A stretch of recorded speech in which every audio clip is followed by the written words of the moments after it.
Deep beneath Winterfell, where the dead Starks sleep with iron swords across their laps, Jon Snow finds something that should not exist. Not a secret letter, not an old crown, not another grave. A dragon egg, cold as stone at first, until his hand touches it. Then the crypts begin to warm. The shadows start to move, and something ancient inside the egg answers the blood inside Jon Snow. Because bastards do not hatch dragons. Forgotten boys do not wake fire from stone. Here's do. And when the first crack echoes through the crypts of Winterfell, the North unknowingly becomes home to the most dangerous secret in the Seven Kingdoms. A dragon has returned, and it did not choose a queen in exile. It chose Jon Snow. Subscribe if you are new on this channel. Also, I can see more than 80% plus people watches our video, but they haven't subscribed yet. If you love the Game of Thrones theories and what-ifs, subscribe, it means a lot. Also, if you have any story suggestions, feel free to write below. Now let's start. The hall smelled of roasted boar and spilled ale, and Jon Snow sat at the table the family did not call the family table. It was the long bench by the door, where the wind came in whenever a servant pushed through with a fresh platter. Above the salt sat Robb, 12 years old that day, in a doublet the color of damp leaves, with Lady Catelyn beside him and Lord Eddard at the head. Below the salt sat the household knights, the master-at-arms, the steward, the captains of the guard. Below them sat Jon. He had decided long ago not to count where he sat. Counting only made it sharper. Across from him, Theon Greyjoy was chewing on a goose leg with his teeth and his attention both. He had picked his seat next to Jon for the same reason he picked everything next to Jon. He liked the shape of certain wounds. "You look dour, Snow," Theon said. Grease shone on his fingers. "It's a name day, not a funeral. Try a smile. The small folk will be telling stories about it for years." The bastard smiled at the long table. Truly an omen. Jon kept his eyes on his plate. He had a piece of bread that was too dry to swallow, and a slice of cold meat he would not have eaten if there had been anything else within reach. He cut the meat into pieces with his small knife and stacked the pieces neatly. Theon was watching him do it. "Your knife's the only thing in this hall that's kept its edge," Theon said. "Mine could open a door, not a man. They give the bastard a steward's blade. It cuts what I need to cut." Jon said, "That's the trouble with bastards, so easily satisfied." Jon looked up.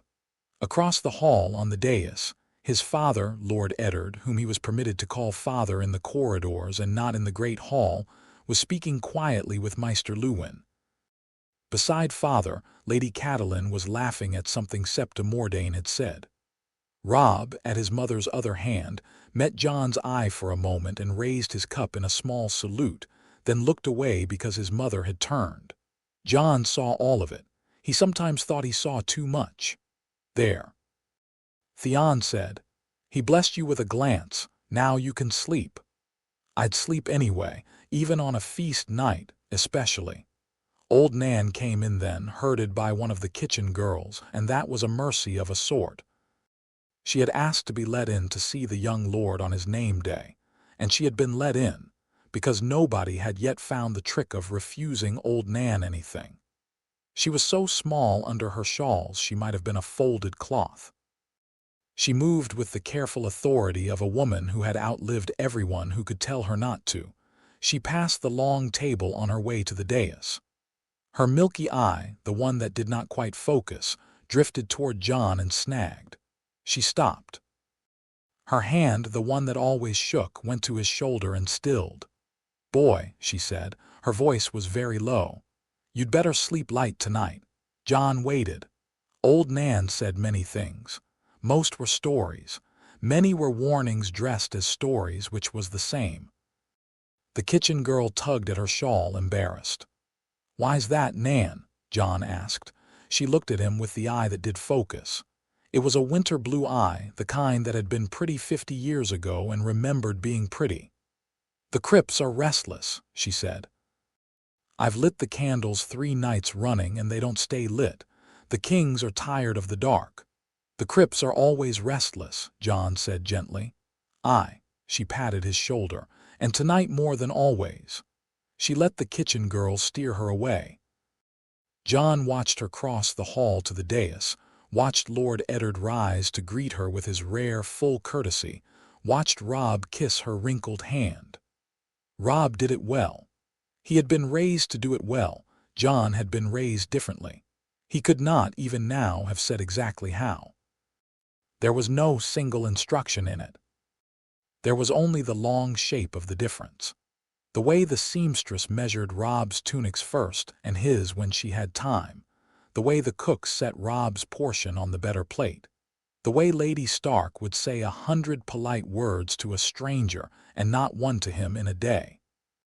Lord Eddard had spoken to him kindly and often, and had taught him to ride and shoot and use a sword and read his letters, and had stood beside him on the morning Father had ordered the deserter's head struck off, and had told him afterwards in a low voice that he had stood the test well.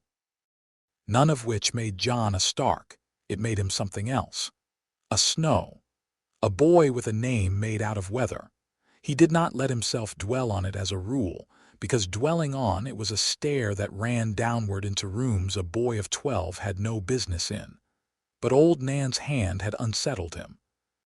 The candle on the windowsill had not yet started its trick, and he did not know it was coming, but something in the hall was already pressing on him, and the pressing was not coming from the bench.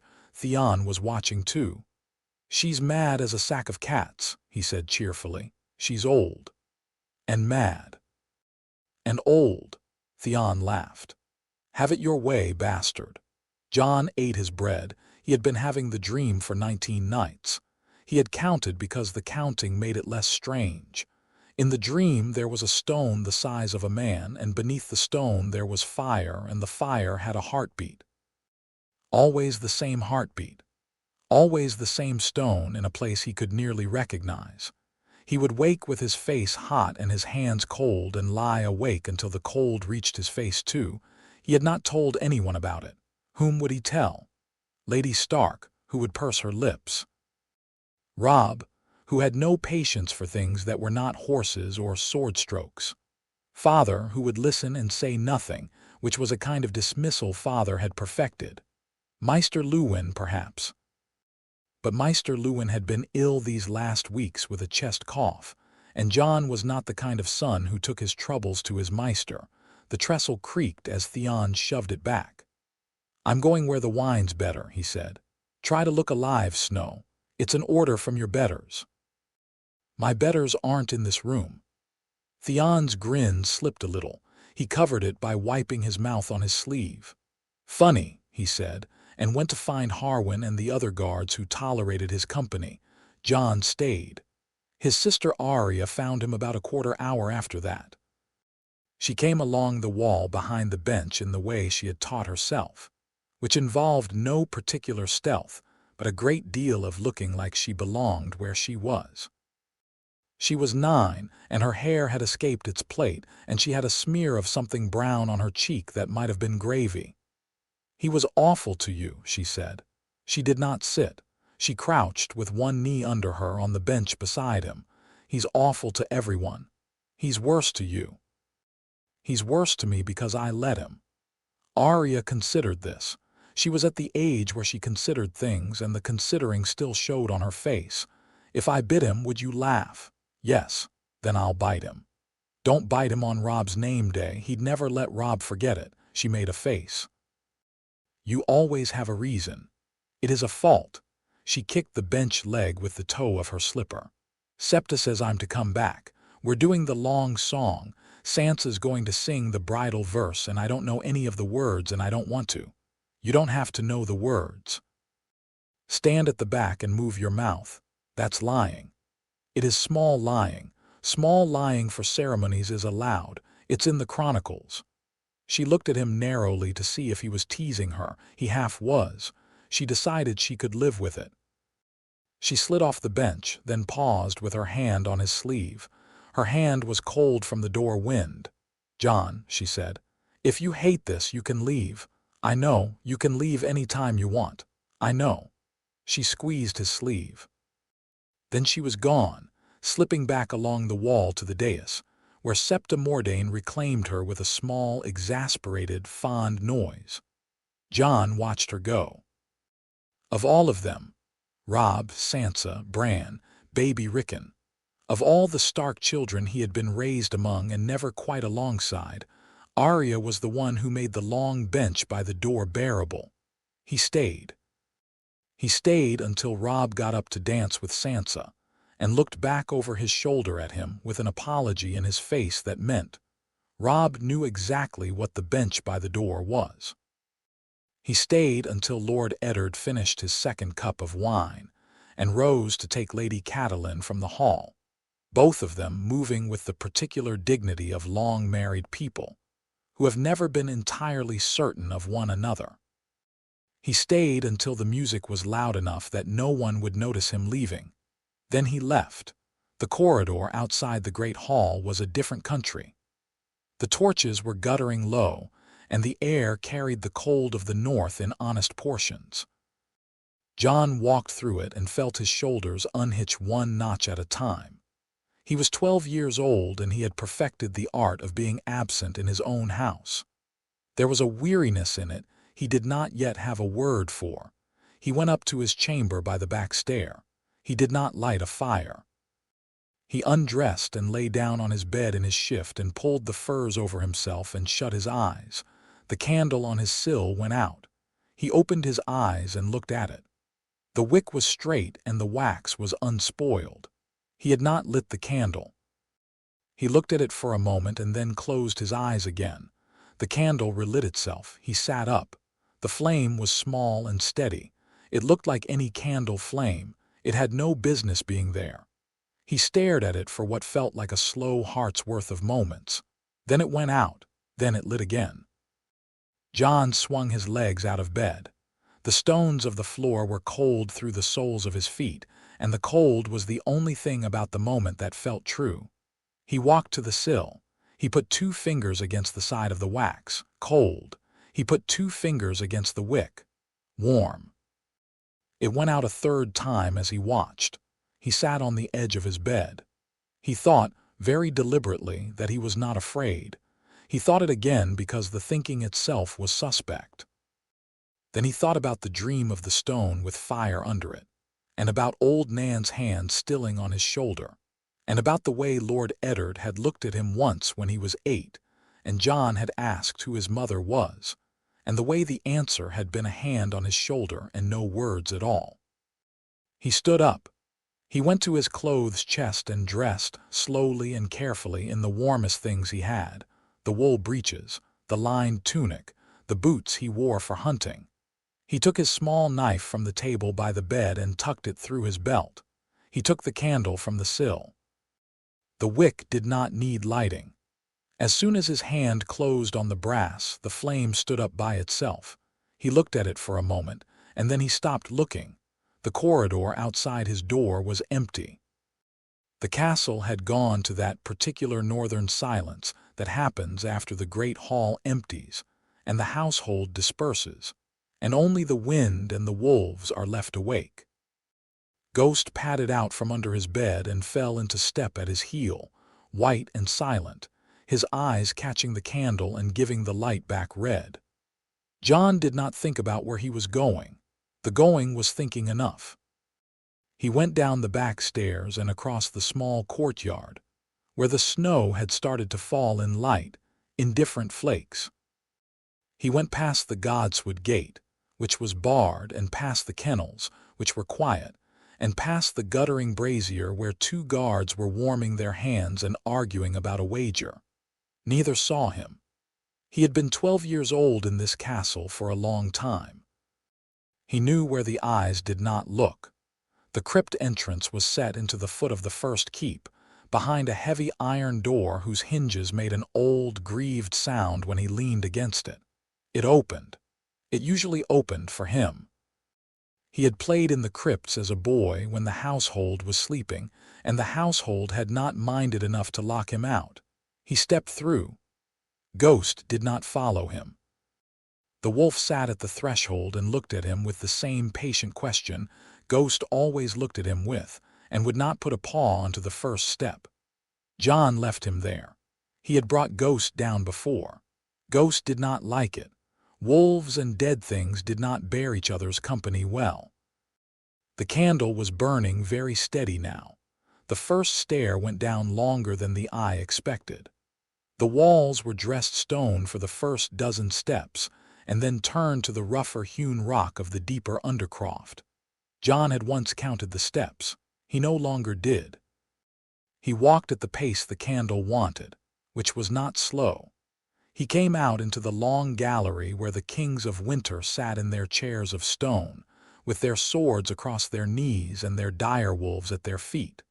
Some of the swords had rusted away. Some of the wolves had been chipped down to the suggestion of wolves by time or by the careless hand of a son 100 years dead. He passed Brandon the Builder, who looked sterner than the histories said he ought to. He passed Edric Snowbeard. He passed Cregan Stark, whose wolf was the only one he had ever been able to tell apart from the others without being told. He had a list of them in his head. He had memorized them as a boy, the way Robb memorized horses and Sansa memorized songs. He passed them now without naming them. The candle flame was leaning forward. He had read once in one of Maester Luwin's books that the dead did not care whether the living visited them.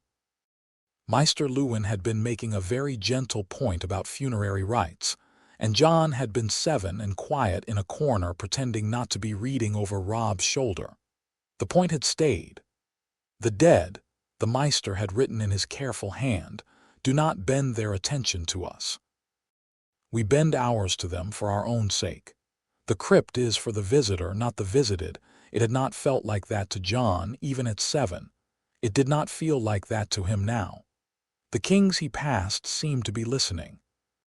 Not with the listening of statues, which was no listening at all, with the listening of men who had been waiting for someone to come down the gallery on this exact night, and had been waiting a long time, and had got patient about it. He kept his eyes off them as he walked. Looking back at a thing that was already looking at you he had decided some time ago, a way of agreeing to a conversation you might not want to have. He turned the corner into the newer gallery. Here lay his uncle Brandon, who had been strangled in front of his father, and his grandfather Rickard, whom the Mad King had burned, and his aunt Lyanna, who had died in a place no one would name. His aunt's statue was the smallest of the 3. Whoever had carved it had not known her. The stonemason had given her father's mouth, because father's mouth had been the one before him to copy. Jon stopped at her statue. He did not know why he stopped. He had stopped here before. He always did. He held the candle higher. The wax had run down over the brass and was hot now against his thumb. The light moved across the carved folds of her stone gown and fell on the wall behind her. There was a seam in the wall. It was very fine. It ran from the floor up to the height of his hip, then across, then down again. A rectangle. He had walked past Lyanna's statue 100 times and never seen it. He could not see it now without the candle in just this position. He set the candle on the lip of the plinth and pressed his palm against the stone within the seam. It moved. It was not a door, not exactly. It was a slab of dressed stone that someone had set here once and meant to be permanent. Time and damp had done their work. The mortar around its edges had powdered. He pushed harder. Something in his shoulder objected, and he set his other hand to the slab and pushed with both. The slab grated and tilted forward an inch. Cold, dry air came out from behind it. the kind of cold that has been waiting. He pushed it the rest of the way until it fell sideways into the alcove with a sound that was very loud in the stillness, and then was very loud again as the echo found its way back. He stood with his hand on the wall and his heart loud in his ears and waited for someone above to hear it, for the bar of the iron door at the head of the stair to lift, for a voice. No one came. The crypts kept their secrets. They were old at it. He picked up the candle and held it forward into the new dark. The chamber behind the slab was narrow and dry and smelled of nothing. Jon noticed that in particular. It smelled of nothing after the damp mineral coldness of the rest of the crypts. Something in this room had been kept dry on purpose by men who knew how. The walls were stone, but the floor had been laid with cedar planks, blackened with age but not rotted. He stepped onto them and they did not sigh. A chest sat in the middle of the room. It was the size of a small lap coffer, no bigger than a boy might carry on his shoulder for a short distance and then complain about. It was wrapped in oiled leather that had darkened past brown into black, but the leather was supple still under his fingers. He set the candle down beside it. The candle made a long shadow across the planks. He pulled the leather away. The chest under it was a thing he had not expected. The wood was a pale blonde he had no name for, and it had been carved with a sigil that had no business being in this castle. A three-headed dragon, wings outstretched, breath like long curls on either side of its central head. The carving was very fine. It had been made by someone who knew what dragons looked like, or who had learned from someone who knew. He stared at it for some time. He did not yet know what he was looking at, only that he had stepped into the wrong story. He worked the latch with his thumb. It gave grudgingly. The lid lifted on a hinge that had been kept oiled somehow by no one for years uncounted, and the lid opened. There were 3 eggs. They lay in a nest of what had once been straw and was now a kind of pressed gray dust. They were stone. Even in the candlelight a boy could see that. They had the matte dullness of long petrified things, and they were heavy. He could tell they were heavy without lifting them. The first egg was cream and gold. The gold ran in veins along the curve of it, like the grain of a fine wood, and the gold caught the candle and made the candle look stronger than it was. The second egg was the color of obsidian, with no veining, with a faint sheen along the side that could have been polish or could have been the way the stone had been made. The third egg was ash pale. It was almost white, but with a blueness to the white that made the eye look twice. There were no veins in it. It looked, he thought, like a stone worn smooth by a river over a long, patient time. He put the candle on the floor. He sat on his heels beside the chest. He looked at the eggs without touching them for what was, in the tally he kept later, a long time. Then he reached out with his right hand and laid his fingers against the ash-pale egg. He was, on some level, ready to be disappointed. He was 12, and he knew the weight of disappointment intimately. He expected the egg to be cold the way a stone in a stream was cold. He expected the moment to slide off into the rest of the night, become a story he would tell himself someday at the wall while he was on a watch with nothing to do. He expected nothing because he had been raised, very carefully, to expect nothing. The egg was warm. He took his hand back. He looked at his hand. He put it back. Yes, warm. Not the warmth of his own palm reflecting back at him from cold stone, a warmth from inside. He pressed his palm flat against the curve and he could feel faintly, like a pulse felt through 3 layers of cloth, a beating. He was very still for a moment. Then he made a small sound he did not mean to make, somewhere between a laugh and a sound of fear, and pulled his hand back, and his knuckle caught the edge of the chest. The blonde wood had a corner there that had been cut sharper than corners ought to be, and the corner sliced cleanly across the back of his hand. He did not feel the cut for a moment. He was looking at the egg. Then he saw the blood. There was not much. A bead of it, gathering at the back of his hand and then sliding sideways toward his thumb. He moved his hand on instinct to keep the blood from dripping on the floor, and the bead fell off his thumb and onto the ash-pale egg. The blood ran down the curve of the egg in a long, slow line. The pale stone took it the way thirsty earth takes a first rain. Jon did not move. He watched the bead disappear. He watched a second bead form on his thumb where the cut was leaking. He saw it. He could have moved his hand. He did not move his hand.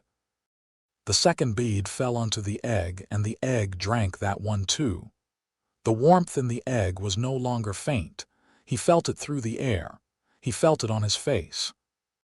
He had been close enough to a forge to know what radiant heat felt like, and this was nothing like a forge. It was thinner, more inward, but it was the same family of thing. The egg was warming the air around it. The dust in the nest of straw stirred, very slightly, the way dust stirs when a soft breath has crossed it. There was a sound. He could not afterward describe it to himself. It was very low, lower than he ought to have been able to hear, and it ran through the planks of the floor and into his knees. He picked the egg up. It was lighter than he had thought it would be. It fit his two hands just. The warmth went up his arms. He tucked the egg against his chest, inside his cloak, and he sat in that small cedar-floored room with a stone egg pressed to his ribs while his hand bled into the wool of his sleeve. And he did not move, and he did not weep, and he did not pray. After a time he picked up the candle. He looked at the other two eggs, the cream and gold and the obsidian. They were still and they were cold. He laid the oiled leather back over the chest. He pulled the slab back into its place in the wall. Whoever had set it here once had set it well. It slid into the seam without complaint, and the seam, when he stepped back, was nearly invisible again. Nearly. He climbed up the stairs. The candle still did not need lighting, though the wax had run all down the brass and over his fingers. Ghost was waiting at the iron door. Ghost looked at the cloak across Jon's chest, and at the cloak only, and the wolf's ears went forward, and his whole body went still in the way that meant something had become important. Jon looked back at his wolf. "Don't," he said quietly. "Don't make a sound." Ghost made no sound. Ghost rarely did. They went up the back stair and across the courtyard, where the snow had thickened and the brazier had gone out, and the two guards had taken themselves to better duties. They went up to Jon's chamber, and Jon barred the door. He sat on the edge of his bed with the egg in his lap and looked at it. It was warm now. Not warm like a stone left in the sun, warm like something alive. He could feel the pulse very clearly with his hands cupped around it. It was slow and it was steady, and it was, he thought, not his pulse. He held his other hand to his own throat and counted. His heart was running fast, faster than the egg, and so the egg was beating to a count of its own. He let himself think, very carefully, about what he was holding. He knew dragons the way every boy in Westeros knew dragons, from songs and from old Nan, and from the few illuminations in the few books he had been allowed to handle. He knew Aegon the Conqueror had ridden Balerion the Black Dread, who had been so vast his shadow could swallow a town. He knew the last of the dragons had died years before his grandfather was born, small things, sickly things, the size of dogs at the end. He knew their bones lay under the Red Keep.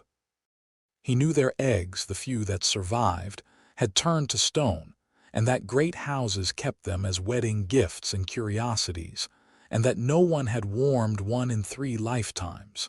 He knew also that the dragons had been Targaryen, only Targaryen, always Targaryen. The histories were precise on this. The Targaryens had taken dragons across the narrow sea from Valyria when the doom came. The Targaryens had ridden them and bred them and lost them, and only the Targaryen blood, the Maesters wrote, had ever stirred a dragon to wake. Other men had tried.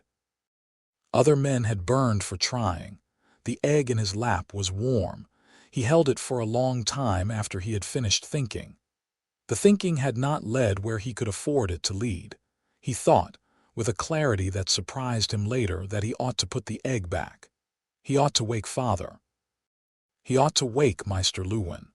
He ought to set the egg down and walk away and pretend he had never gone into the crypts on a named day's night. He did not put the egg back. He held it.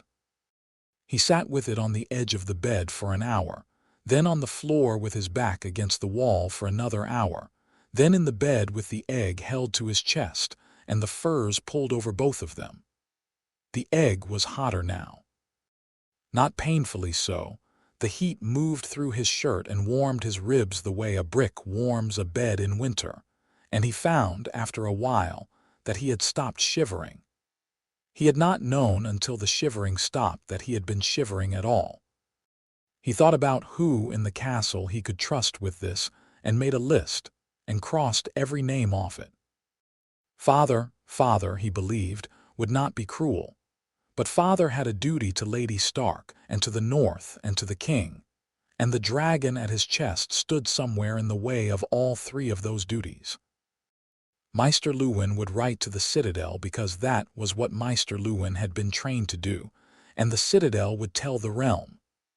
Robb would tell father, because that was what Robb had been trained to do. Sansa would tell Septa Mordane, and Septa Mordane would tell Lady Stark, and Lady Stark would tell the world. Bran was 8 and his nature was honest. Arya was 9 and her nature was loyal, but she was 9, and a secret of this size required older shoulders. That left no one. He had been alone in this house since the day he had been brought into it as an infant. He had simply not known it as plainly as he knew it now. The knowing was a strange thing in him. It did not break him. It set him, the way a river sets a stone, wearing away nothing, finding the stone's weight and going around. After a while his eyes shut without his asking them to. He did not sleep. He saw, behind his closed lids, the stone with fire under it, exactly as he had seen it for 19 nights running, only now the stone was lifting. It was a hand that lifted it, but the hand was not his. The hand was older than his.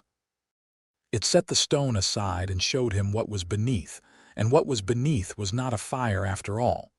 It was a wing, a long pale wing. It was furled. It was the size, the dream told him without telling him, of a sail.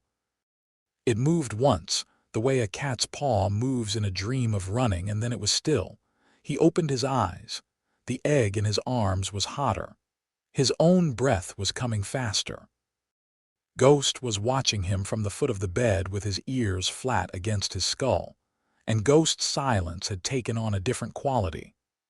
The wolf had decided, quite recently, that what was in the room with them was a kin thing, and the wolf was now arranging himself around the new fact. Jon got up. He paced with the egg cradled at his chest. He went to the window where the candle stood, and he watched the snow stop and the dark outside the glass become the not quite dark that was the long northern blue of an hour before dawn. He thought he ought to be afraid. He looked carefully for the fear in himself, and found in the place fear ought to have been something else. A quiet waiting, of the kind one felt holding a hawk on the glove just before throwing it. The waiting was not for the hatchling. It was for himself. He was waiting for himself to become the person who could be the keeper of this thing. He did not know yet that he was already that person. Ghost lay across the foot of the bed.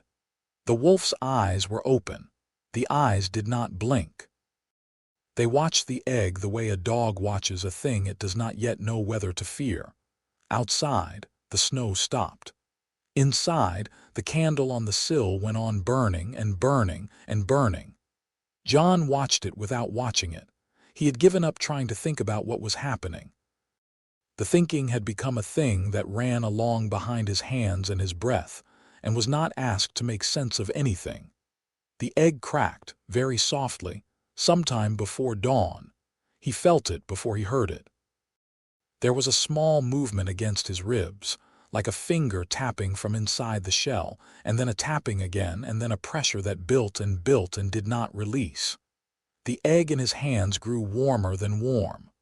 Hot. He did not put it down. He did not let it go. He held it because letting go would have been a kind of treason he did not yet have the words for. The shell, when it gave with a sound like ice cracking under a boot, a clean, crystalline, breaking sound, and a long sliver of ash-pale stone fell away into his palm. A snout pushed through. It was the size of his thumb. It was the color of bone left out in the weather, with a blue-gray cast under the cheek. 2 slits opened in the small head, and from them, eyes.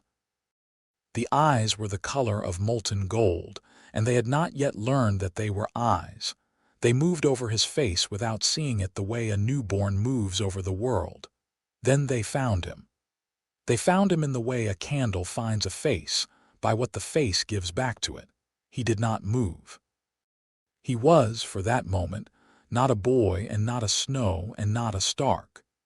He was something held very still, in the way a man stands still in the wood when a stag steps out across the path. The hatchling worked her shoulders out of the shell. Her wings, when they came, were no bigger than the leaves of a young birch, translucent, ribbed with little dark veins, clung to her sides because she had not yet remembered she had them. She uncurled. She was, from snout to the tip of a thin and whip-like tail, perhaps the length of a tomcat. She had a fringe of small horns starting at the back of her skull and running down the line of her spine, and the horns had not yet hardened. They bent under his thumb when he, on instinct, brushed one. She made a sound. It was not a hiss. It was, of all things, a soft chirruping sound like a bird in a hedge. She climbed up his chest. She did it slowly and with great purpose. The little claws caught in the wool of his shirt and pulled, and she hauled herself up over his collarbone and curled against his neck. The heat of her against his throat was the most living warmth he had ever felt. Her tail wound twice around his shoulder, and her snout fitted itself into the hollow under his jaw, and she shut her eyes.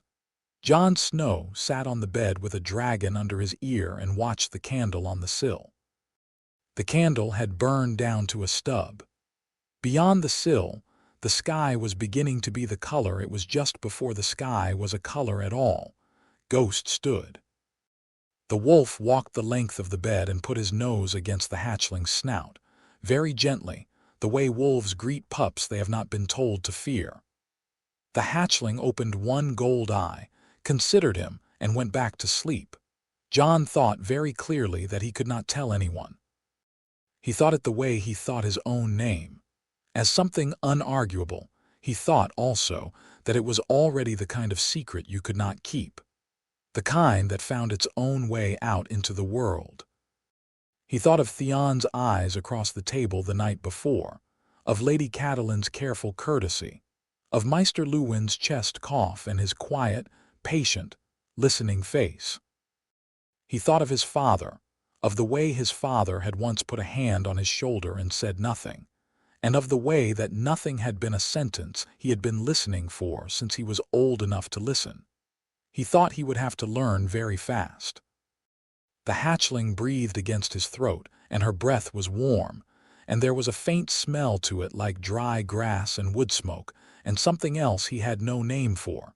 He whispered, because whispering was the only voice that fit the size of her.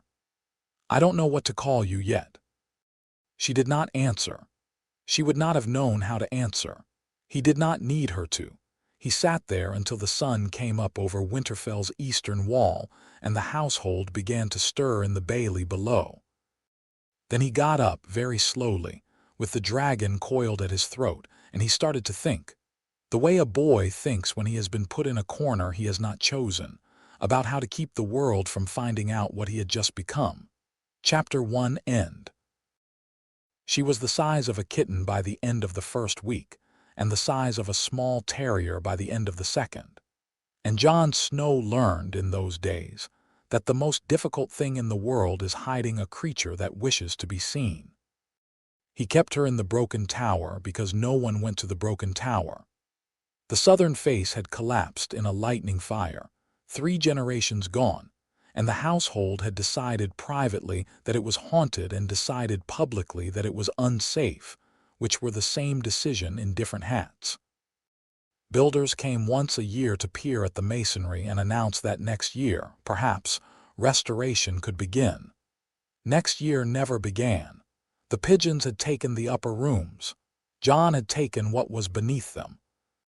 There was a windowed garret 2 floors up, accessible by a broken staircase that ended over the bailey at the height of a tall man and continued, inside the wall after a 4-foot gap, a determined boy could swing across. Jon was determined. He was 12 and small for his age and had not yet got his growth, which had certain disadvantages and one large advantage. He could fit through gaps that were not meant to be fit through. He had carried her up there at dawn, the first morning, wrapped in an old fur and tucked inside his cloak.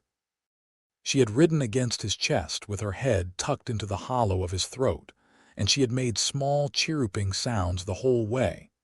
The sounds were not loud. They were the kind of sound a man might mistake for wind in a stovepipe, if he were not the kind of man who looked at stovepipes.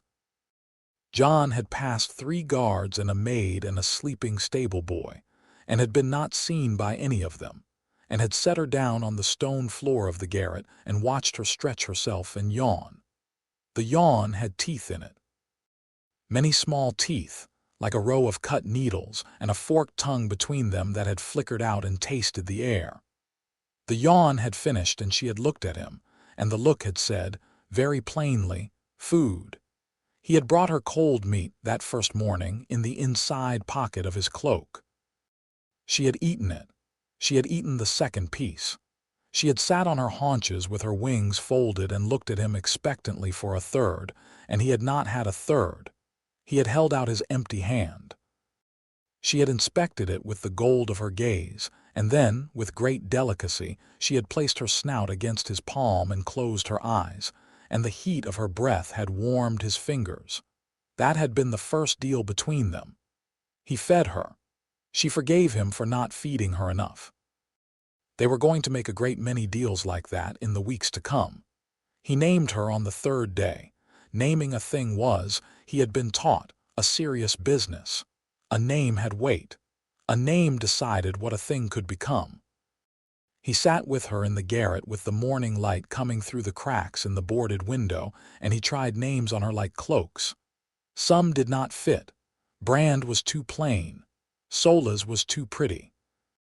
Deanie's, which he had pulled from a half-remembered song, made her flick her tongue out and look at him sideways, which he chose to interpret as reproach.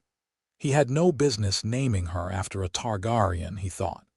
He did not know yet that he had every business in the world, in the end, he said. Cinder. She tilted her head. The pale ash-gray of her went white where the light caught the edge of her wing. She made a low noise in the back of her throat, neither approval nor objection, the noise of a creature who was, all at once, considering. He said it again. Cinder. She climbed down off the windowsill and crossed the floor and set her front feet on his knee and looked up at him. She did not blink. She had not learned to blink yet, or had not chosen to. Her gold eyes held his.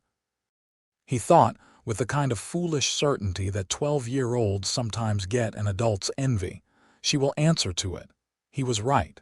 She did. Not the first time and not the 3rd time, but by the end of the week, she would lift her head when he said it, and turn her snout toward his voice, and come padding across the garret with her wings flickering in and out. He never afterwards could decide whether she had accepted the name because it was hers, or whether she had simply accepted that the noise meant her keeper wanted her, and the keeper's wanting was reason enough to come. He thought, in his more honest moments, that he did not know which it was because she did not, either.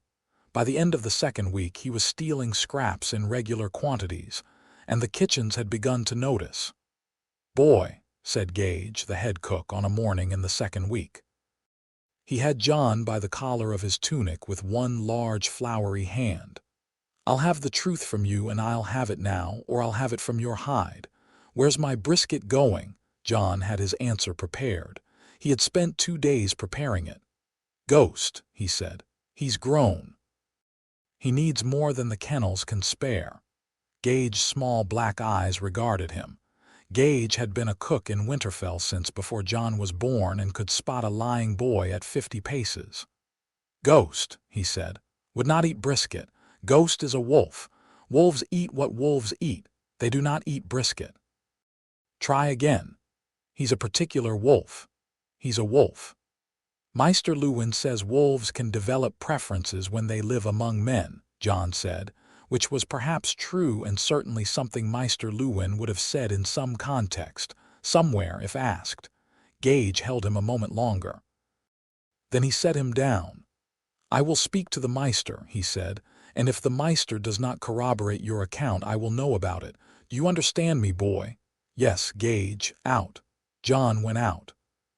He took, as he went, a small hard cheese from the shelf by the door because she had eaten the last of the cold meat that morning, and because he had, by that point, accepted a certain understanding of himself as a boy who would steal cheese from a cook who had just chosen not to beat him. She did not like the cheese. She tried it because he offered it, and she crunched it once between her back teeth, and she spat it out onto the floor of the garret and looked at him with great betrayal. "I know," he said. "I know, I'm sorry." She forgave him by climbing onto his shoulder and biting, very gently, at his ear. The bite did not break the skin. It said, plainly, "Do better." He did better. He went down to the smokehouse that night and stole a haunch of venison so old it had become a kind of brown brick. He carried it up to the garret in 2 trips because it was nearly as long as his arm, and he hacked it into pieces with his small knife. And he watched her tear at the strips of leathery flesh with a satisfaction that was, the more he thought about it, the closest thing to joy he had felt in his life. She had her preferences. He was learning them.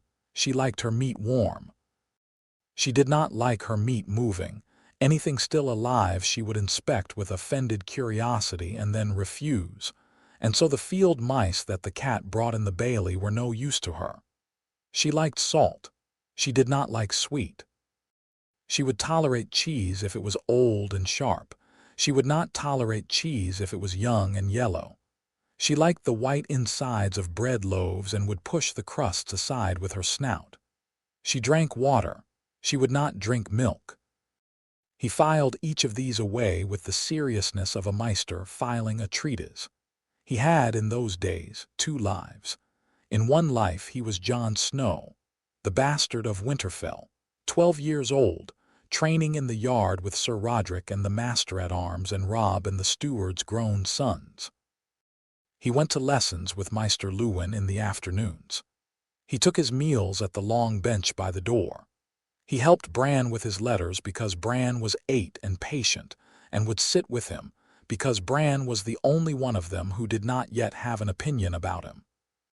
He was, in this life, the boy he had always been, except that he had a small ash-colored warmth at the center of his chest now that he carried with him everywhere.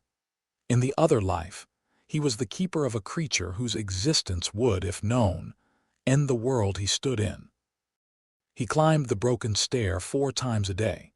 He brought meat. He brought water in a leather sack.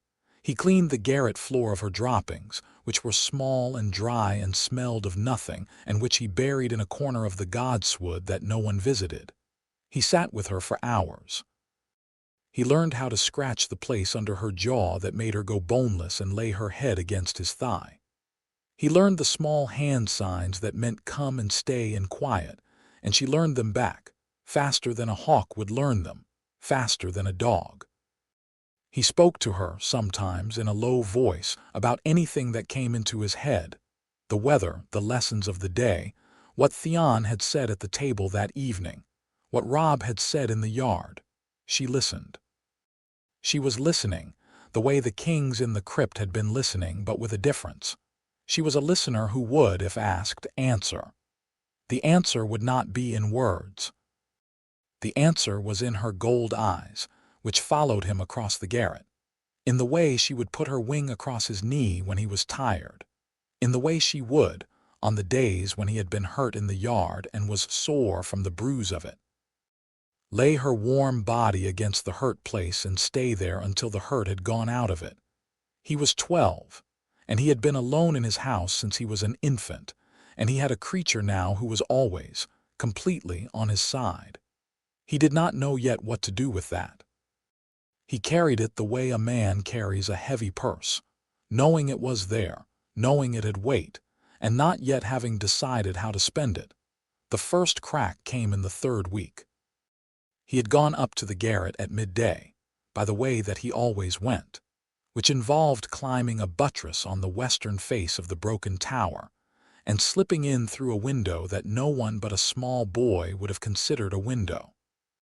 He had not noticed Theon Greyjoy in the bailey, sitting on a barrel by the smithy with his legs swinging and his eyes, Theon's eyes, which were always more clever than Theon's words, following Jon's progress along the buttress. Jon came down at the 3rd hour after noon and went to the yard for sword work. He sparred with Robb. He took a knock on the wrist that left a mark for 2 days.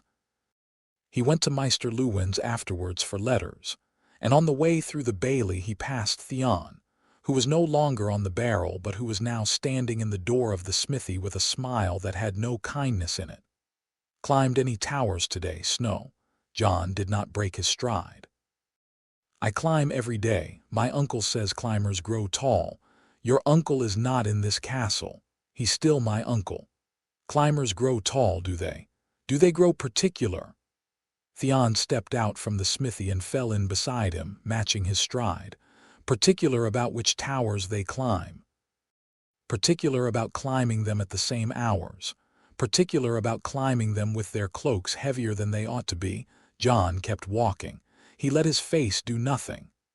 "The broken tower's a strange tower to climb," Theon said. "The stones are loose. A boy could fall. A boy could fall climbing any tower. A boy who fell from the broken tower would not be found before the spring. The bailey is not under it. It is a bad tower for a boy to fall from. I'd be sorry. Lady Stark would be sorry. We would all be very sorry." Jon stopped walking. He turned to face Theon.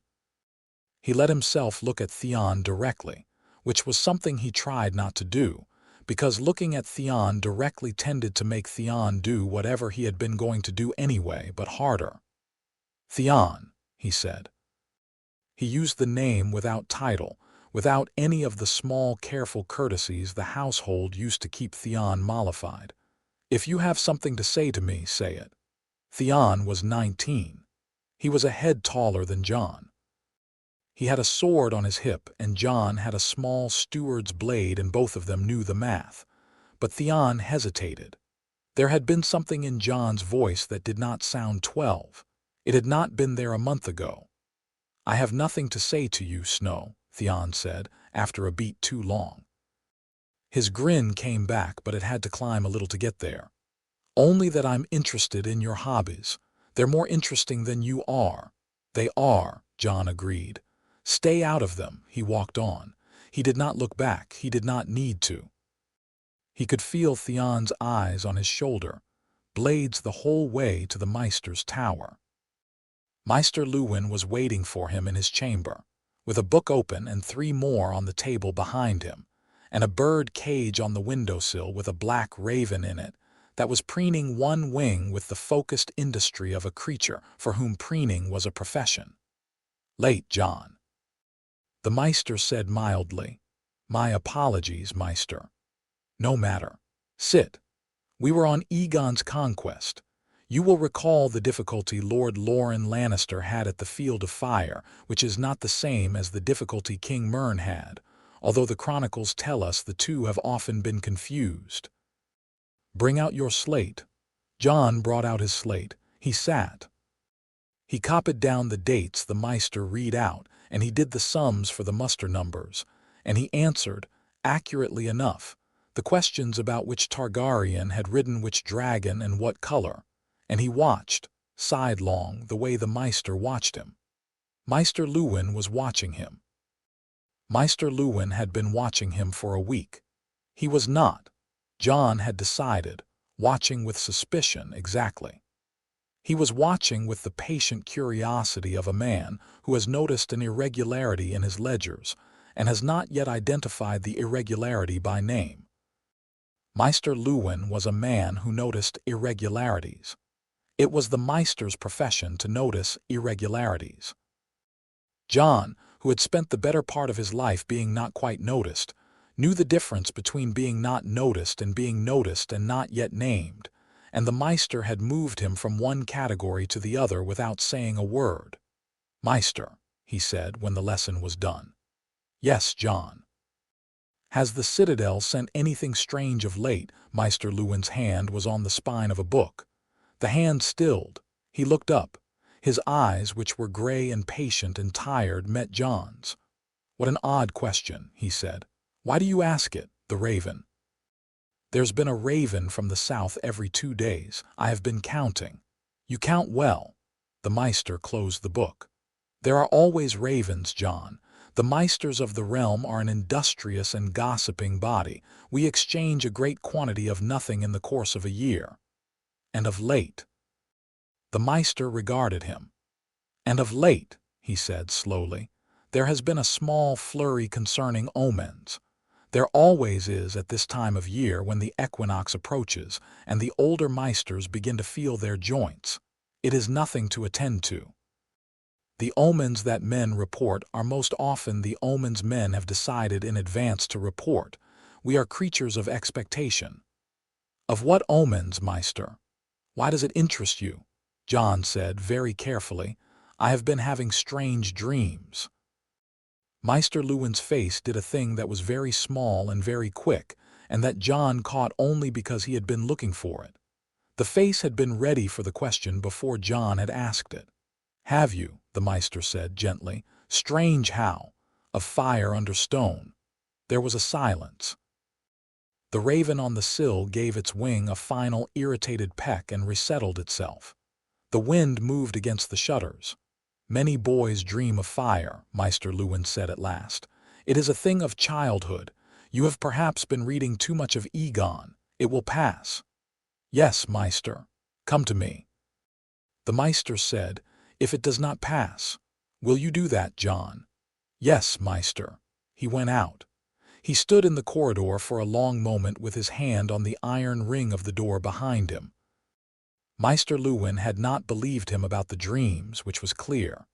And Maester Luwin had not believed his own disbelief, which was clearer. Inside the chamber, Maester Luwin sat very still for a while after Jon's footsteps had gone down the stair. Then he rose. He went to the bird cage at the window and opened it. The raven hopped onto his wrist and considered him with one black, shrewd eye and then the other. "No," the Maester said softly to the raven. "Not yet, not until I am sure." He let the raven hop back onto its perch. He returned to his table and pulled toward him a small leather-bound book that had not been opened in many years. The cover bore no title. Inside, the Maester had kept, since his earliest days at Winterfell, a private record of small irregularities he had noticed and not yet understood. He turned to a fresh page. He took up his quill. He wrote, "A boy of 12 fevered dreams of fire under stone. Ravens uneasy these last weeks. The kennel hounds restless 3 nights running. Smoke seen rising from the broken tower at dawn on the 17th. A haunch of venison missing from the smokehouse on the 21st. He looked at the list. He set the quill down. He shut the book and put it back in its drawer. Then he took the chain at his throat in his hand, and he held a particular link of it, a small dark link that had taken him longer to earn than any of the others. And he stood at his window for a long time looking out at the broken tower. 2 floors above, in a garret no Maester knew existed, a small ash-pale dragon slept under a fold of Jon Snow's cloak. He went to the broken tower a different way that evening. He took 2 corridors he had never taken before, and a small door he had never opened. And he came up under the broken tower from a direction no one in Winterfell would expect him to come from. And he sat in the garret with Cinder and watched her chase a moth round the rafters in slow, considering swoops, and he thought, it was getting harder. It would only get harder. The dragon was getting larger and the watcher was getting more attentive, and eventually one or both of those things would reach a point where the math would not work anymore. He needed help. He thought, very seriously, about who he could ask, and the list he made was the same list he had made the night of the hatching, with the same names crossed off it, and it left him in the same place. He was alone in his house. He had not yet imagined that the help would come climbing through the window of its own accord. It came 2 evenings later. Bran was 8. Bran loved to climb. Bran could climb the way some boys could swim, or sing, or ride. It was not a thing he had to learn, but a thing he had been born with already learned. Lady Stark had forbidden him to climb 100 times, and he had agreed 100 times, and he had climbed 101 times. The household had given up.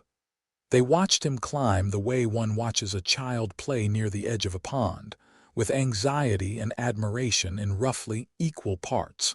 Jon should have known. He had thought of every approach, every door, every staircase, every guard's sightline, every cook's window, every bailey gate. He had not thought of the roof.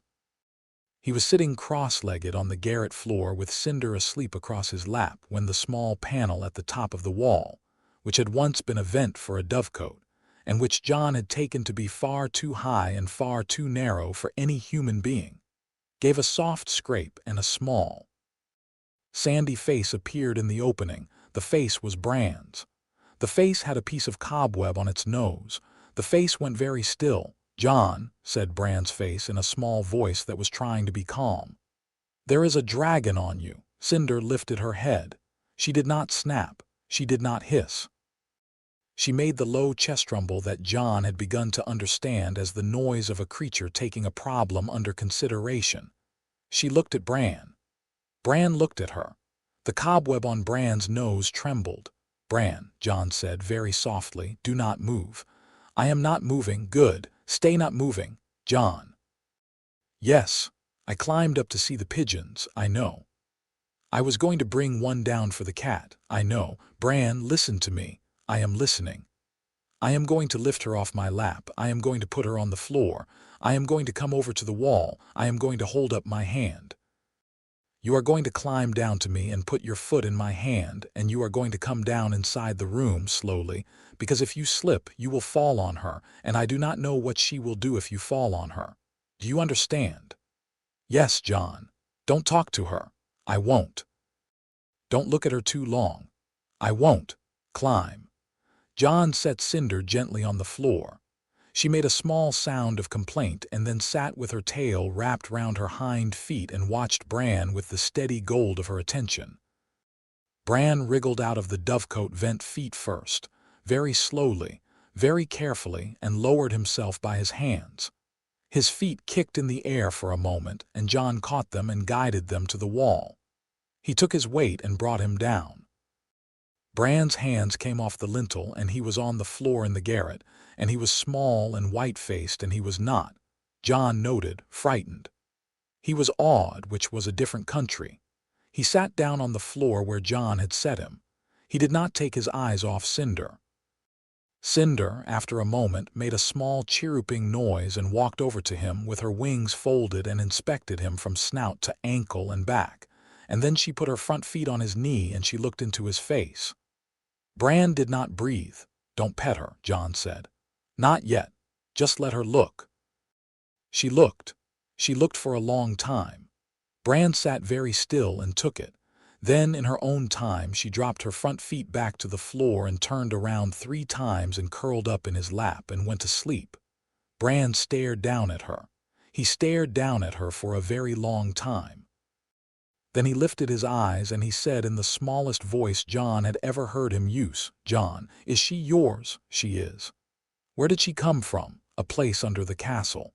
"Out of an egg?" "Out of an egg." "Did you steal her?" "I found her." Bran considered this. He was 8, and he was a thoughtful 8. He asked a question only after he had ruled out the questions that would have made him look foolish to ask. "If anyone finds out," he said, "what will happen?" Jon did not answer for a long moment. Then, "I do not know, nothing good. Mother. Mother would send her away. She would send me away." "Father, father." Jon stopped. He did not know the answer to that. He had not known the answer to that since the night of the hatching, and the not knowing had been a worm in his stomach for 19 days. Father would do what was right. "I do not yet know what right would be. Maester Luwin would write to the Citadel." Bran's small mouth worked, deciding. "Robb. Robb would tell Father, Sansa. Sansa would tell the Septa, and the Septa would tell Mother. We have already done Mother." Arya. A small ghost of a smile crossed Jon's face, small enough that he himself almost missed it. "Arya," he said, "would steal her a chicken." Bran let out a breath he had been holding.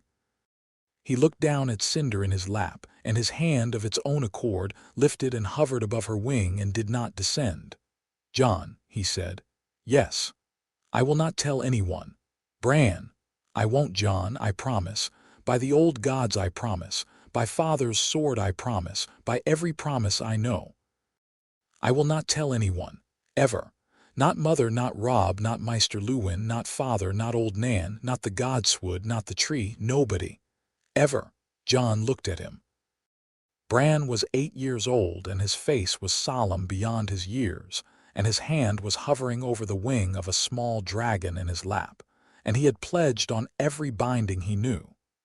Jon believed him. He believed him because Bran had not hesitated, and because Bran did not lie, and because Bran had an honesty at the base of him that Jon had recognized since Bran was 3 as a thing in short supply in this world. "All right," Jon said. "I believe you. Can I pet her?" "Yes," slowly. Bran's hand descended. It rested very lightly on the warm, pale ridge of Cinder's wing. She did not stir. She did not open her eyes. She made a small, contented sound low in her throat, and her tail twitched once and lay still. "What is her name?" Bran whispered. "Cinder." "Cinder." Bran whispered. He said it like a prayer. Jon sat across from him, in the dust and the slanting evening light of the broken tower's garret, and he watched his half-brother and his dragon look at each other. And he understood for the first time since the hatching that he had been lifting a weight by himself which he had not needed to lift by himself. He did not know what to do with the lightness this brought him. He sat with it. He let it be. After a while Bran said in his ordinary voice, "What are you going to do, Jon?" "I don't know. She'll get bigger. I know. You can't keep her in this tower forever." "I know that too." "Are you going to tell Father?" "I don't know. You should tell Father, Bran." I know you don't know. I just think you should. Father is good. Father is also Lord of Winterfell. Father has duties beyond what is good." Bran thought about that. He was 8, and the idea was older than he was, and he held it as carefully as he held the wing of the dragon in his lap. "Then who?" he said. Jon did not answer. He did not have an answer. The answer had been not yet, and not yet, and not yet, and the not yet was running out. "Bran," he said. "Yes." "Will you come back tomorrow?" "Yes." "Will you bring me a piece of meat from the kitchens, a piece they will not miss?" "Yes." "Will you come up the way you came up today?" "Yes." "I'll come up the dovecote vent every time." "Good. Don't come up the buttress. Theon is watching the buttress." Bran's mouth tightened a little at Theon's name in a way Jon had not seen before. Bran was 8, but he had been watching the household longer than the household thought he had. "I know about Theon," he said. "You do?" "He's not good," Bran said simply, the way a child who has not yet learned that adults are complicated says a thing about an adult. "No," Jon said. "He is not good." They sat together on the floor of the garret, until the light at the boarded window went red and the wind picked up against the eaves. Cinder slept. Ghost, who had taken to lying at the foot of the broken stair to watch Jon's coming and going, made no sound. The pigeons went about their pigeon business in the rafters above. When the time came to go down, Bran climbed back up the wall to the dovecote vent with the easy efficiency of a creature for whom up was as comfortable as down. He waved from the opening before he disappeared. Jon waved back. Cinder, on his shoulder again, watched the place where Bran had been and made a small, mournful cheer-up and butted her snout into Jon's neck. "He'll come back," Jon told her. "Tomorrow he'll come back." He climbed down by his usual way. He went to his bedchamber, he washed in the basin. He went to the great hall for supper and sat at his bench, and ate the broth Gage gave him without comment, and did not engage Theon when Theon attempted to engage him. He went to bed early, with the weight of a long day in his bones, and he slept, for the first time in 3 weeks, without the dream of fire under stone. He dreamed instead of a wing, pale as ash, unfurling slowly above a small dark tower, and of a small bright bird flying out of a vent in the roof of the tower into the larger air, and the bird was Bran. He woke at dawn. He lay in his bed and looked at the ceiling for a long time. Then he got up and dressed and went down to the kitchens. Robb was in the kitchens. Robb was almost never in the kitchens. Robb was leaning against the long wooden table with a heel of bread in his hand, and Gage was talking to him, and Gage stopped talking when Jon came in and Robb turned around. "Jon," Robb said. His voice was the formal one, the one he used in the great hall when his mother was present. "Robb, a word, all right." Robb took him by the elbow politely, with the courtesy of a young lord to a member of his household, and walked him out of the kitchens and across the bailey to the Godswood gate. He did not let go of Jon's elbow. The grip was not painful, but it was very firm. "I have been looking for you," Robb said.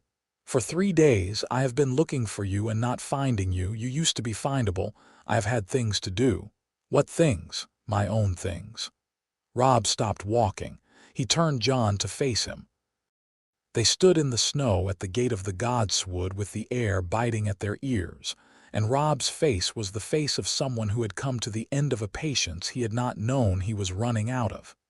"Jon," Robb said, "I am your brother. You are. I am the only brother you have who is older than you. That counts for a thing or two, even now. I know it does. Then look at me and tell me what you are doing." Jon looked at him. He had decided in the middle of the night that he would not lie to Robb if he could help it. He would only fail to tell him. He had not yet got perfect at the difference. He worked for it now. "I am being 12, he said. "You are being 12 in a way you have never been 12 before." "I don't know what to say to that." Robb's eyes, which were gray, like Jon's, like father's, which had always been the eyes Jon trusted in this house above all others, searched his face. Robb was 13 now. The name day had come and gone, and Robb had been raised to lordship from his cradle, and there were certain things Robb did not know how to fail to do. One of them was reading the people around him. "Jon," Robb said, "are you in trouble?" "No." "Are you sure?" "Yes." "If you were in trouble, would you tell me?" The honest answer was no. The answer Jon gave was, "I would tell you when I needed to." It was not enough. Robb's mouth tightened. He let go of Jon's elbow. "I am here," Robb said. "When you need me, I am here. I know. Do you?" "I do." Robb looked at him a moment longer. Then he turned and walked away across the snow, and Jon watched him go, and felt the small ash-colored warmth at the center of his chest, which was not, just then, the dragon, but the not telling. He stood at the gate of the Godswood for a long time. The snow fell. The wind moved. The bell of the Maester's tower struck the half-hour and was answered faintly by the bell of the sept, which Lady Stark had built for herself and the household had largely forgotten. He thought, "I have one ally. I have a brother of 8 years."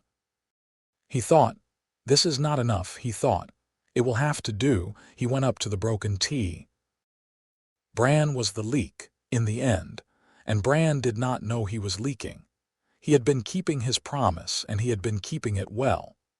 He had brought Jon meat from the kitchens for 9 days running, slipped under Jon's door wrapped in waxed cloth.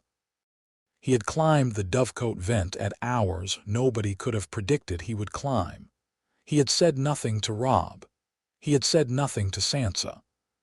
He had sat at the long table at supper and looked across at Jon and not looked at him longer than was usual, and he had eaten his supper without dropping anything. But Bran was 8, and Bran had a hunger of the mind that he had not yet learned to disguise. He had seen the most extraordinary thing in his life, and he could not, in any circumstance, refrain from learning more about it. He could not ask Jon, because Jon did not know more. Bran had figured this out within 2 days of climbing the dovecote vent. So Bran went where boys with a hunger of the mind went in Winterfell. He went to the Maester. He went on a clear morning in the 3rd week. He came up the Maester's stairs with the air of a boy on legitimate business, which was an air Bran had perfected at 3 and refined ever since. He carried, for purposes of cover, an old slate with a sum on it that he claimed not to understand. The sum he understood perfectly well. He had chosen it for its complications. "Maester," he said, "may I ask you a thing?" "You may ask me a great many things, Brandon. Sit." Bran sat. He laid his slate on the table. He did not look at the slate. "What did the dragons eat?" he said. Maester Luwin, who had been about to take down the ink pot, did not take down the ink pot. He looked at Bran. "The dragons of Aegon's house, do you mean?" "Yes. They ate large prey. Sheep, when sheep could be had, cattle, horses. The largest of them in their full size were said to take aurochs and wild boar at one swallow." "What did they eat when they were small, smaller prey?" "What kind? The chronicles are not specific. We may suppose what the dragon keepers gave them: fish, young pigs, lambs." "Did they eat cheese?" A pause. "Why do you ask, Brandon?" Bran had, by this point in his short life, told a number of small lies. He had told them with skill. He could not yet, however, tell a small lie when he was very excited, and he was very excited now. The cheese question came out of the fact that Cinder had refused the cheese, and he wanted to know whether dragons in general did not eat cheese or whether Cinder was particular. He felt the question land. He saw the Maester's eyes settle on him. "I read it in a book," he said, which was as close to true as he could come and still keep his promise. "Which book?" I forget. I see." The Maester sat down opposite him. He folded his hands on the table. He smiled.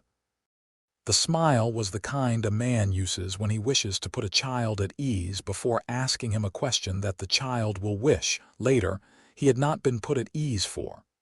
"Brandon," Maester Luwin said, "have you been climbing the broken tower?" Bran, in his 8-year-old clarity, recognized the trap and walked into it because there was no place else to walk. "Yes, Maester. All the way to the top." "Yes, Maester." "Have you climbed in by way of the dovecote vent on the south side?" "Yes, Maester." "And have you found a thing in there which you would now like very much to ask me about?" Bran's mouth opened. He shut it. He shook his head. He shook it again. "Brandon," I promised. "Brandon, look at me." Bran looked. He had begun to cry quietly, in the way of a boy who is too proud to make a noise about it. "I am not going to make you break your promise," the Maester said gently. "You have done a great honor to your brother in keeping it. I will only say this. There is a thing in this castle which is larger than promises. There is a thing in this castle which I have suspected for a fortnight, and which your questions have today confirmed for me, and which I will not be able in honor to keep from your father. Do you understand me?" Bran nodded. The tears went down his cheeks without permission. "I will not say to him that you told me. You did not tell me. You came with a sum you did not understand. Whatever your father comes to know, he will come to know it because I have known it, and because I have served his house too long to pretend not to. Do you understand me?" "Yes, Maester." "Go back to your sums, Brandon. Take the slate. I will solve the sum with you tomorrow. Today there is a thing I must do." Bran picked up the slate. He went out of the Maester's chamber. He stopped on the stair and pressed his forehead against the cold stone of the wall and let the tears come properly, in silence, because father had taught him that a Stark did not weep where the household could see. Then he went down to the bailey and he ran across it, ran in the snow with his cloak flying out behind him, and he ran up the buttress of the broken tower in violation of every word of his promise, because his promise had been not to tell, and he had not told. And there was a difference between telling and warning that was very clear in his head and would, he thought, be very clear in Jon's. Jon was in the garret. Cinder was on his shoulder. He looked up when Bran came tumbling in through the window with snow in his hair, and his face went still, and Bran, with the breathlessness of a boy who has run uphill, said, "Maester knows." Jon went to his feet. "Bran, I didn't say, I asked about cheese. Cheese. What dragons eat. Whether they eat cheese," he guessed. "He said I didn't break my promise. He said he had to tell father." Jon was very still for a moment. Then he sat back down. He picked Cinder off his shoulder and set her on his knee and stroked the long, pale ridge of her back with his thumb. She watched him do it. "Bran," he said, "sit." Bran sat. Did he say when? "Today," he said. "Today, I think now. Then we have very little time. Jon, I'm sorry. Don't be sorry. I should have told you not to ask. I should have known you would ask. You are 8 and you have a curiosity in you the size of a wolf. I was a child once. I did not think to tell you not to ask." Jon looked at his half-brother. "Listen to me. You did right to come and warn me. If father is going to come, I will not have him come and find me unprepared, but you go back down, you go to your room, you stay there. Whatever is going to happen will happen to me, not to you. Do you understand?" "Yes, Jon. Go." Bran went. He stopped at the dovecote vent and looked back. Jon was sitting on the floor of the garret with the dragon on his knee and his face, very calm, turned toward the door. Bran would remember the picture for a very long time. Then he went down the buttress, slow this time because his hands were shaking. Jon sat with Cinder for a quarter of an hour. He did not move. He thought. The thinking, at last, came to a place. He had been waiting at the edge of a decision for 3 weeks, and he had thought every day that he would put it off one more day. And now the day had decided for him. He would carry her down. He would carry her to his own bedchamber. He would wait there. If father came, he would not be hiding. He would be standing in his own room with his dragon on his shoulder, and father would have to look at him with the dragon, and that, he had decided, was the only honest way to begin. He wrapped her in his cloak. He went down by the buttress for the last time. He crossed the bailey. He passed 2 guards who did not look at him. He went up the back stair to his bedchamber. He shut the door. He sat on the edge of his bed with Cinder in his lap and her gold eyes watching him, and he waited. It took less time than he had thought. The footsteps came up the stair an hour past noon. They were the footsteps Jon had grown up listening for, the slow, even, considered tread of a man who was never in a hurry and who never wasted a step. The footsteps stopped outside his door. There was a pause. The pause was the pause of a man who had paused outside this door before, on many smaller matters, and was choosing the weight he would bring to this one. The door opened. Lord Eddard Stark stood in the doorway. He was alone. He had ice on his back, which was not a thing he wore in his own keep, except for ceremony, and which was not, Jon understood, a threat. It was the only sword in the castle that father had ever fully trusted, and father had brought it because he had not known what he was coming to and had wished, on instinct, to be ready for whatever it was. Father saw the dragon. He did not, just then, do what other men would have done. He did not draw his sword. He did not raise his voice. He did not call for the guard. He did not back out of the door and bar it from the outside. He stood with one hand on the door frame, and he looked at the small, ash-pale creature curled in his bastard son's lap, and his face did the only thing Jon had ever truly known his face to do at a great matter. It went still. Then he came into the room and he shut the door behind him. "Jon." Father, how long? 3 weeks, a little more. Where? The crypts. Behind a slab in the wall by Lyanna's tomb. 3 eggs in a chest. One was warm to my hand. I cut myself. The blood, he stopped. He started again. The blood woke her. Father walked across the room. He did not move quickly. He sat down on the wooden chest at the foot of Jon's bed, which put his head at the height of Jon's. He looked at Cinder. He looked at her for what Jon afterward thought of as a long time, and he saw her see him back. And a thing passed between Lord Eddard Stark and the small ash-pale dragon on his bastard son's knee that Jon could not name then, and would never afterwards have words for. Cinder, after a moment, made the low chest rumble. She did not bare her teeth. She did not coil. She lifted her chin and watched Father, and the gold of her gaze and the gray of his met and held. "She is a beauty," Father said quietly. He said it as a man might say a thing of a horse, or of a sword, or of his own daughter. There was nothing of fear in his voice. There was something else. There was a thing in his voice that Jon had heard only twice before in his life. Once when Father had spoken his sister Lyanna's name aloud at her stone in the crypts, and once when Father had been told, 14 years ago, that his wife had safely delivered a son. Father. Yes, Jon. I do not understand what is happening. Father looked at him. Father's gray eyes were the same gray eyes Jon had seen in his shaving mirror that morning. Father took a breath, and he let it out, and he said, "I have been waiting for this since you were a child of 3 days." Jon said nothing. "You will have many questions," Father said. "I cannot answer all of them today. Some of them I cannot answer today because I have not yet decided what answering them will cost. Some of them I cannot answer today because the answering is not yet safe. But I will answer enough today that you will know where you stand with me." "All right, Father. You are not surprised that I am not surprised." "No, Father." "Why?" "Because I have been watching your face for 12 years, Jon said, and your face has been waiting." Father's mouth did a thing.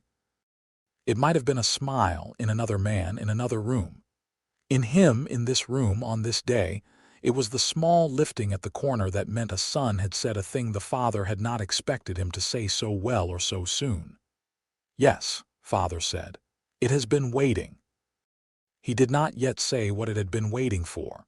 He set that down between them on the floor of Jon's bedchamber like a stone, and he stood up. "Listen to me, Jon. There are things I must do today, and they must be done before the sun is down. Stay in this room. Do not let her be seen. I will send Maester Luwin to you in an hour. He will come with my consent. You will tell him what you told me, only that, no more. He will ask a great many questions. You will answer the ones about the dragon, and you will turn aside the ones about yourself. Do you understand?" "Yes, Father." "Tonight, after the household is asleep, I will come back. We will speak then of what comes next. Until I come back, you do not leave this room, and she does not leave your sight. Have you food? For her, a little. I will have more sent up. Sausage. Tell Maester Luwin you have been ill, and the kitchens will not question it. Will she tolerate the Maester? She tolerates Bran. She has not yet met another man besides me. Then I will go in first when I come back tonight. She knows me a little now. We will not give her too many strangers in one day." He moved to the door. He stopped with his hand on the latch. He did not turn around. "Jon, Father, you did right to wait for me. You did right not to come to me first. There is honor in your judgment that I could not have asked of you. I will not forget it." He went out. Jon sat on the bed with Cinder and stared at the closed door for what was not a long time but felt like one. Then he set his face against her warm, pale flank and let, for the first time since the night of the hatching, his shoulders drop. She made a small sound. It was not the cheer-up. It was lower and longer, and it ran all through his ribs.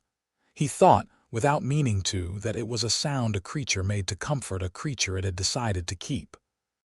Lord Eddard Stark went down from his bastard son's chamber to his own solar, and he sat in his chair behind the great oak desk that had been his father's. and he put his hand flat on the wood. And for the first time in 14 years, he allowed himself to consider the full weight of the promise he had made on a hot stone floor in the Red Mountains of Dorne.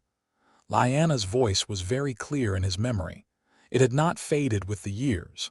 It had grown clearer. "Promise me, Ned," he had promised.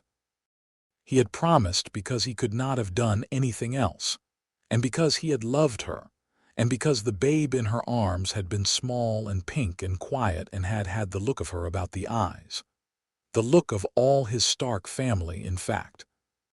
Which was the look that had saved the babe's life in the only way that a babe of that line could be saved.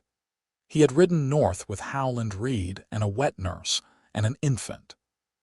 He had ridden into Winterfell and looked his wife of half a year in the face, and he had told her the lie that had cost him his peace in his own house ever since. The lie had been the cost of the promise. He had paid it. Now the lie was breaking. It was breaking in the most public of all possible ways. The babe in his bastard son's lap was not a babe but a dragon. The blood had answered the blood. The histories were not wrong.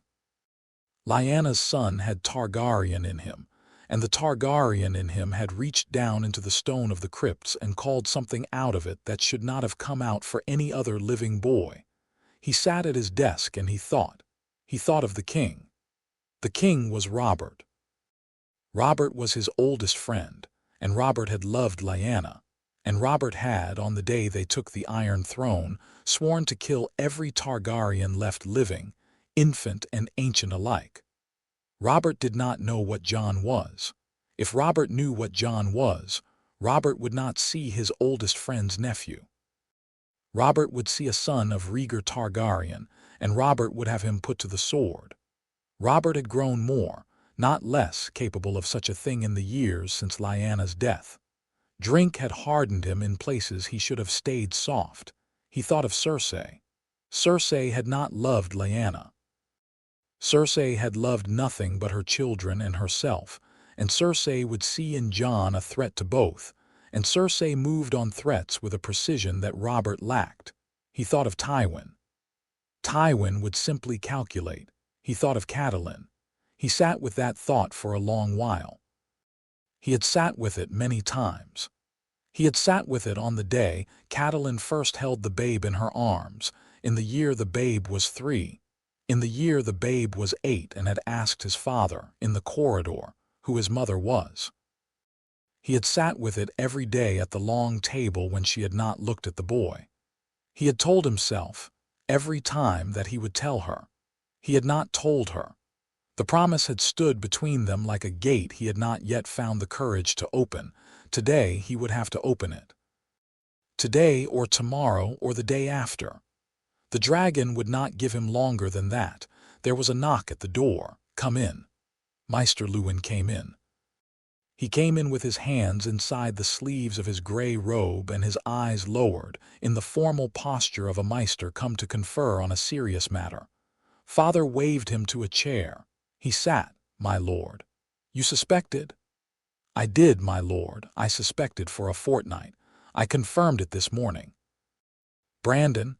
You are not to mention Brandon's part in it. He is a child." "As you say, my lord. You will not write to the Citadel." A pause. The maester's hand moved to the chain at his throat. "My lord, my oath. I know your oath. I know it as well as you do." "Tell me what your oath requires of you." "It requires me to serve the house I am sworn to. It requires me to keep its counsel.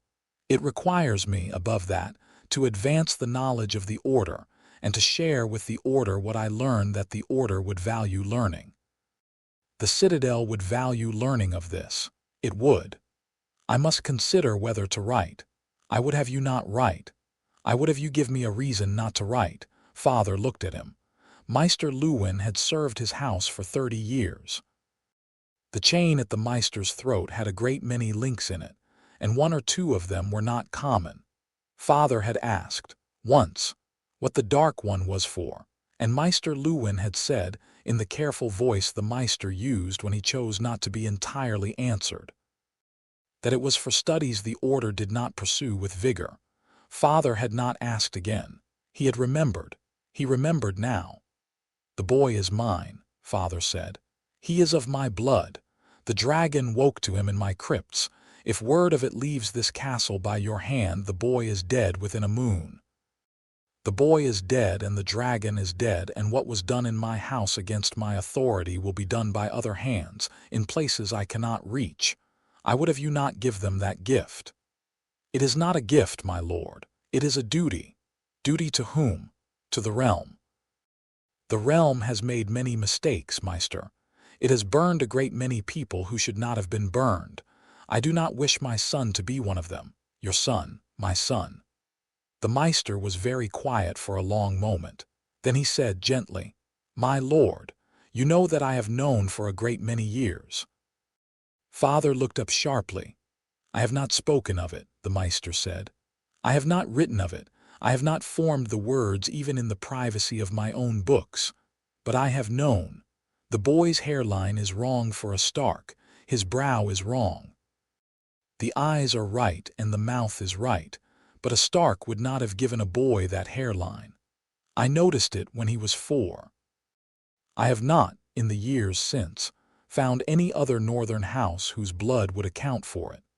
And I have studied the matter privately because it is my profession to study such matters. I had concluded wrongly, I see now, that the boy's mother must be of one of the mountain clans, and that you had spared her name out of your characteristic mercy." Father did not speak. "With this morning's confirmation," the Meister said, "I have revised my understanding. The dragon does not wake to Stark blood. The dragon does not wake to the blood of any mountain clan known to the chronicles. The dragon wakes, in all the histories the Order has, to one blood only. I do not require you to confirm it, my lord. I only ask whether I have, to your knowledge, understood it correctly." "You have." The two men looked at each other across the table. The Meister, after a moment, took the chain at his throat in his hand again, and he did a thing Father had never seen him do in 30 years. He bowed. "My lord," he said, "I will not write to the Citadel, Meister. I will write a letter to the Citadel. I will write it as I would have written it had I learned no such thing. It will go out tomorrow. It will report on the harvest in the Wolf's Wood and the chest cough that has been troubling the western village.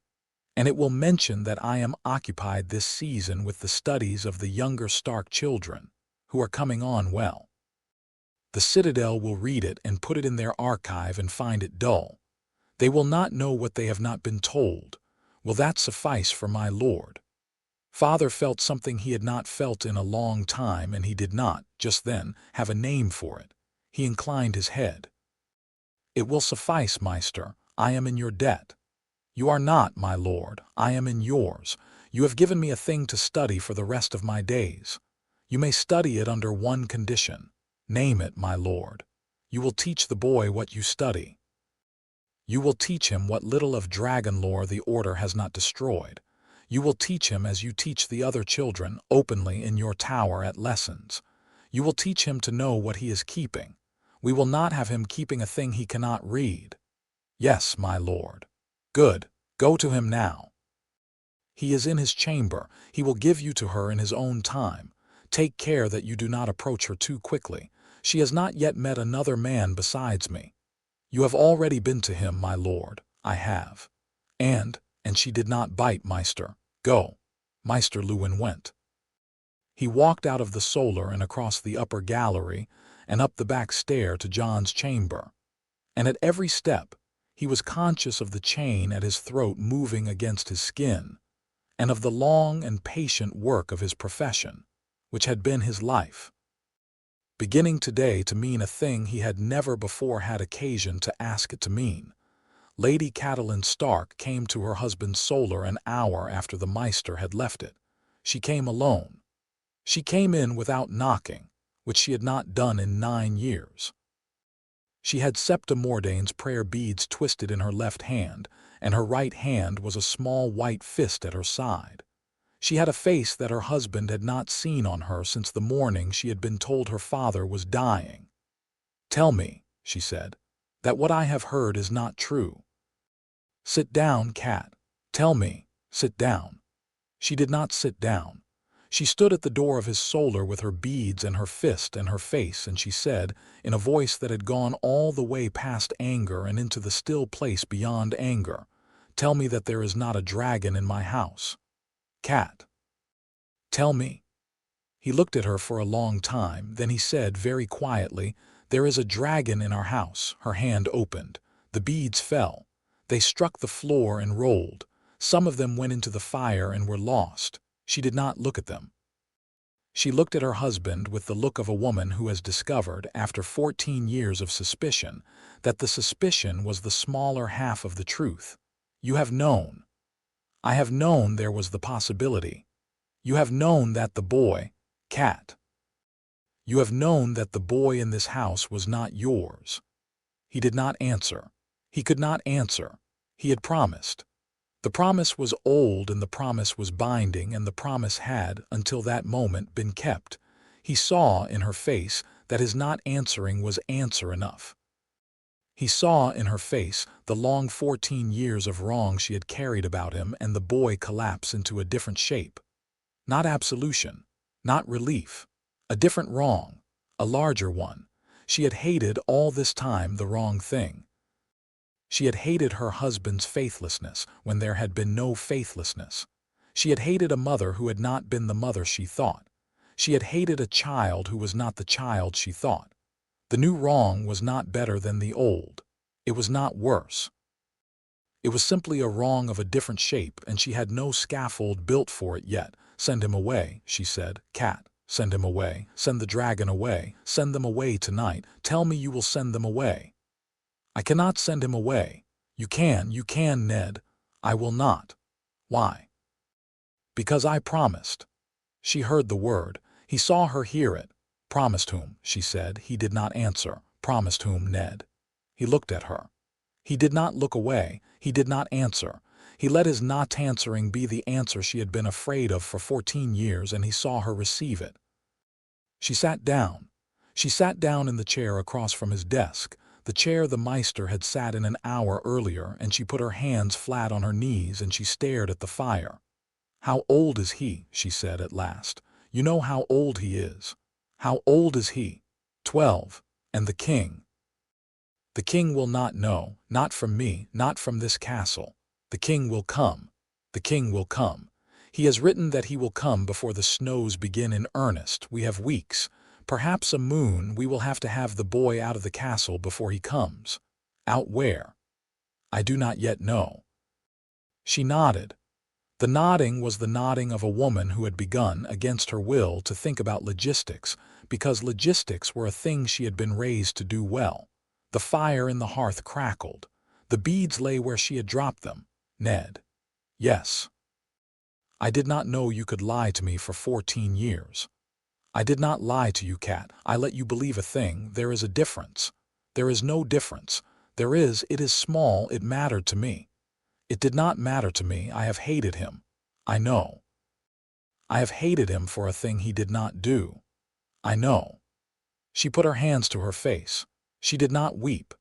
Catelyn Tully did not weep where her husband could see, because her father had taught her, before she could read, that a Tully woman did not weep where her men could see. She put her hands to her face, and she sat with the weight of 14 years of misdirected anger, and after a long time she lowered her hands and looked at her husband and said, in the voice she used at table, "What do you require of me, my lord?" "Cat, what do you require?" "I require that you say nothing. To anyone. Not to your children. Not to the septa. Not to your sister at the Eerie. Not to any raven you would write. Until the boy is safe out of this castle and the king has come and gone, the truth of what is in this house dies in this room. I will not speak of it. And the boy." She looked at the fire. "The boy," she said. She paused. "The boy is in this house through no choosing of his own. I have been small to him. I will not be smaller. I do not yet know if I can be larger. We will see what I can be." "That is enough, cat." "It is not enough, but it is what I have today." She rose. She gathered the beads from the floor with her hand, the ones the fire had not taken. She went to the door. She paused with her hand on the latch in the way her husband had paused an hour earlier on Jon's door. Ned. Yes. Was she beautiful? He did not have to ask which she. She was Lyanna, he said. She was beautiful. You have seen her in the crypts. That is not a portrait of her. That is a stone. She was beautiful. She inclined her head and she went out. In a tower in King's Landing, on the same hour that Lord Eddard Stark sat in his solar with his head in his hands, an old man named Jon Arryn coughed once, looked surprised, and slid sideways out of his chair. The woman who attended him caught his head before it struck the floor. The Maester came running. The hand of the king was dead before the bell had finished its first ring. Word went out by Raven. Word would come in due time to Winterfell. Robert Baratheon, who had loved Jon Arryn as he had loved few men in his life, would weep a great storm and ride for his old friend's funeral, and then look about him for a hand to replace the dead one. His eyes would settle, as they always did when he wished a hand he could trust, on the Lord of Winterfell. Lord Eddard Stark would not, at that hour, have had any inkling of any of this. He would have had only the figure of his lady wife going out of his door, and the beads in the fire and the boy upstairs and the dragon. In Jon's chamber, the door opened a second time that day, and Maester Luwin came in. He came in slowly with his hands inside his sleeves, and he saw Jon on the bed with the dragon on his shoulder, and he stopped at the threshold as father had stopped, and he looked. He looked for a long time. Then he came in. He sat down on the floor, not on the chest, because he was a small man and he wished his eyes to be lower than the dragon's. Cinder watched him. She did the chest rumble. She did not bare her teeth. "Hello, my lady," the Maester said gently. He used the word my lady the way one uses a courtesy with a creature one is unsure how to address. "You are well named, I think. May I sit a little while with your boy?" Cinder, after a long moment, looked at Jon. Jon nodded once. She made a small chirruping sound. She climbed down from Jon's shoulder and crossed the bed and stopped at the edge of it, and she lowered her snout to a foot from the Maester's face, and she looked into his eyes. He did not look away. He did not move. He waited. He had waited for many things over many years in this castle, and his profession was patience. She made the low chest rumble again. Then she walked back across the bed and climbed into Jon's lap. The Maester let out a breath he had not known he was holding. "Jon," he said, "Maester, I think we shall have lessons this afternoon. Not on Aegon, on the dragons themselves. I have a book. It is not a book the Order would have me lend you, but you and I will lend it together, you and we will see what it tells us." He drew from the inside of his robe a small, soft, black-bound book. The cover was unmarked. The pages, Jon could see at the edges, were old enough to be brown. "What is it?" Jon said. "A treatise," Maester Luwin said. "Written by a Maester of old Valyria before the Doom. Translated badly twice by Maesters of the Citadel who did not understand what they were translating. The Order has a copy. The Order's copy is locked in a vault. This is mine. I made it as a young man. I have not opened it in 20 years. I think we shall open it now." He set the book on the floor between them. He put his hand on it. "Jon," he said, "you are not alone." Jon looked at the book. He looked at the Maester's hand on it. He looked at Cinder, asleep again across his thigh. He did not know at 12 the words to say what he was. He knew only that the small, ash-colored warmth at the center of his chest, which had been the not-telling and the dragon both, had unfurled by half, had become, by half, an unburdened thing. "Thank you, Maester," he said. "Thank me when we have read the book." He opened the book. The two of them, the Maester and the boy and the dragon, bent their heads to it together, and the long afternoon began. Chapter 3 End. Cinder grew. She grew the way fire grew when you fed it, slowly until it found its hunger, and then very quickly afterwards. By the 4th week she was the size of a half-grown hound. By the 6th, she could no longer perch comfortably on Jon's shoulder, and had taken to riding draped across the back of his neck like a heavy ash-colored shawl. By the 7th, she could fly short flights, the length of the broken tower's garret to the rafters and back, and the wing beats made the dust come down in soft ribbons through the slats of the boarded windows. By the 8th, she was the size of Ghost. Ghost had not got any smaller, but the gap between them was closing, and Ghost had begun to look at her with a respect that went beyond the quiet acceptance of those first nights. She had stopped sleeping in his lap. She slept now on the lid of the great wooden chest in his chamber, which she had appropriated by the simple measure of climbing up onto it on the second night after Father's coming and refusing. With the gentle obstinacy of a creature who was now 20 pounds heavier than she had been when Jon first carried her, to be moved, he had piled an old sheepskin on the lid for her. She had bitten the sheepskin to a satisfactory shape and curled herself in it. The lid was warm all night and into the morning. The room itself was warm. He had not lit a brazier in his chamber for 19 days. The dragon was the brazier. Father had given him the chamber, not in words. There had simply, on the morning after the first long talk, been a set of new locks fitted to his door. Locks of a quality his door had not previously had, and a single key delivered to his hand by Hullen, the master of horse, with a wordless nod. The household understood that Lord Eddard's bastard had become, in some manner, an acknowledged son. The household did not know what manner. The household did not ask. Cinder went out at night. Father had insisted on it, after the second week. A creature could not be kept in stone forever. The household slept early in winter, and the bailey was empty after the third bell. And so Jon had taken to opening his window after the third bell and letting her go.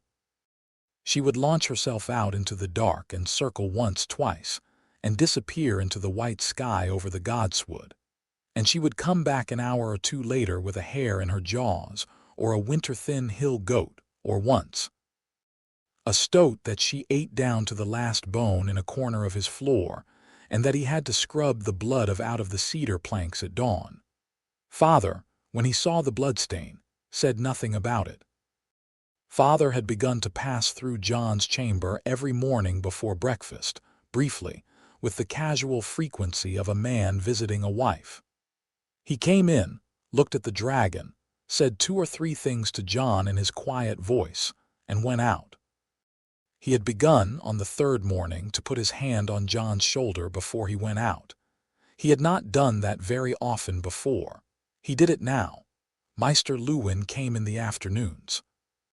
They read the Valyrian treatise together, slowly, with much dictionary work, and they read fragments of older histories the Maester pulled from the depths of his library.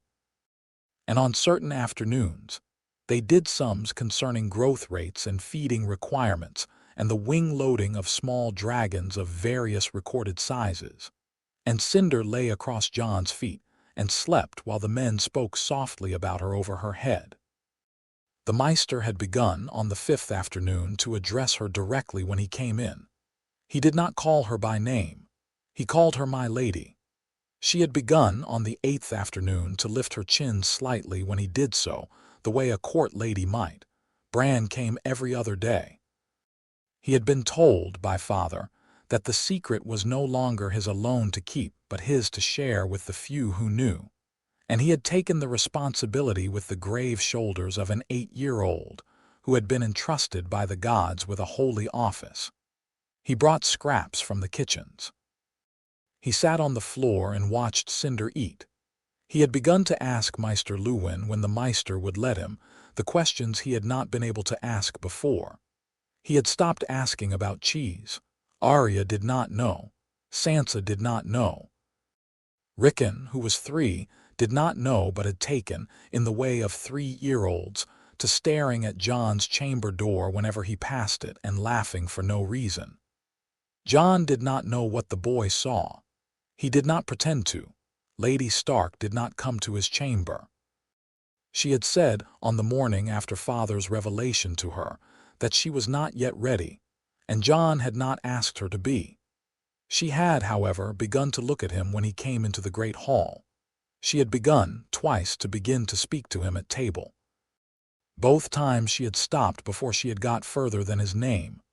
Both times he had said, very politely, "Lady Stark," and had waited, and she had looked away. He took this for progress. The household was, on the whole, calmer than it had any right to be, given what was sleeping on the chest in the bastard's chamber. The household did not know. The household had not been told.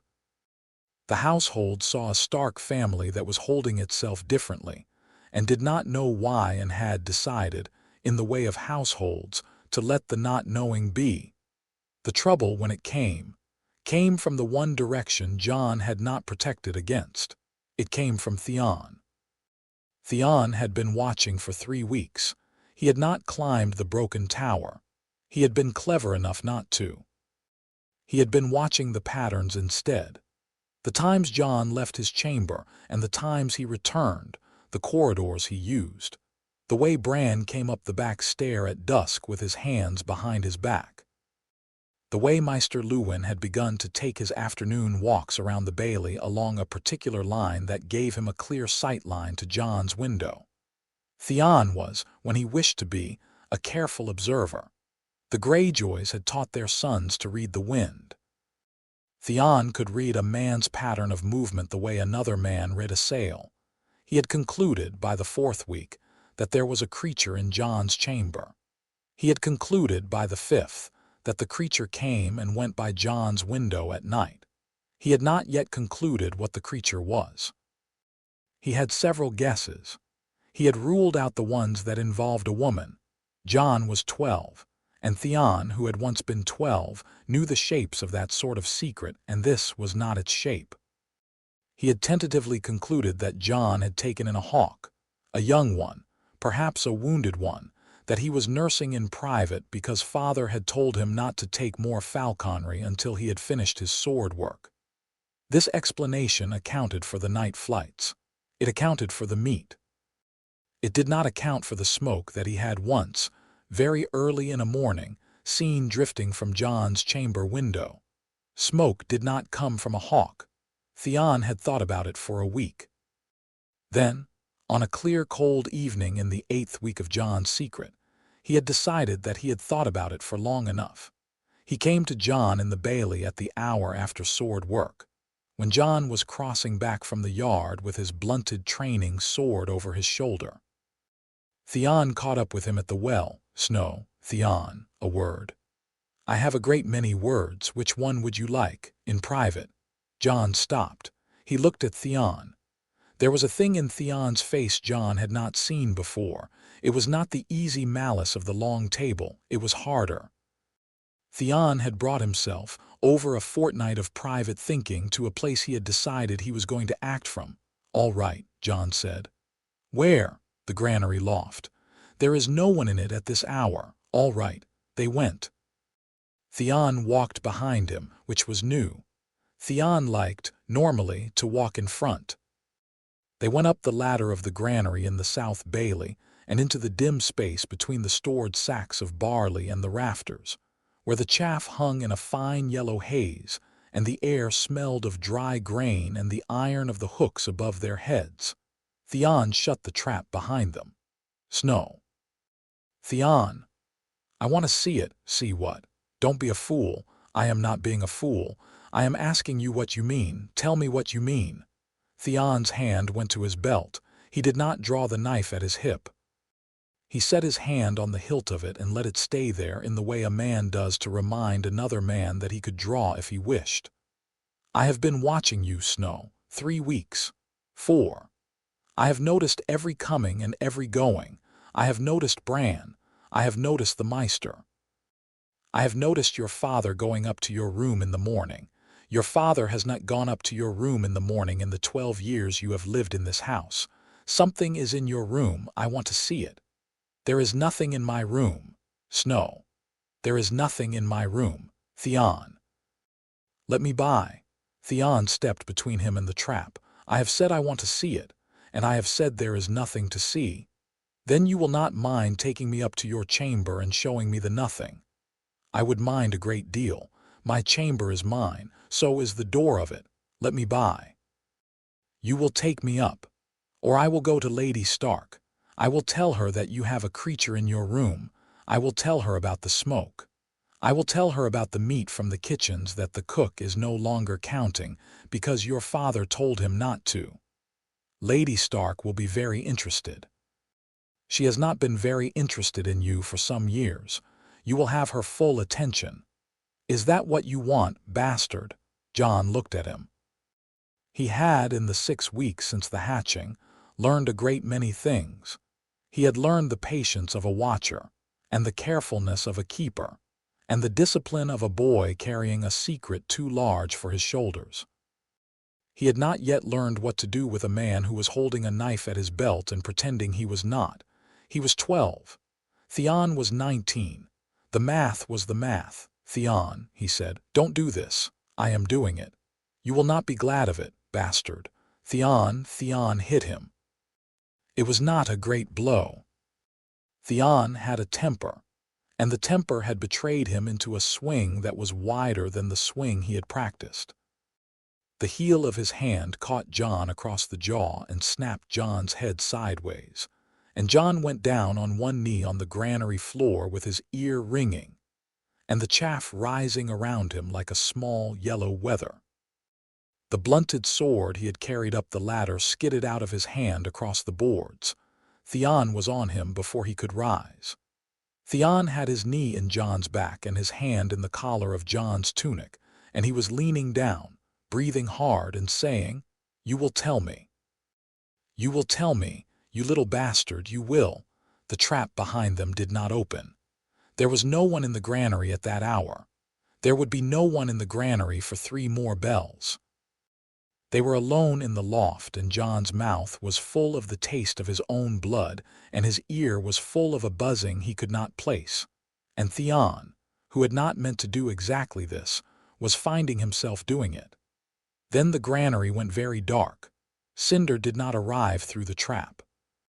She arrived through the louvred opening at the north end of the gable, where the chaff was vented in summer, which was a hole no man would have considered an entrance, and which a small dragon had, by careful reconnaissance over the last month, learned to pour herself through. She came through it sideways, a long pale ribbon of ash-gray muscle, and she landed on a sack of barley with a thud that made the hooks above their heads shiver, and she opened her wings. She was the size of a wolf now. She did not scream. She made the chest rumble. It was lower than it had ever been, and it ran through the boards of the granary floor and into Theon's knees.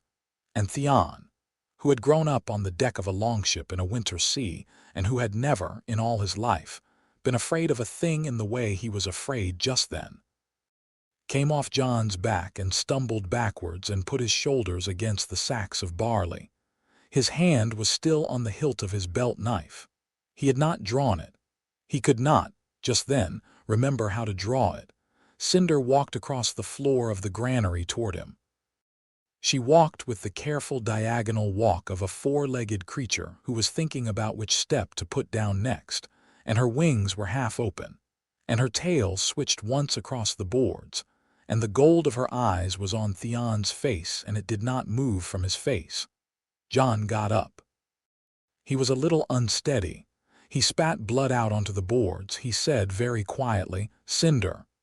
She did not look at him. She kept walking toward Theon. The chest rumble had gone to a particular note that Jon had heard her make twice before, both times at a thing that had startled her in the night out over the godswood. He had not yet known what she would do at that note. He learned now. She struck at Theon's hand. She did not bite him. She did not close her jaws on him. She breathed.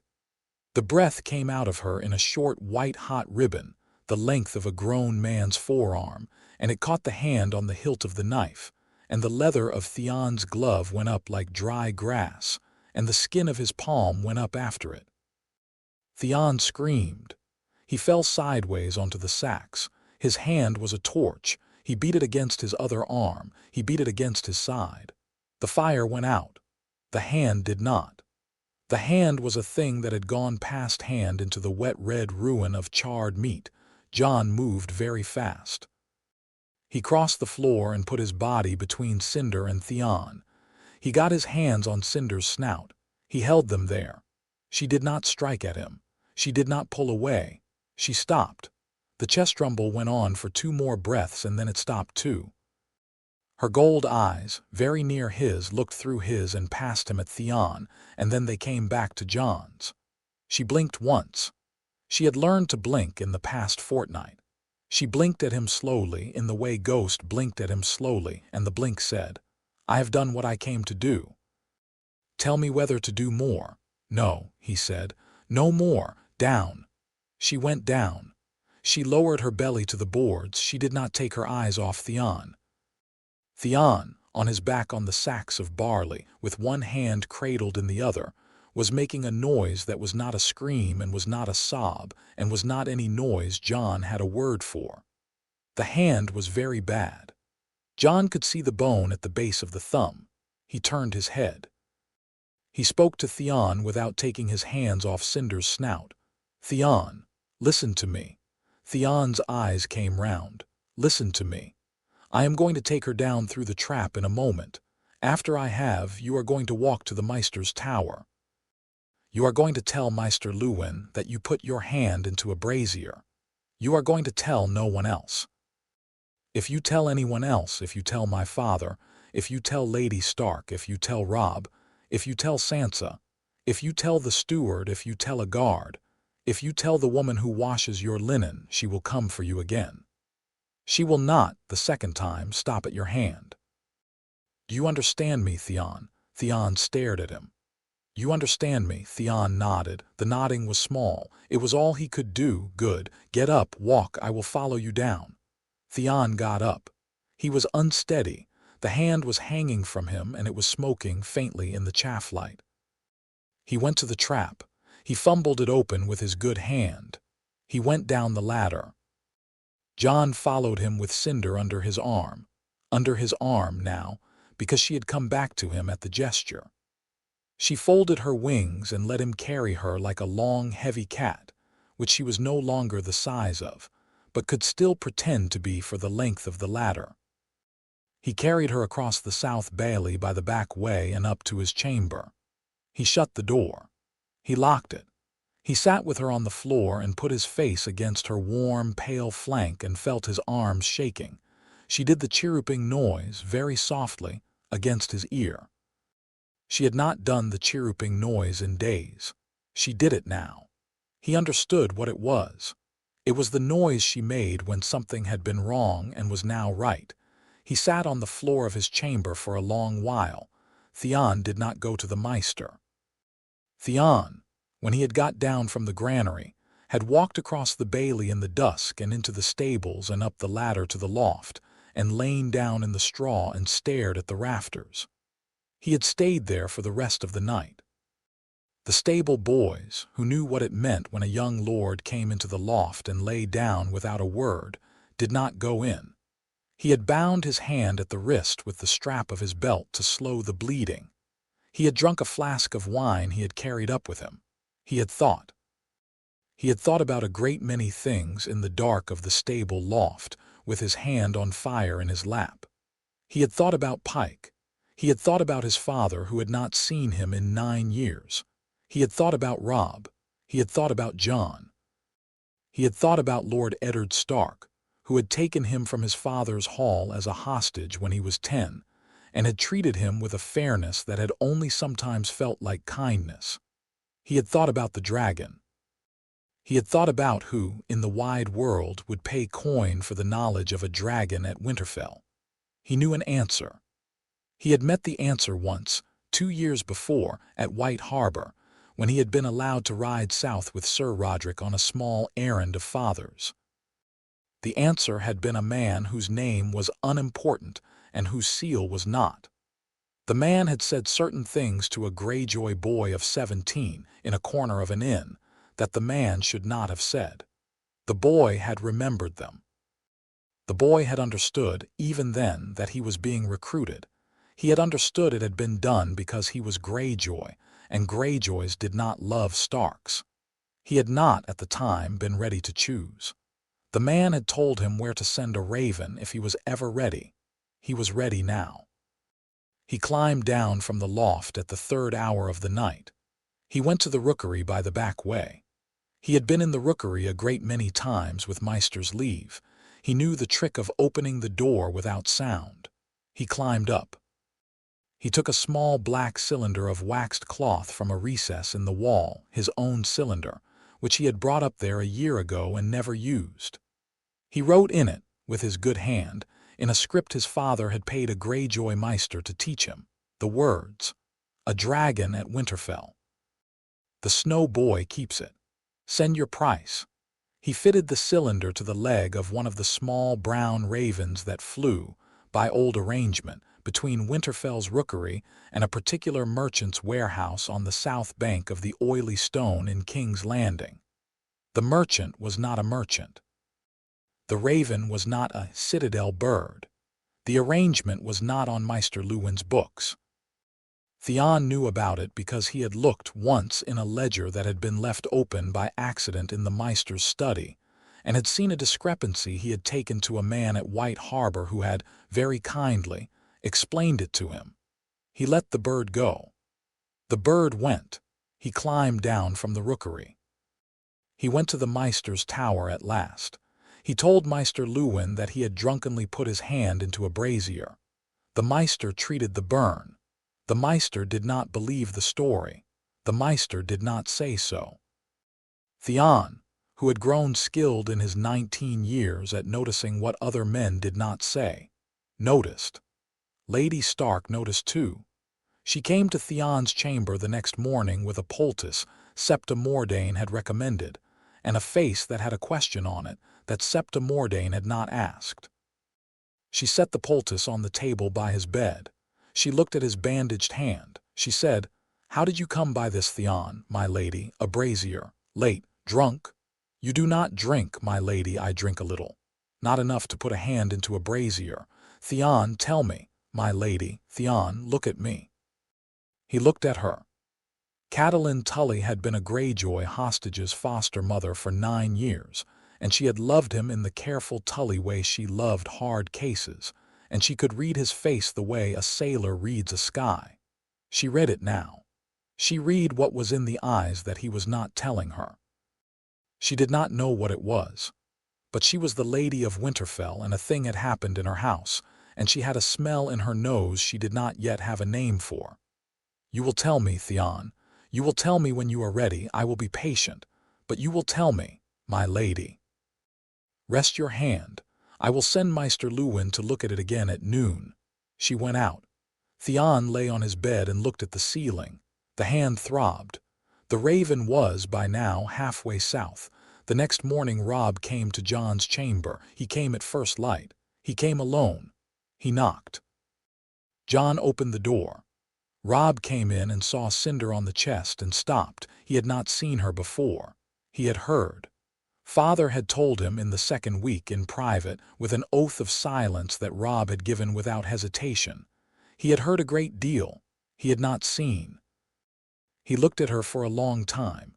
She watched him back. She was, by now, a little larger than Grey Wind, who slept in Robb's chamber by night, and her wings were folded along her sides, and her gold eyes followed Robb as he crossed the room. "Jon." "Robb, she is. Yes, she is. Yes." "Gods, Jon, I know." Robb sat down on the chest beside her. She did not move. She lifted her chin. He held out his hand, palm up, very slowly, and she lowered her snout to it. She did not breathe on him. She touched her snout to his palm briefly and lifted it away. Robb let his hand fall. He looked at his palm. The skin had a slight pink mark where her snout had brushed it. He looked at Jon. "You command her." "Sometimes. She does what she does. I tell her things. She listens. We are working it out. Father told me. I know. I am not, Jon. I am not angry." "I did not think you were. I am perhaps a little angry that Father told me before you did, but that is not your fault. That is a thing between father and me. I will sort it out with him. All right, Jon. Yes. Will you ride with me today? Jon looked at him. Where, Hawking? Up the Wolf's Wood. I have asked father. He has said yes. He said he would be glad if you came. He said, Robb hesitated. He said it would be good for her to fly under sky for an hour in a place where no one would see her. There is a clearing 2 hours ride west. Father said you would know it. Will you come? Jon, who had not been hawking in months and who had not, until that moment, allowed himself to imagine Cinder out under an open sky in daylight, said, yes. They went. They rode out at mid-morning, only the two of them and Grey Wind. Father had said no escort, no guards, no Hullen, no servants. Cinder rode in a leather hood Jon had begged from the falconer on the false story that he wished to make a long-eared one for the new Merlin. The hood fit her badly. She rode in it on his shoulder under his cloak with her snout against his ear, and she made small impatient noises every quarter mile. The Wolfswood took them in. It was the kind of cold day where the trees stood very black against the snow and no birds called. Grey Wind ranged out ahead, a long gray shadow between the trunks. Robb and Jon rode close, knee to knee, talking softly about nothing at all. They had not ridden alone together in a long time. The talking was the talking of brothers who had been put apart by the world's nonsense, and were finding, now, that the apartness had not gone deep. They came to the clearing 2 hours west. It was a small bowl of ground in the Wolfswood with a frozen pool at the center and low hills around it. It was the kind of place where a boy could see anyone coming from a long way. They dismounted. Jon undid the hood. He set Cinder on the snow. She stretched. She shook herself. She looked up at the sky. Then she went up. It was the longest flight she had ever taken under open sky. She climbed in slow, lazy spirals, and the white of the snow on the ground gave back the white of her wings, and she went up and up until she was the size of a hawk against the high blue, and then smaller, and then she was only a fleck. She came down in a long, screaming dive that sent the snow off the trees in great pale falls, and she pulled out of it, 10 feet above the pool, and she skimmed the ice with the tips of her wings, and she landed on a stone at the pool's edge and folded her wings and looked at Jon. She was, all of her, alive in a way he had not yet seen her be. Her chest was heaving. Her gold eyes were bright. The chest rumble was a deep, contented one. Robb, beside Jon, had not spoken in the whole quarter hour of her flight. He spoke now in the voice of a young lord who had seen a thing none of his fathers had seen. Jon, gods, Jon, I know, gods, Jon, I know. What are we going to do? I don't know. What are you going to do? I don't know that either. They watched her drink from the small, open patch of black water at the pool's edge where her wingtips had broken the ice. They did not speak for a long while. The Ironborn came at the 2nd hour after noon. There were 6 of them. They were the survivors of a longship that had been driven inland by a winter gale and had broken up on the shoals 2 leagues west of White Harbor. They had walked north under the Wolfswood for days, eating what they could trap, looking for a holdfast or a village they could take by force. They came across the clearing because the smoke of the small fire Jon had lit to warm the riding flask had drawn them. They had not expected 2 boys and a wolf and a creature from a song. They had expected a forester's hut. They came out of the trees on the south side of the clearing. Robb was on his feet first. He had Grey Wind's growl in his ear half a heartbeat before the lead ironman stepped clear of the trunks. He drew his sword. Jon drew his. They both knew, looking at the 6 men, what the 6 men would have done. Cinder came off the stone.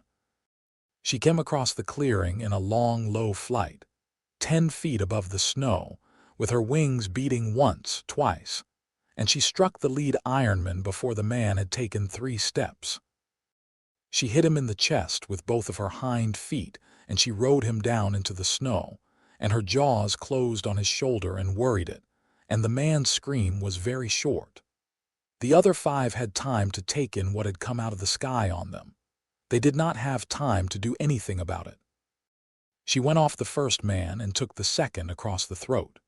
She breathed at the third, and the third went up in a bright, thin column of flame that fell sideways into the snow and rolled and stopped rolling.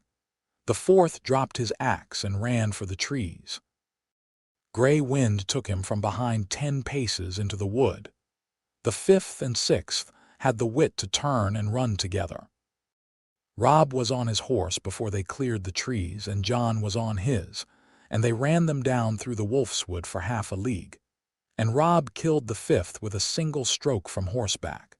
And Jon, whose hands were shaking and whose face was very white, killed the sixth. The man had turned to face him at the last with his back to a tree, with no weapon, with both his hands up. And Jon had run him through, because the man had been about to scream a name that was not the name of anyone Jon recognized, but that the man had been screaming with the kind of certainty that meant a sailor calling for a ship that was not coming. He pulled his sword out. The man slid down the tree and sat at the foot of it. Jon sat on his horse and looked at him. He did not, just then, weep. He did not, just then, do anything. He turned his horse and rode back to the clearing with his sword across his knees and his face blank. Robb met him at the edge of the clearing. Robb's face was blank too. They did not speak. They rode back to the bowl of ground where Cinder was sitting on the snow with 3 dead men around her and her snout red to the eyes.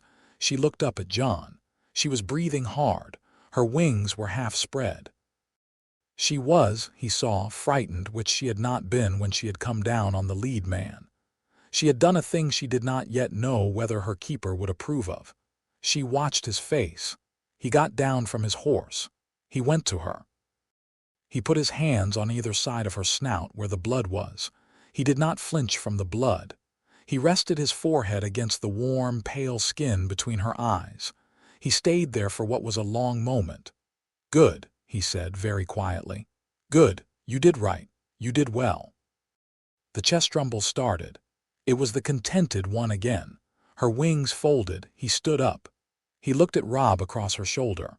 Robb was on his horse with gray wind beside him, panting in great white plumes. Robb's face had not changed.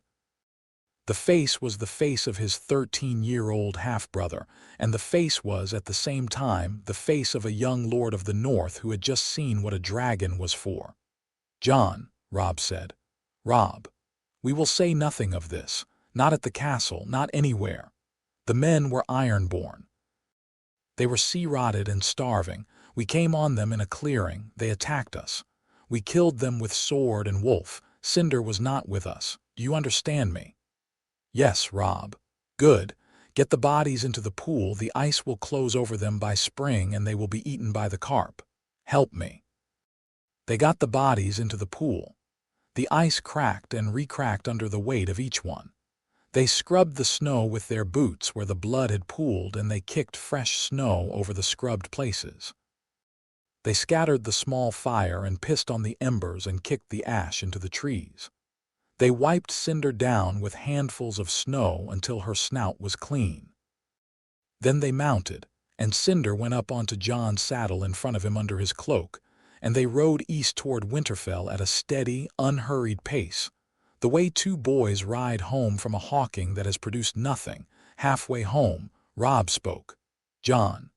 "Yes." "You were the one who killed the last of them, the one against the tree." "I was." "He had no weapon." "No." "Why?" Jon was quiet for a long while. Then he said, "He was calling for help." Robb thought about that. He did not speak again until they could see the towers of Winterfell on the horizon. "Jon." "Yes." "I am glad it was you and not me, the man against the tree. I think I would have let him go. I think it would have been the wrong thing. You would have done what you would have done. It does not need to be one of us only." "No," Robb said, "it does not. But today it was you." "I am glad of it. I am not glad of it. I am, Jon. I do not know what I am." "Nor do I." They rode in. A raven came over the wall as they crossed under the gate. It was a black bird, a citadel bird, and it came in low and fast and hard, in the way ravens come when they have been flown without rest. Maester Luwin took it from the master of birds in the bailey. He read the message. He did not, for a moment, do anything. He looked up at the riders coming in under the gate. He folded the parchment small and slid it into the sleeve of his robe. He went to find Lord Eddard. By dusk that day, the news was through the household, in the way news always was. The king was coming to Winterfell. The king was coming to Winterfell because the hand of the king had died in his bed in the south, and the king had no one, in all the realm, that he trusted to carry the staff, and the king was riding north to ask his oldest friend to take it up. Lord Eddard Stark sat at his desk in his solar with the king's letter in his hand, and his face the still gray face he wore when he was looking at a thing he could not change. Lady Catelyn stood at the window with her arms folded. Maester Luwin sat in the chair across the desk with his hands in his sleeves. "How long?" father said. 3 weeks, perhaps a fortnight at his pace. Less time than I had hoped. Yes, my lord. In a corner of the room, on the cold stone, very small, a single dark shape. A black raven that was not from the citadel had come in through the rookery's eastern slot an hour before the king's bird, and had been brought to the Maester before he had noticed that the seal on its message was a seal he did not know. He had brought it to the Lord Solar. They had not yet opened it. Father reached for it now. He broke the seal. He read. His face did not change. It rarely did. He set the message on the desk. He pushed it across the wood toward the Maester. The Maester read, "My lord, I know. This is, I know." Lady Catelyn turned from the window. "What?" Father looked at her. He looked at the Maester. He looked at the small, dark spot of wax that had fallen from the broken seal onto the polished oak. "Someone in this castle," he said, "has sent word to the south. A merchant in King's Landing has the news that a dragon has hatched at Winterfell. The merchant is offering, through this raven, to buy further news. He is offering, alternately, to arrange what he calls the safe transit of the keeper of the dragon out of the realm in exchange for the dragon itself. He has given a place and an hour for the answer." Lady Catelyn did not speak. "The seal is not a merchant seal," the Maester said. "It is the seal of a man whom the Order has watched for some years, a factor of the Queen's house." "The Lannisters," father said. "Yes, my lord." "Then we have less than a fortnight," father said. "We have however long it takes the Lannisters to send what they will send, if their answer is to send something rather than to wait for the king's progress. We must assume it is to send something. Cersei does not wait." He stood up. He walked to the window. He looked out across the bailey toward the broken tower, where Jon Snow was at that hour in his own chamber with his dragon on his chest, listening to her breathe. "Cat," he said. "Yes, Ned. It is time." "Time for what?" "Time to tell the boy who he is." She did not answer. She looked at him. She nodded. He turned to the Maester. "Send no answer to this raven. Burn it. Watch the rookery. I want to know who comes to it and at what hour. I want a man at it day and night. We will find out who in this house has done this thing, and we will deal with him. In the meantime," he stopped. He drew a breath. "In the meantime I will, tonight, do what I have not been able to do these 12 years. I will tell my sister's son the name his mother gave him." The Maester rose. He bowed very low. He went out. Lady Catelyn crossed the room and stopped at her husband's shoulder and looked out of the window with him. The lights of Winterfell were coming up against the early winter dusk.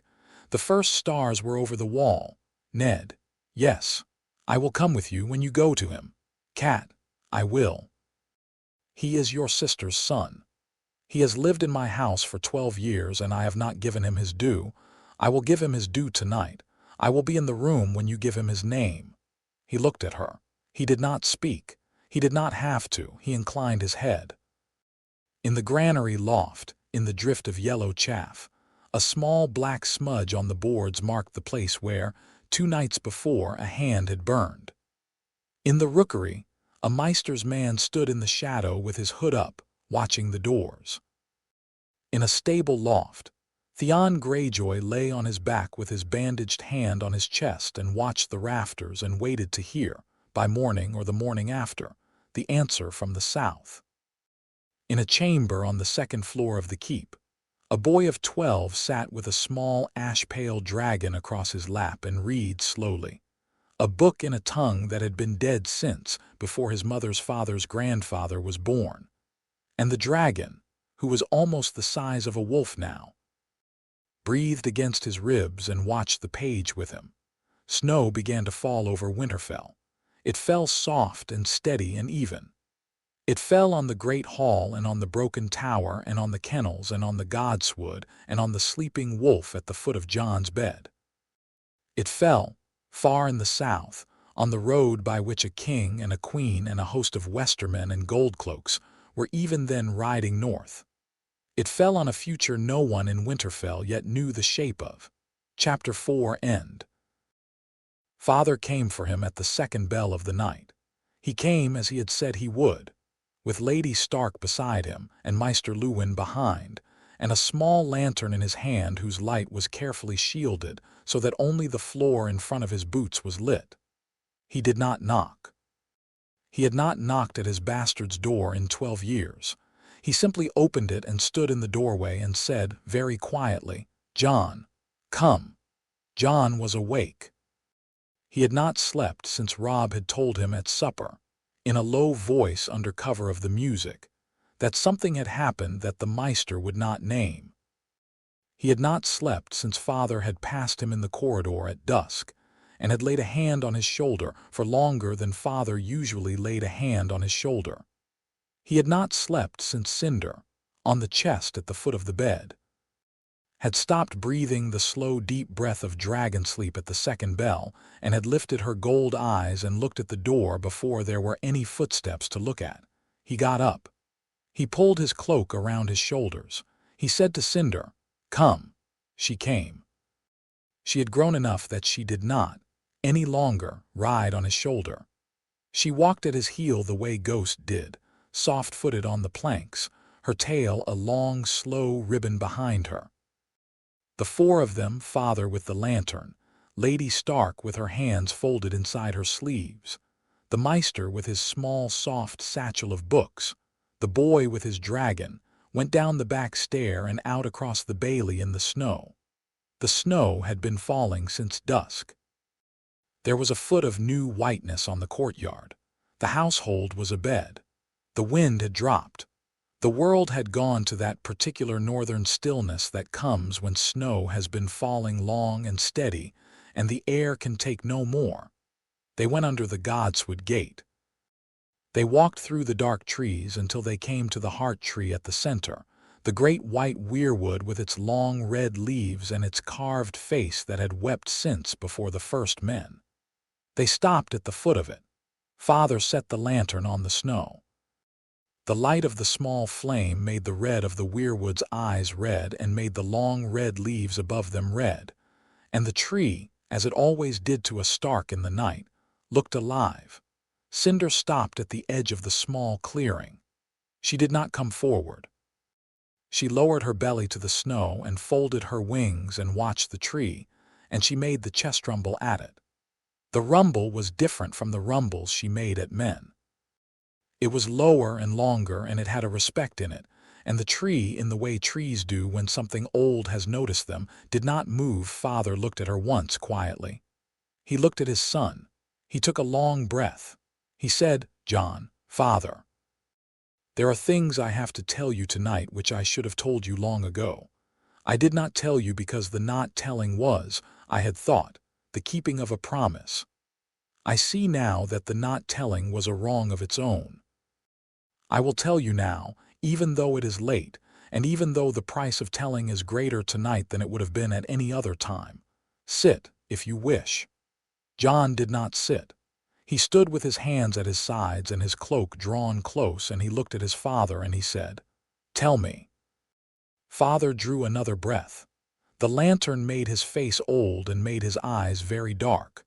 "Your mother," he said, was my sister Lyanna. Jon did not move. He did not speak. He stood with his cloak around him and his hand on the cold pommel of his small belt knife, and he looked at his father, and at his father's wife behind him, and at the Maester behind her, and at the white tree above them all, and the words went into him slowly, the way a stone goes into water. "Lyanna," he said, "Lyanna. Lyanna died in Dorne. Lyanna died in Dorne of childbed, with me beside her. The bed was not Robert's bed. The bed was as Lyanna's bed had been for a year before she died, the bed of Rhaegar Targaryen. He was your father, Jon. Rhaegar was your father. Lyanna was your mother. You are not my son. You are my sister's son. You are the last living child of the house of Targaryen by the male line." Jon was very still. "You are Aemon," father said. "She named you Aemon with her last clear breath while you were still wet with the blood of her. She named you for the Maester at the wall who is your great-uncle, and for the Dragon Knight before him, and for the long line of Aemons in the house of your father. She put you into my arms and she made me promise. The promise was to keep you alive. The promise was to take you home and raise you as my own and let no man know, until I judged you old enough to know, what name you carried in your blood." Father stopped. He drew breath. "I have judged you old enough. The judging was forced on me by the dragon, and by the king who is on the road, and by the raven that came to this castle 3 days ago, which I will tell you the contents of in a moment. But I have judged. You are old enough. You have a right to your name. I have kept the promise as long as I could keep it. I am letting it go now." Jon did not speak. "You are angry," father said. "I am not angry. You are angry. It would be right to be angry." "I am not angry. I am, father. I am thinking." He stood with the snow falling onto the shoulders of his cloak, and the breath of him going up in a small white plume, and he thought. He thought, with the strange clarity that came to him sometimes in great moments, that this was the answer to the dream of fire under stone. He thought that this was the answer to old Nan's hand on his shoulder. He thought that this was the answer to 12 years of long benches and Lady Stark's eyes that did not look. He thought that this was the answer to the egg that had warmed to his blood. He thought that this was the answer that had been sitting at the back of his head for 3 weeks since the night of the hatching, and that he had not allowed himself to consider, because considering it would have unmade him. He had not unmade. He had been remade. The remaking had begun the night the egg cracked under his ribs, and it was finishing tonight. He looked at his father. He looked at him for a long time. "Father," he said finally. He did not know what else to call him. He did not know if he was permitted to call him that any longer. He did not know what name to put in his mouth. The mouth chose. The mouth chose what it had been making for 12 years. "Father, Jon, you did right to keep me. You did right to take me. You did right not to tell me until tonight. You have done a thing that no other man would have done. You have done a thing that, by all the duties of your house and the loyalties of your friend the king, you should not have done. You have done it for me, father." He stopped. The snow fell. "Thank you." Father did not weep. Lord Eddard Stark did not weep, and had not wept where his children could see him since he had wept over the body of Lyanna in Dorne, and he did not weep now. He came forward and he put his hand on Jon's shoulder, and he stood that way for a moment that was, of all the moments of his life, the one Jon would carry. Then he stepped back. Lady Stark spoke for the first time. "Jon." Jon turned to her. "Lady Stark, I have a thing to say to you. I will say it now, with the gods listening and the tree and your father and the Maester. I have wronged you. I have wronged you for 12 years. I wronged you for a thing you did not do, and for a fault that was never yours, and for a life you did not choose. I will not in one night undo 12 years, I cannot, but I will not be small to you any more. I will not look past you at table. I will speak your name in my house. You are my husband's sister's son. You are blood of his blood. You are blood of the kings who built this hall. I will treat with you as such. You accept this from me." She said it like a Tully.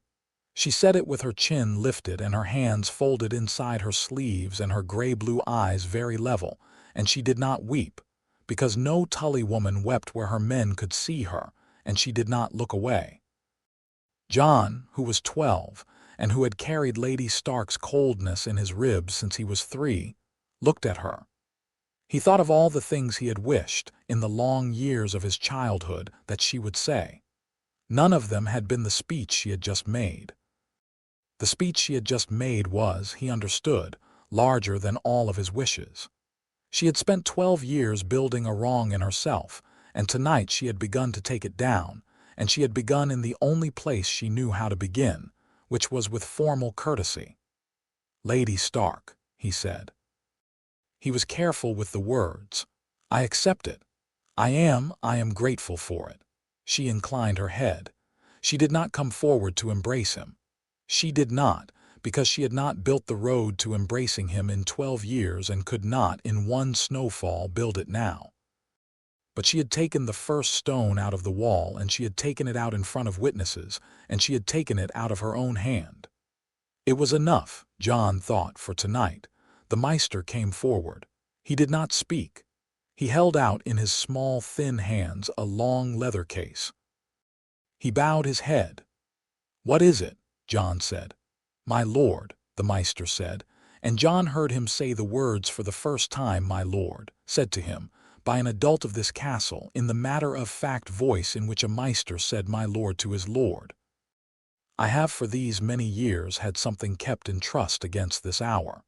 Your father gave it me on the night he came back from the south with you in his arms. He said I was to keep it until the day he told the truth of you, and then to bring it to you with my own hands. I have brought it." Jon took the case. He opened it. Inside was a small medallion on a chain. It was old. It was made of the dark red gold that had only been mined in old Valyria, and the smith had set on its face the 3-headed dragon of House Targaryen. The dragon was small and very fine. The metal was warm in his hand. It had been warm, the Maester had told him many years later. Every day of the 12 years it had sat in a velvet pouch at the back of the Maester's drawer, waiting to be given to a hand that could give it back its warmth. He closed his hand on it. He turned to the white tree. He did not know why he turned to it. He did not know what gods he was praying to just then, the old ones or the 7 or the dragon gods of his father's house that no one had remembered to pray to in 100 years. He stood with the medallion in his hand and he closed his eyes. Cinder came forward. She walked across the small clearing and she stopped in front of him and she lifted her snout to his closed hand and she breathed very softly against his fist. The metal warmed further. He opened his hand. The little 3-headed dragon on the medallion caught the lantern light and gave it back gold, and Cinder tilted her head and looked at it, and then up at him, and her gold eyes met his, and a thing passed between them that was the last small piece of the long evening's reordering. He put the chain around his neck. He tucked the medallion inside his shirt. It was warm against his breastbone. It would be warm there, he thought, for the rest of his life. "Father."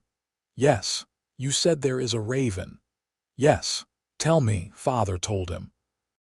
He told him, in his spare and unadorned voice, of the message that had come from the south 3 days ago. He told him of the merchant in King's Landing who was not a merchant. He told him of the seal, which the Maester had recognized as the seal of a factor of the Queen's house. He told him that someone in Winterfell had sent that merchant a raven, and that the merchant's reply was now in Father's desk, and that they had less than a fortnight, perhaps, before the consequences of the sending would arrive. He told him that the king was on the road. He told him that the king's queen was Cersei of House Lannister, and that the queen would, of all the people in the realm, be the quickest to understand what Jon was, and the quickest to act on her understanding.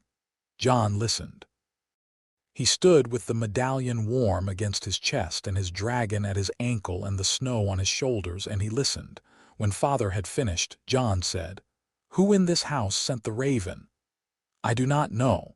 I have men watching the rookery. I will know within days. Theon.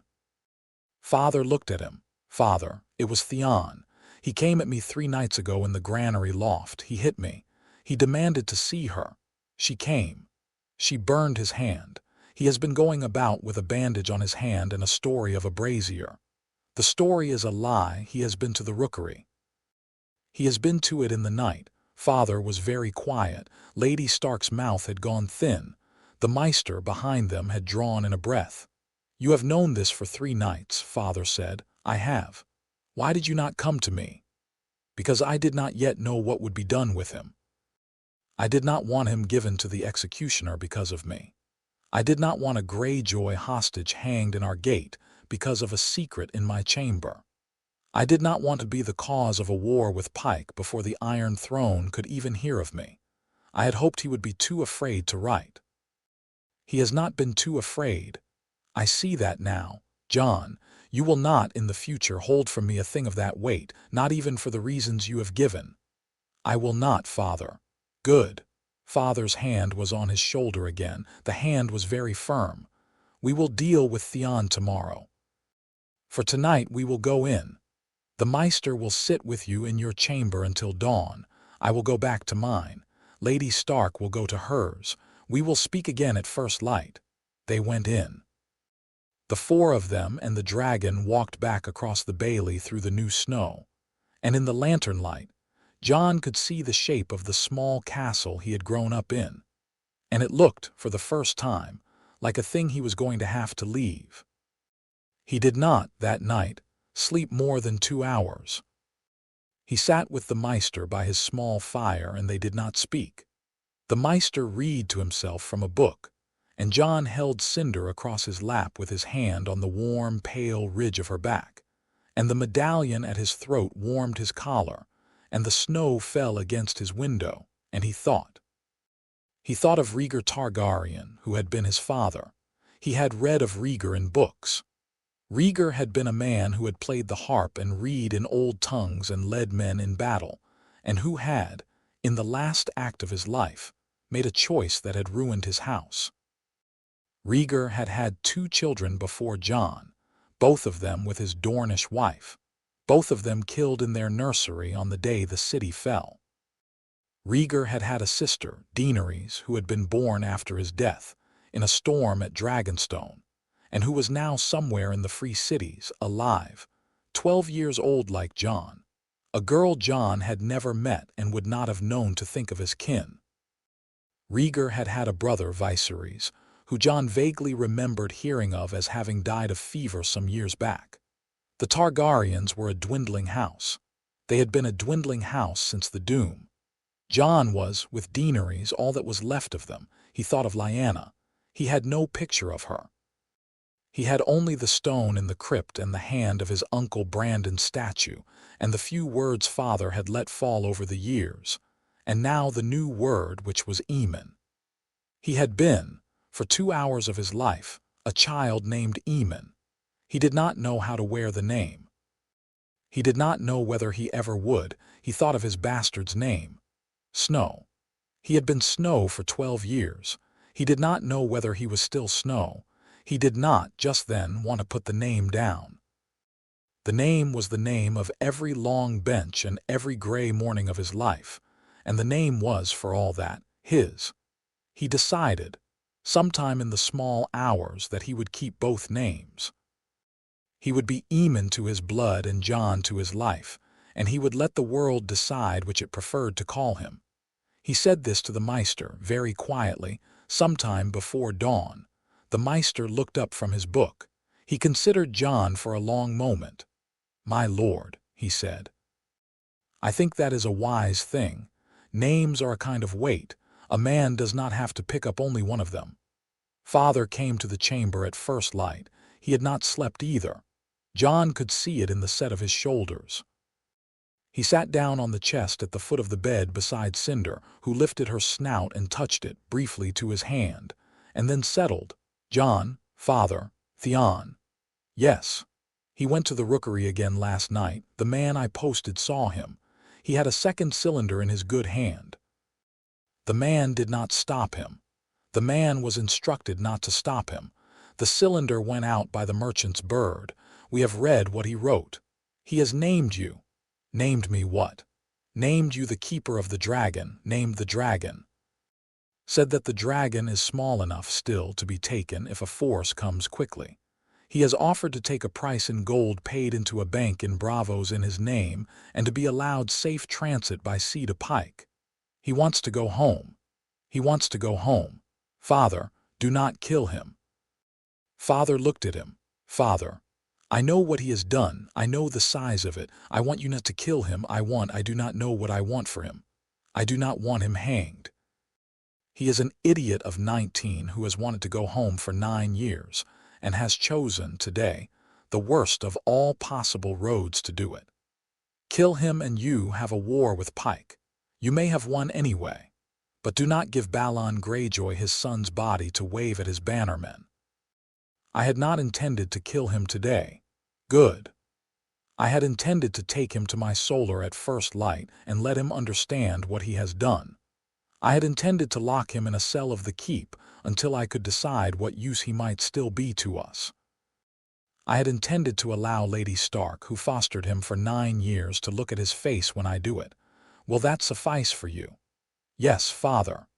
Then it is what we will do. Come, you will be in the room, you will not speak.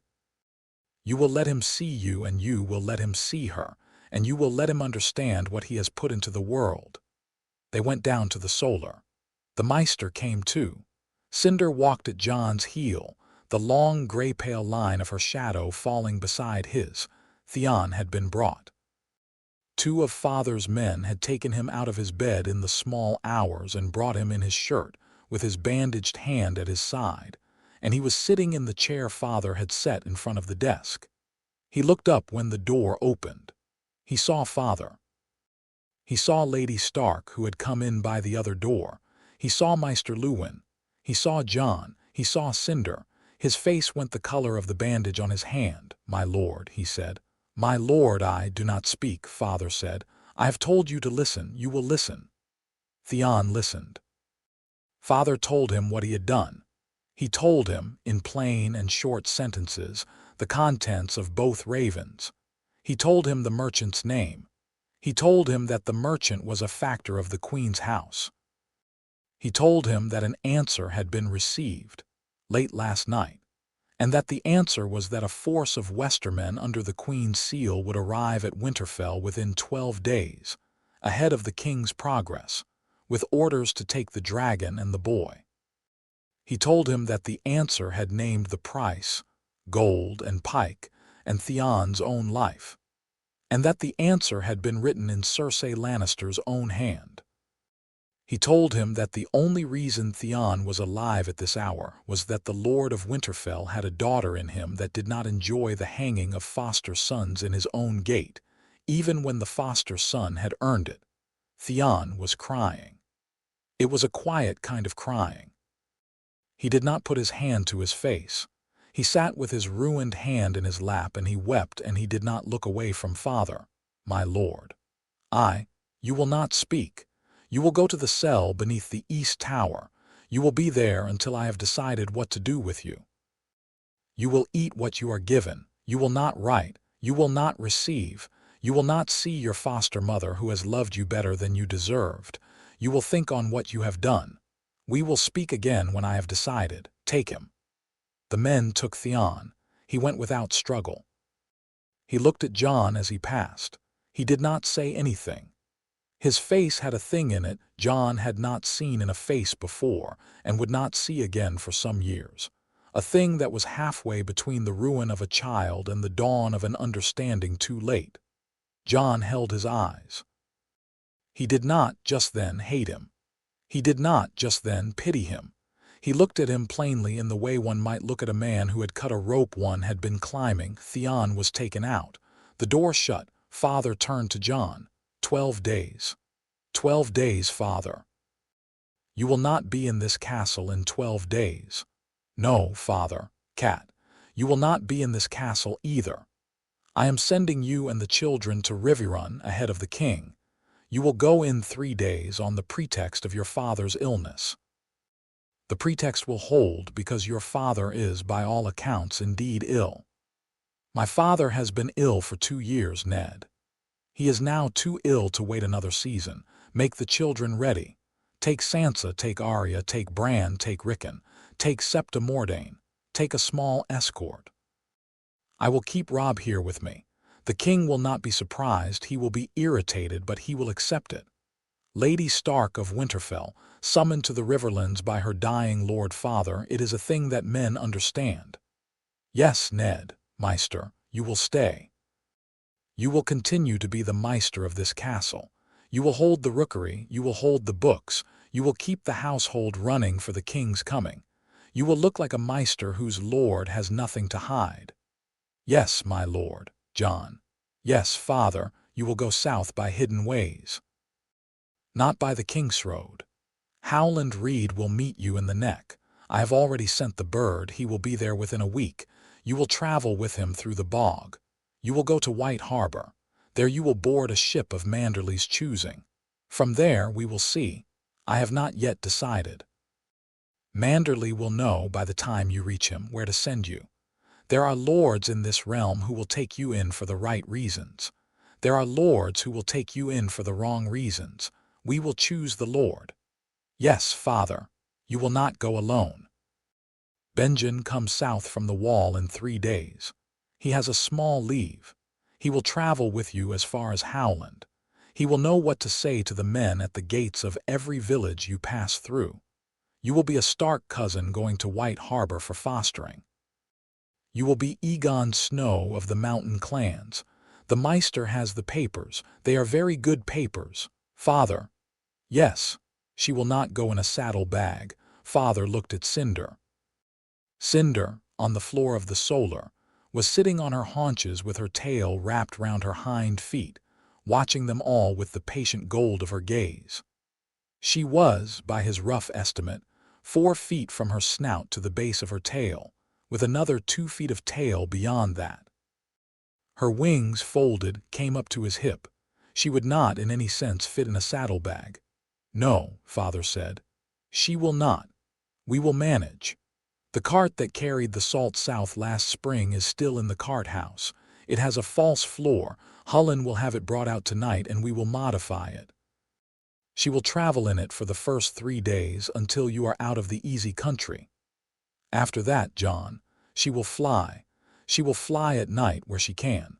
She will come to your hand when you call her the way you have taught her.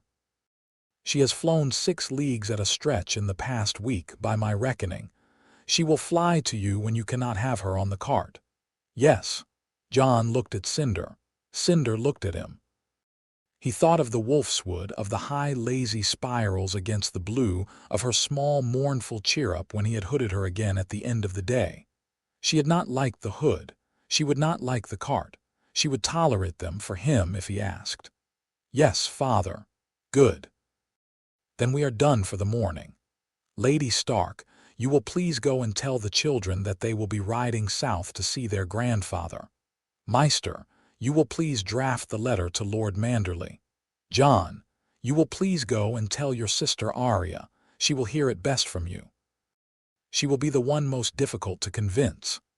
Yes, father. Go. They went. Jon found Arya in the lower yard with her 9-year-old's wooden practice sword in her hand and Mikken, the smith, watching her swing it with patient indulgence. He took her aside. He sat with her on the low wall by the smithy. He told her, in the simple sentences of a brother to a sister he loved and did not lie to, that they were going to Riverrun in 3 days, all of them but him and Robb, and that he was going elsewhere, and that it would be a long time before they were all under the same roof. Arya did not at first say anything. She held the wooden sword across her knees and looked at the snow. Then she said, Why? Why we are going to Riverrun, or why I am not coming. Both. Riverrun because grandfather is ill, me because I have a thing to do that is mine to do. What thing? Arya. What thing, Jon? He looked at her. She was 9 and her hair was in 2 crooked plaits, and her face was grave with the gravity of a child who had been told by her brother that he was not coming. "A long thing," he said. "A long thing that is mine. I cannot tell you about it today. I will tell you about it when we are next in the same room. I will write to you. The letters will not say what I am doing. They will say other things. You will know it is me." "How will I know it is you?" "There will be a thing in the letters that is a thing only you and I know. I will think of one. I will tell it to you before you go." She nodded. She accepted it the way she accepted most things, by setting her chin and not weeping. Then she put the wooden sword down on the wall, very carefully, and she put her arms around him, and she put her face into the fold of his cloak, and she did not weep, but she stayed there for a long time. He held her. The snow went on falling. She lifted her head after a while and said, "Jon." "Yes, Arya, you will come back. I will come back. Promise. I promise. Promise on the old gods. I promise on the old gods. Promise on father's sword. I promise on father's sword. Promise on Bran. I promise on Bran. Then it is a promise." She picked the wooden sword up. She gave him a small, fierce, watery smile that had nothing of a Stark in it but everything of an Arya in it. She went back to Mikken. Jon stood at the wall and watched her go, and he understood, very plainly, that he had just made a promise of the kind a man does not, ever, allow himself to break. The dead crow appeared at the gate the next morning. It had been nailed to the cross-beam of the postern in the 3rd bell of the night by a hand no one had seen. The nail was a long iron one, of the sort the smithy kept in a barrel by the door. The bird's wings had been pinned out in display. Across its breast, in dark red wax that had dripped down onto the snow at the foot of the postern, had been pressed a seal, a 3-headed dragon with the legend in High Valyrian beneath, "Fire and Blood." The guard who found it did not, at first, know what he was looking at. He fetched the watch captain. The watch captain fetched Maester Luwin. Maester Luwin took the bird down with his own hands very carefully and wrapped it in a cloth and brought it to Father's solar. Father looked at the seal for a long time. He looked at the Maester. "Loyalists." "Loyalists, my lord. They have known for some days. The seal is fresh. The bird was killed last night. The man who put it up did it sometime between the 3rd bell and the 4th. In my own gate, in your own gate, my lord. Then the news is out further than we knew." "Yes, my lord." "Who in the north?" "My lord, I do not know. There were men in the north who lost much in the last war. There are old families who had Targaryen fosterings in their halls before Robert took the crown. There are some who never quite swore the new oath in their hearts. I have suspected at times that 1 or 2 of them were in correspondence with persons in the south. I have not investigated. It was not in my office. It will need to be in someone's office." "Yes, my lord. Burn the bird. Tell no one the seal was on it. The household is to be told it was a kitchen prank. Find out who is in this castle that should not be. Find out today." "Yes, my lord." The Maester went out with the bird wrapped in cloth. Jon, who had been in the solar to receive the medallion's chain back from the Maester after a small repair to its clasp, stayed. He sat in the chair across from Father with the new chain heavy at his throat under his shirt, and he watched his father's face for the long minute Father took to stop looking at the door the Maester had gone out of. "Father." "Yes. It is starting." "It is." "Starting and starting before we are ready for it. Are we ever ready?" "No," Father said, "we are not. We pretend to be. The pretending fools us oftener than we like to admit." He looked at his sister's son. He smiled. It was not a smile of the corners of his mouth, it was a smile of his eyes. He had not smiled at Jon with his eyes very often in 12 years. He smiled at him now. "You sound older today than you did last night. I feel older. You have a right to. Do not, however, become so old by tonight that you are a man. I would have you remain 12 for at least a few more days. We shall need a boy who can still run on the stairs." "Yes, Father." Father stood. He came around the desk. He took the chain at Jon's throat in his hand, the one with the small Targaryen medallion on it, and he weighed it in his palm. He did not look at the medallion. He looked at Jon. Eamon. He said very quietly, "It is an old name. It has been carried by good men. Carry it well." He let the chain fall against Jon's chest. "And Jon," he added, "is a Stark name. Do not put it down. Do not let any man tell you that you are not, by the right of how I have raised you, also that. The blood that runs in you is two bloods. They are both yours. They will fight in you for the rest of your life. You will have to make peace between them yourself. I cannot do it for you." "Yes, father." That night in the Maester's tower, Maester Luwin received another raven. This one was from the wall. Its message was brief, and was in the careful hand of his great friend Maester Eamon, who had served at the wall longer than any man living. It said, "I have felt, these last weeks, a stirring of an old blood that I had thought run dry. It is in the south of you. It is a child, I think. It is awake.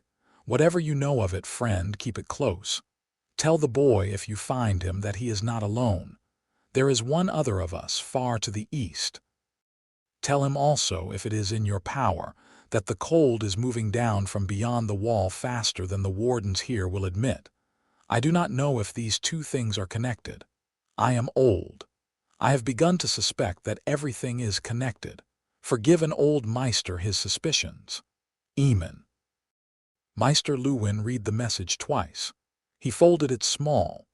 He put it inside the leather case that had held the medallion. He sat for a while in the candlelight of his tower with his hands in his sleeves and his eyes on the small flame.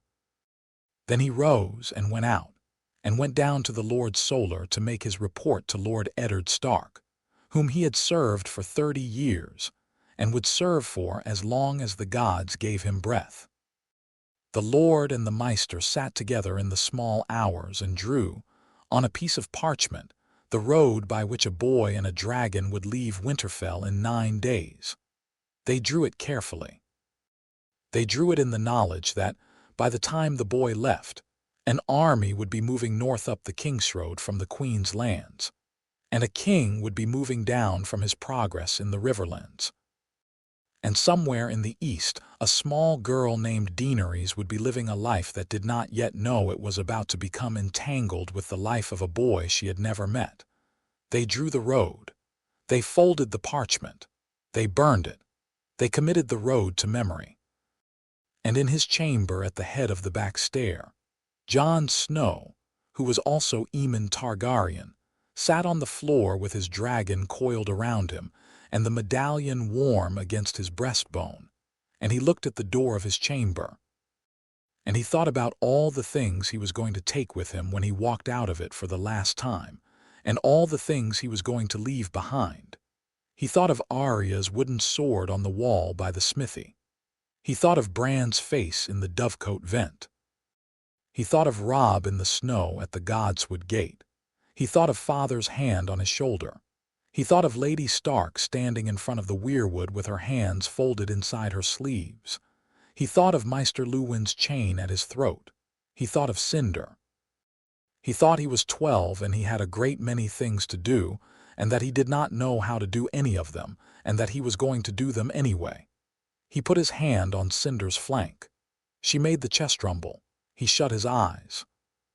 He slept at last for an hour, before the bell for the morning watch came and the day began that would be the next to last day of his life in his father's house. Chapter 5 End.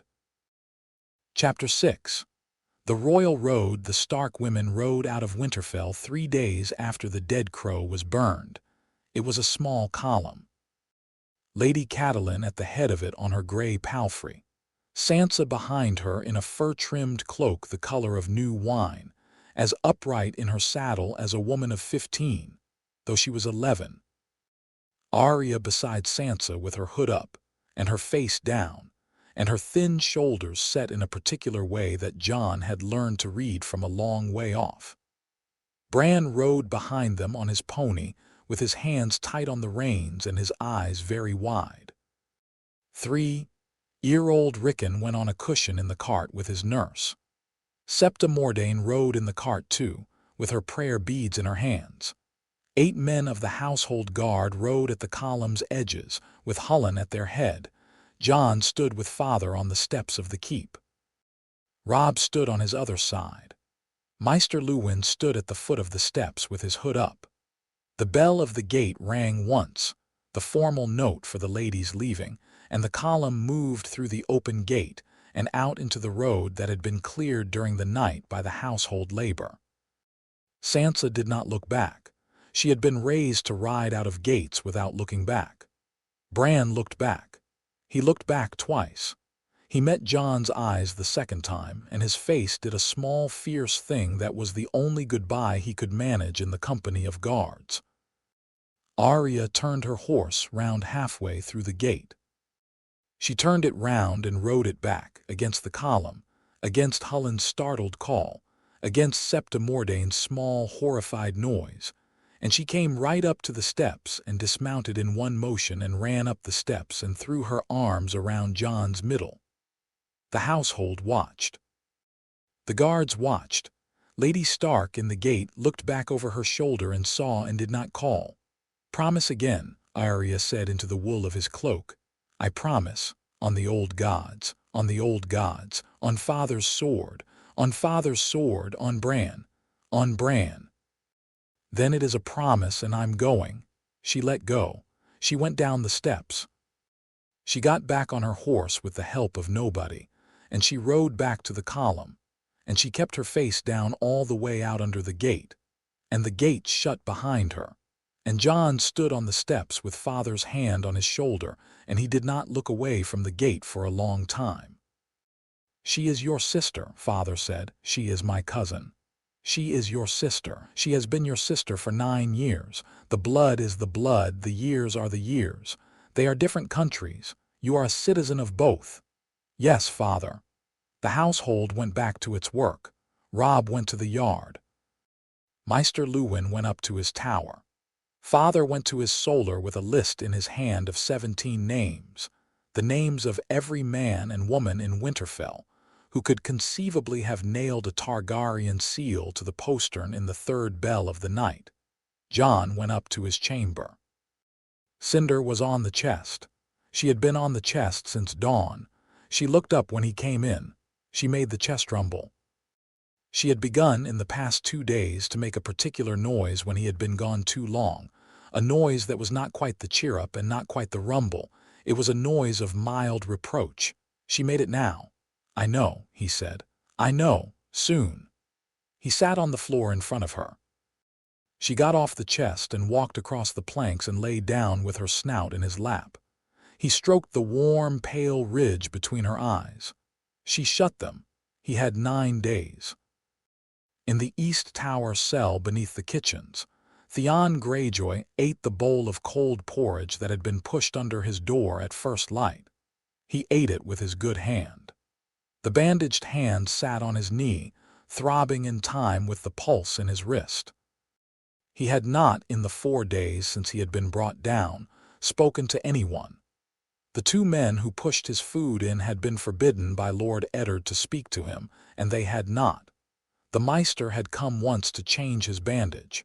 The Maester had not spoken either, beyond what was necessary. The silence was a stone he was being asked to sit under. He sat under it. He did not yet know what shape he was supposed to come out from under it in. He ate his porridge. He thought. He thought mostly about Lady Stark. He had heard, through the narrow window at the top of the cell, which gave on the kitchen courtyard, and which had brought him fragments of the household's gossip for 4 days, that Lady Stark had ridden out at dawn for Riverrun. The hearing had been the sharpest blow he had taken since the granary. Lady Catelyn had loved him. She had loved him in the careful Tully way she loved hard cases. She had never, in 9 years, called him brother to her sons, but she had treated him as a son in every smaller thing. When he had been ill at 13, when he had broken his arm at 15, when he had taken the news of his brother's deaths in the rebellion, and had sat on the wall of the godswood for 2 days with his face in his hands. She had been there. She had not, on her way out the gate this morning, asked to see him. He had heard the gate bell, and he had known she had not asked.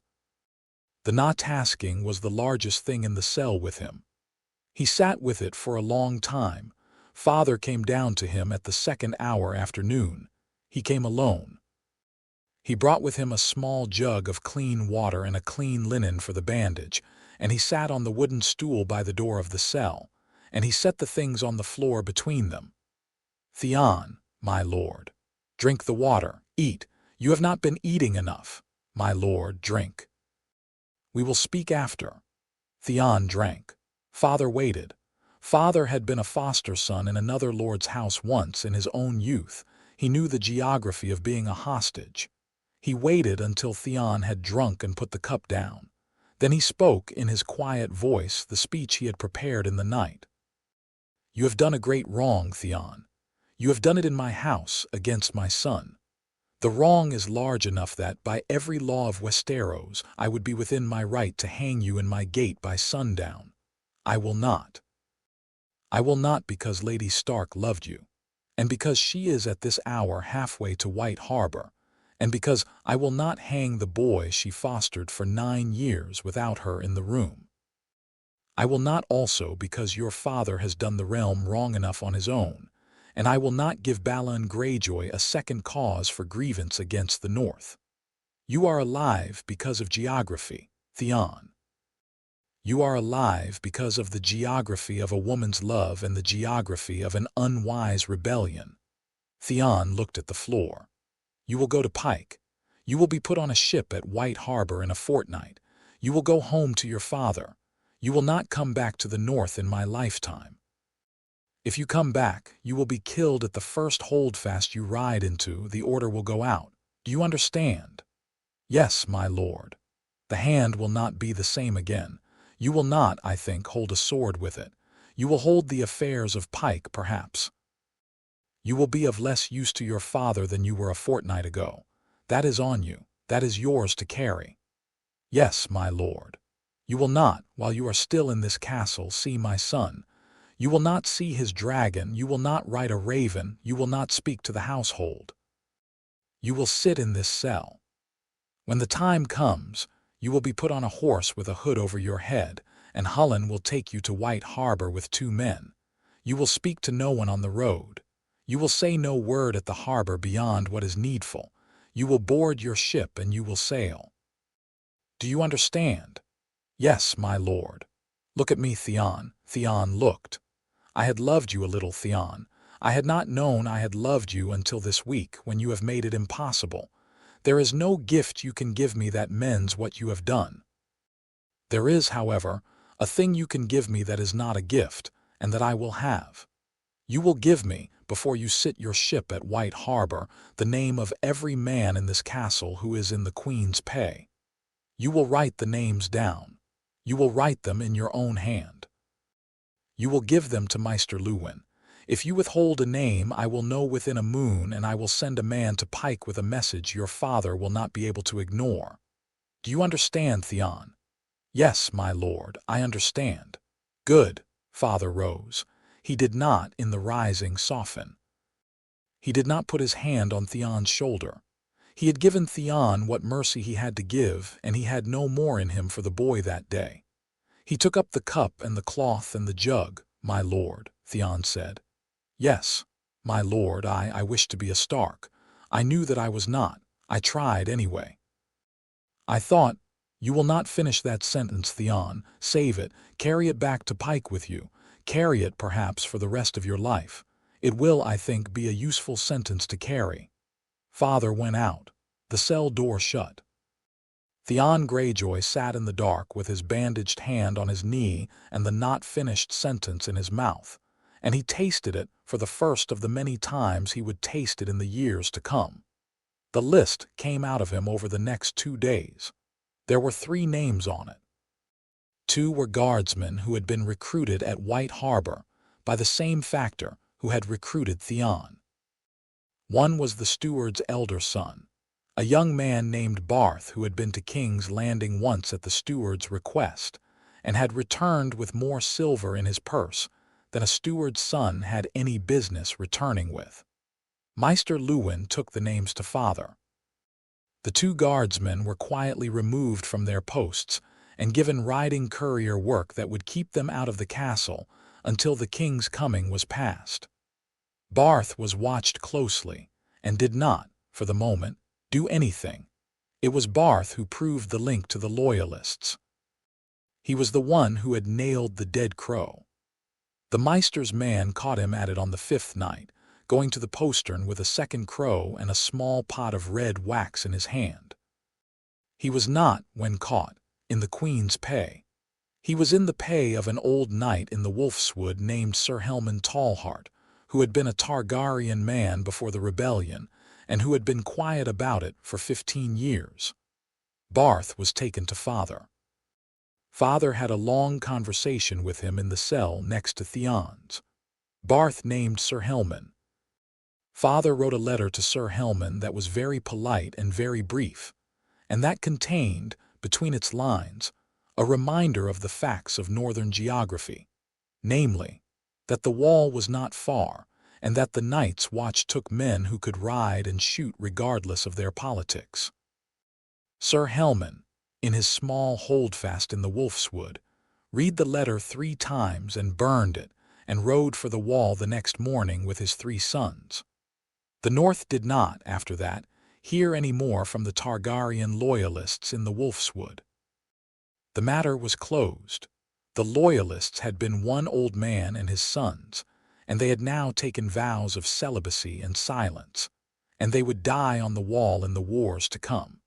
And nobody but father and Maester Luwin and Jon would ever know who, in the snowy dawn of the 3rd bell, had nailed the dragon to the postern.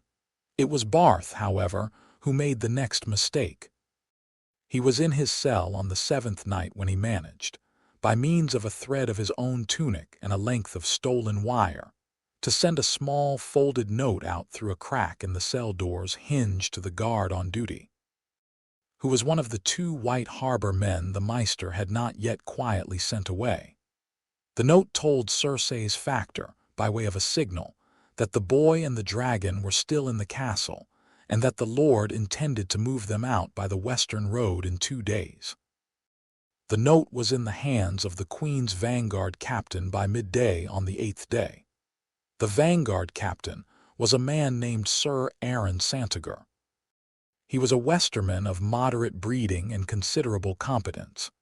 Cersei had chosen him because he was loyal, intelligent, and not a Lannister, which meant his presence on a small detached force in the north would not announce its sponsor too loudly. He had 80 men with him, and he had been making 20 leagues a day on the King's Road, and he had been planning to arrive at Winterfell on the 11th day, which would have given the Queen her vanguard inside the gates a clear 2 days before the king arrived. He was, when the note came to him, 2 days' ride south of Winterfell. He read the note. He turned to his lieutenant. He said, "We ride through the night." They came up the King's Road with their banners furled and their pace forced. They reached Winterfell at the 3rd hour of the night on the 9th day, which was the day Jon had been meant to leave. They came at the south gate with the Queen's seal on a folded parchment, asking entry on the king's name, ahead of the king's progress, on a courier's errand. The captain of the south gate, who had not been told to look for them, opened the gate. 80 mounted men in Westerman colors rode in past him before he understood what he had done. He shut the gate behind them. It was, by then, too late to do otherwise, and he sent a runner up to the keep at a dead run. Jon was in his chamber when the runner came up the back stair. He was dressed. He had been dressed for an hour. He had a small leather satchel by his foot with 3 things in it: the medallion's spare chain, the Maester's small Valyrian primer, and a folded letter from father he had not yet read. Cinder was on the chest. She had not slept. She had sat upright since the 2nd bell with her wings half open and her tail switching, in the way a dog sits before a door it has heard a thing behind. She had heard in the way she had begun to hear things, the sound of horses in the South Bailey 3 minutes before the runner came up the stair. The runner pounded on Jon's door. Jon opened it. The runner, who was 18 and out of breath, said, "Westermen in the Bailey, 80 of them. The captain of the South Gate let them in. Lord Stark wants you up. He wants you to bring her." Jon did not, just then, do anything but breathe. He had been ready for this. He had been ready for it since the night in the Godswood. He was 12. He had spent a week's worth of waking hours running through the scenarios in his head with Father at the desk in the solar, with Robb beside him, with the Maester opposite. They had walked through every door of the keep and every alley of the Bailey. He knew, right now, exactly which door he was going to use. He knew exactly how he was going to leave the castle. He knew exactly where Benjen was, and where Benjen's 2 men were, and what horses were saddled in the back stable. What he had not been ready for was the speed of it. The plan had been for a calm leaving at dawn, by the eastern postern, with 3 days of preparation and the hood and the cart. The plan was now for a quick leaving in the middle of the night, with 80 hostile men in the South Bailey, and Cinder unhooded. He took up the satchel. He spoke to Cinder. "Up with me." She came up. She stretched. She walked to him. She did not, this time, take the place at his heel. She set her front feet on his thigh and looked at him, and the gold of her eyes held a question. He understood the question. "Yes," he said. "It is the night. Yes. We are going." She made the chest rumble. The rumble had a particular bright note in it. She had, he thought, been waiting for this night for as long as he had. He went out of his chamber. The corridor was dark. He did not light a lamp. He went down the back stair by feel. He had walked it 6 times a day for 10 weeks, and he could walk it in pitch dark with a dragon at his heel. He came down into the small back vestibule by the kitchens, and Father was waiting for him. Father had ice on his back. He had a riding cloak round his shoulders. He had Robb beside him, in a riding cloak of his own, with grey wind at his hip, and Maester Luwin behind. And Benjen Stark. Benjen, who had ridden in from the wall 2 days before, gaunt and hollow-eyed and quiet, beside the Maester. Hullen was at the door to the back stables with 3 saddled horses. "Jon." "Father." "South Gate is held by Westermen. They have 80 mounted men in the South Bailey under one Sir Aaron Santager. They will move on the keep within the hour. They have sent up one of their men to the door of the great hall under flag of parley to demand the surrender of, in their words, the boy and the creature in our keeping. We have not answered. We will not answer in time. They are not, by the look of it, here to parley. They are here to take. They have moved faster than we expected. They have moved faster than they should have been able to. Someone got word out from this castle in the last day. We have not yet learned who.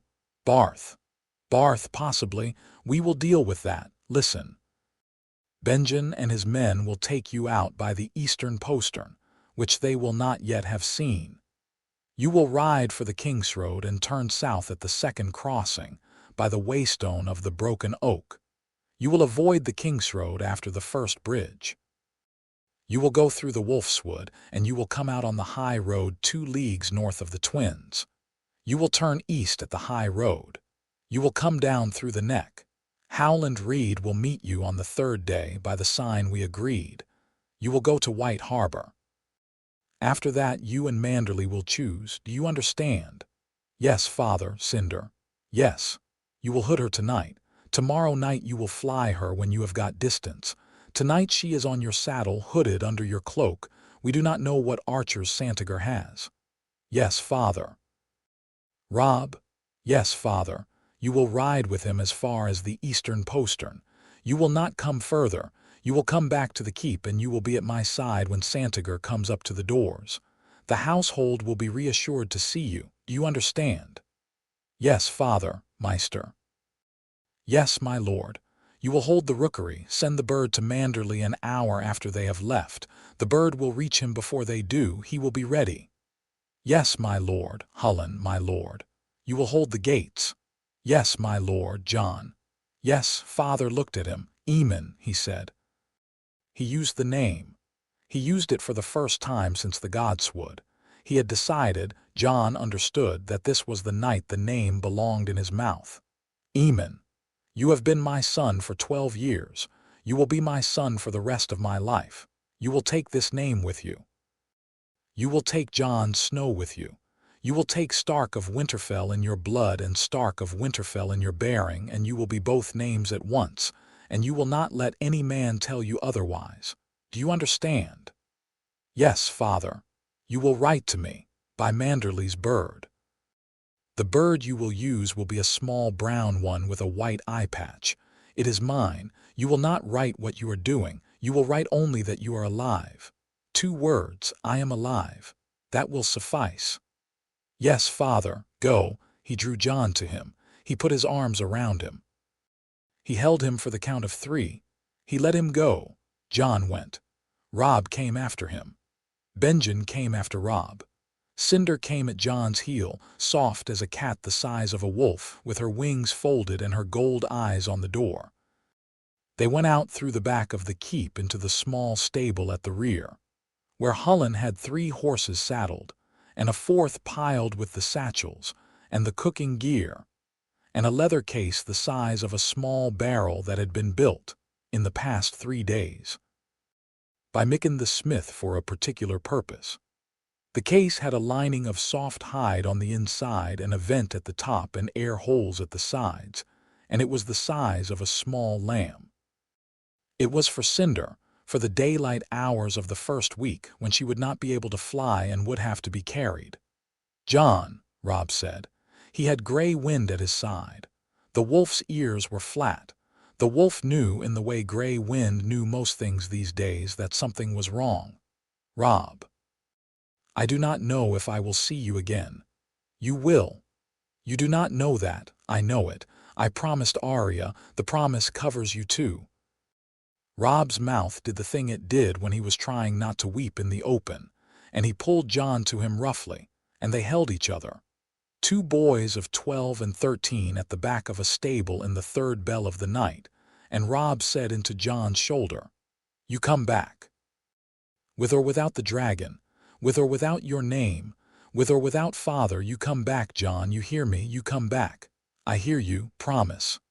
I promise, Robb, on father's sword, on father's sword. He let Jon go, he stepped back. He took Cinder's snout in his hand, she let him, she had grown to know him. She lowered her head and pressed her snout against his palm, and he said to her in a low voice, You keep him alive, you hear me. She made the chest rumble. She blinked at him slowly. Then he turned and went back into the keep, and he did not look back, and the door of the back stable shut behind him.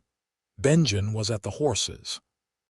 Benjen Stark, of the Watch, who Jon had seen perhaps 4 times in his life, who had ridden in 2 days ago with a face that looked older than his years and a coldness in him that the wall had made and that he had not bothered to hide, had taken the leather case from Micken's apprentice and set it on the back of the pack horse, and was tying it down with the careful knots of a man who had spent many years tying things to horses on a long road. Boy, he said, Uncle, mount. Jon mounted. Cinder went up onto the saddle in front of him. He pulled his cloak round both of them. She fitted her snout under the wool. She did not make a sound. Out the eastern postern, fast, quiet, single file. Me, you, Marcel and Rolf. We do not stop until we are 5 leagues from the gate. Then we walk for an hour, then we ride again. We will be south of the Wolfswood by midday, do you understand? Yes, uncle, boy. Yes, I have heard what you are. The Meister told me last night, I will not call you by the new name on the road, I will call you nephew. The men with us are mine. They are good men. They do not ask. They will not ask. Do you understand? Yes, uncle, good. Go. They went.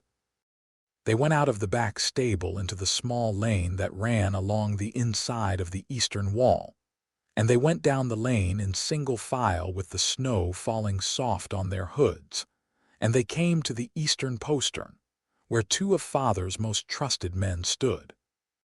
The men opened the small door without a word. Benjen rode through, Jon rode through, Marcellin rode through, Rolf rode through with the pack horse. The door shut.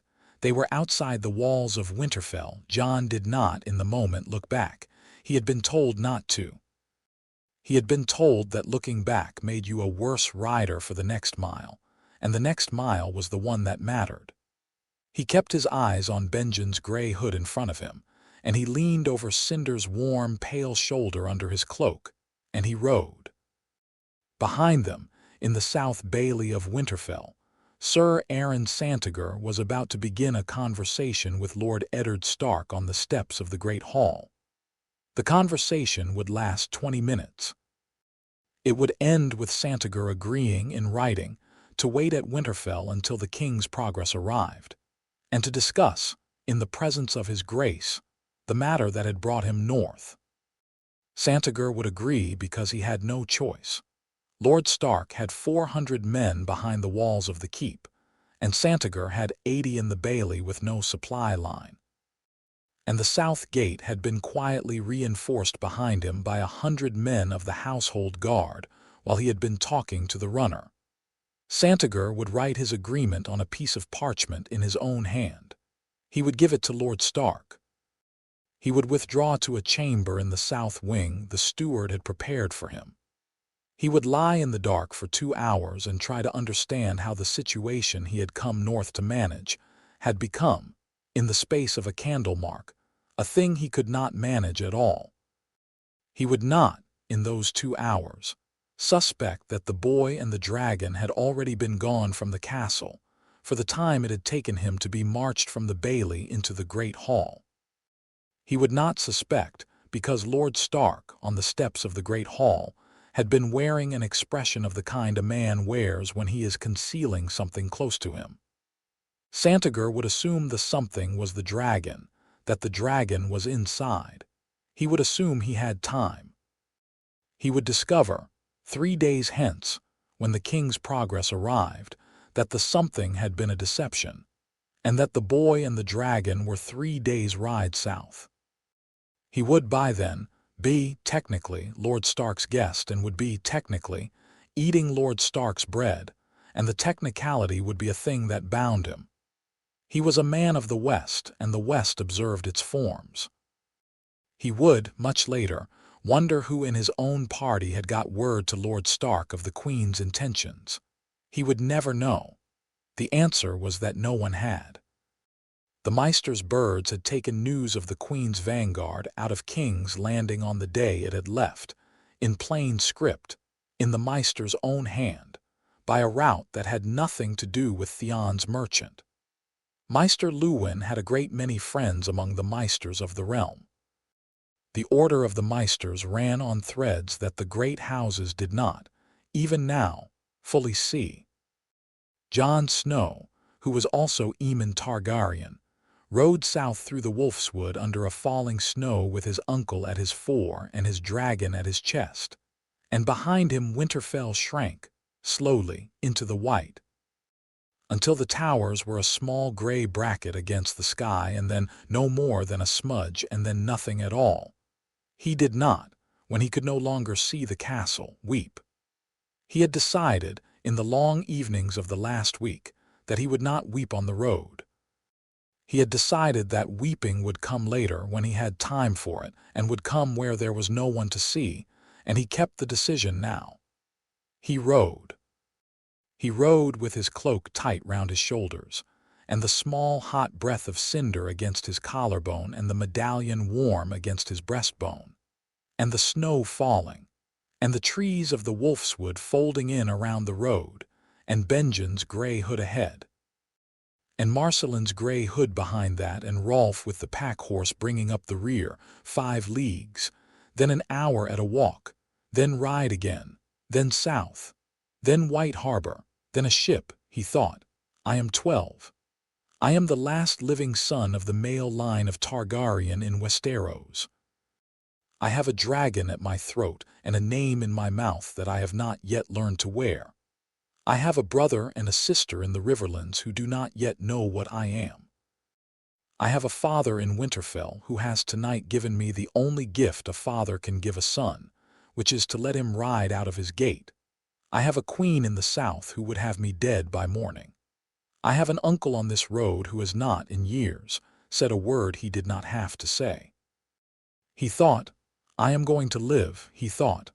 I am going to come back. He set his face into the wind. In the great hall of Winterfell, Lord Eddard Stark sat in his lord's chair with Robb at his right and Maester Luwin at his left, and he listened to Sir Aaron Santager deliver a speech that the captain had been composing on the Kingsroad for 9 days, and his face did not move at any line of it. He thought, behind the still gray of his face, of a small boy on a horse riding south through the wolfswood in the snow with a dragon at his throat. And he thought of Lyanna in the bed in Dorne with her last breath, and he thought of the promise he had at last begun to keep. He inclined his head, gravely, when Santager finished, and he gave him the answer he had decided to give, and he watched Santager realize, slowly, across the hall, what kind of room he had ridden into 3 days later. The king's progress came up the Kingsroad to Winterfell. Robert Baratheon dismounted at the gate, embraced Lord Stark with the heavy, clumsy affection of a man who had ridden long and had drunk longer, said into his old friend's shoulder, "Show me where she lies, Ned. I'll see her stone before I'll see your wife," and was led, weeping cheerfully, to the crypts. Cersei watched her husband go down the stair with her gray-green eyes very narrow.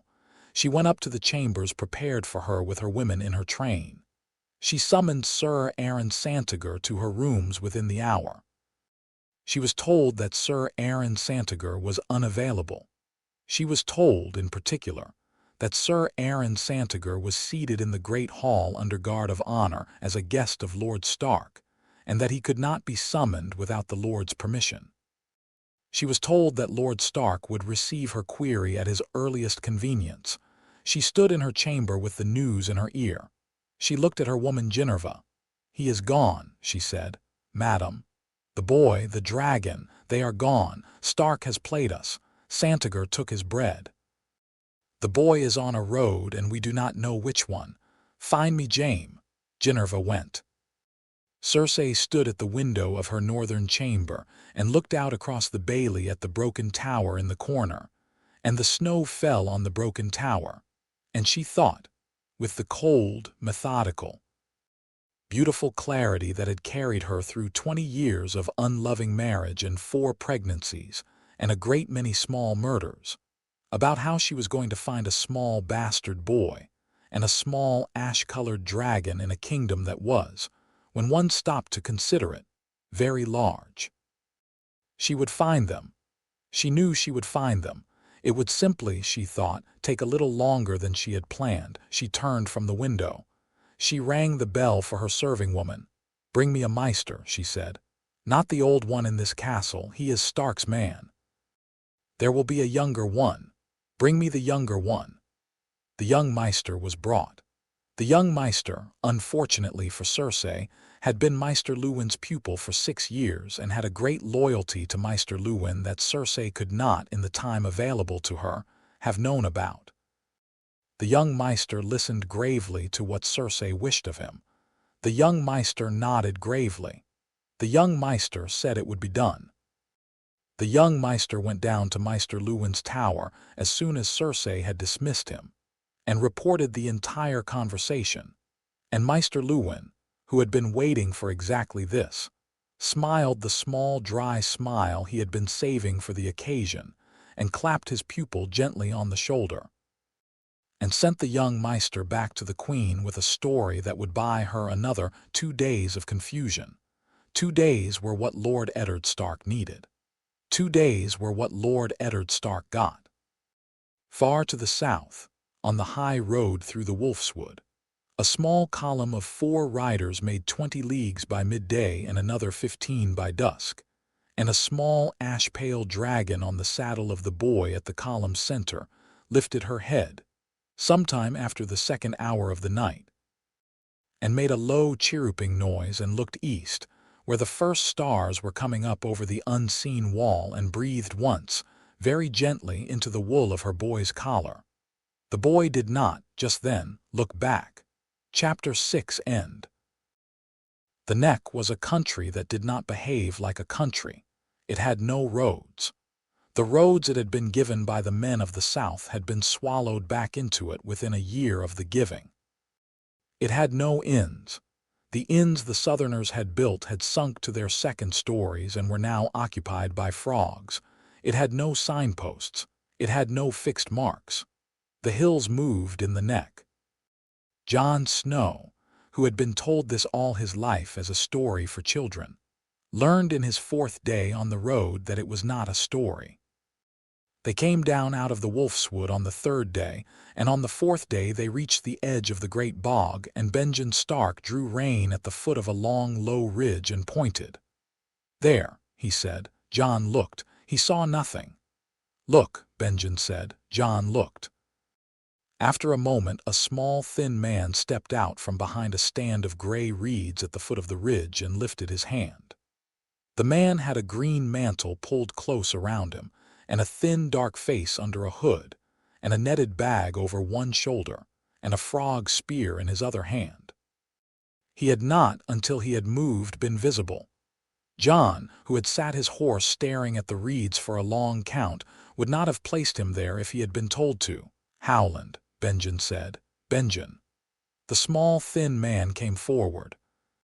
He led a pony out from somewhere behind a hummock that Jon would have sworn could not have hidden a pony. "Boy, Lord Reed. Howland will do on the road, down off the horse." Jon got down. Cinder, on the saddle in front of him, came down with him. She had been coming down with him at every halt for 2 days now, with the easy familiarity of a creature who had decided that wherever the boy was where she was meant to be. She unfolded her wings, stretched, and looked at Howland.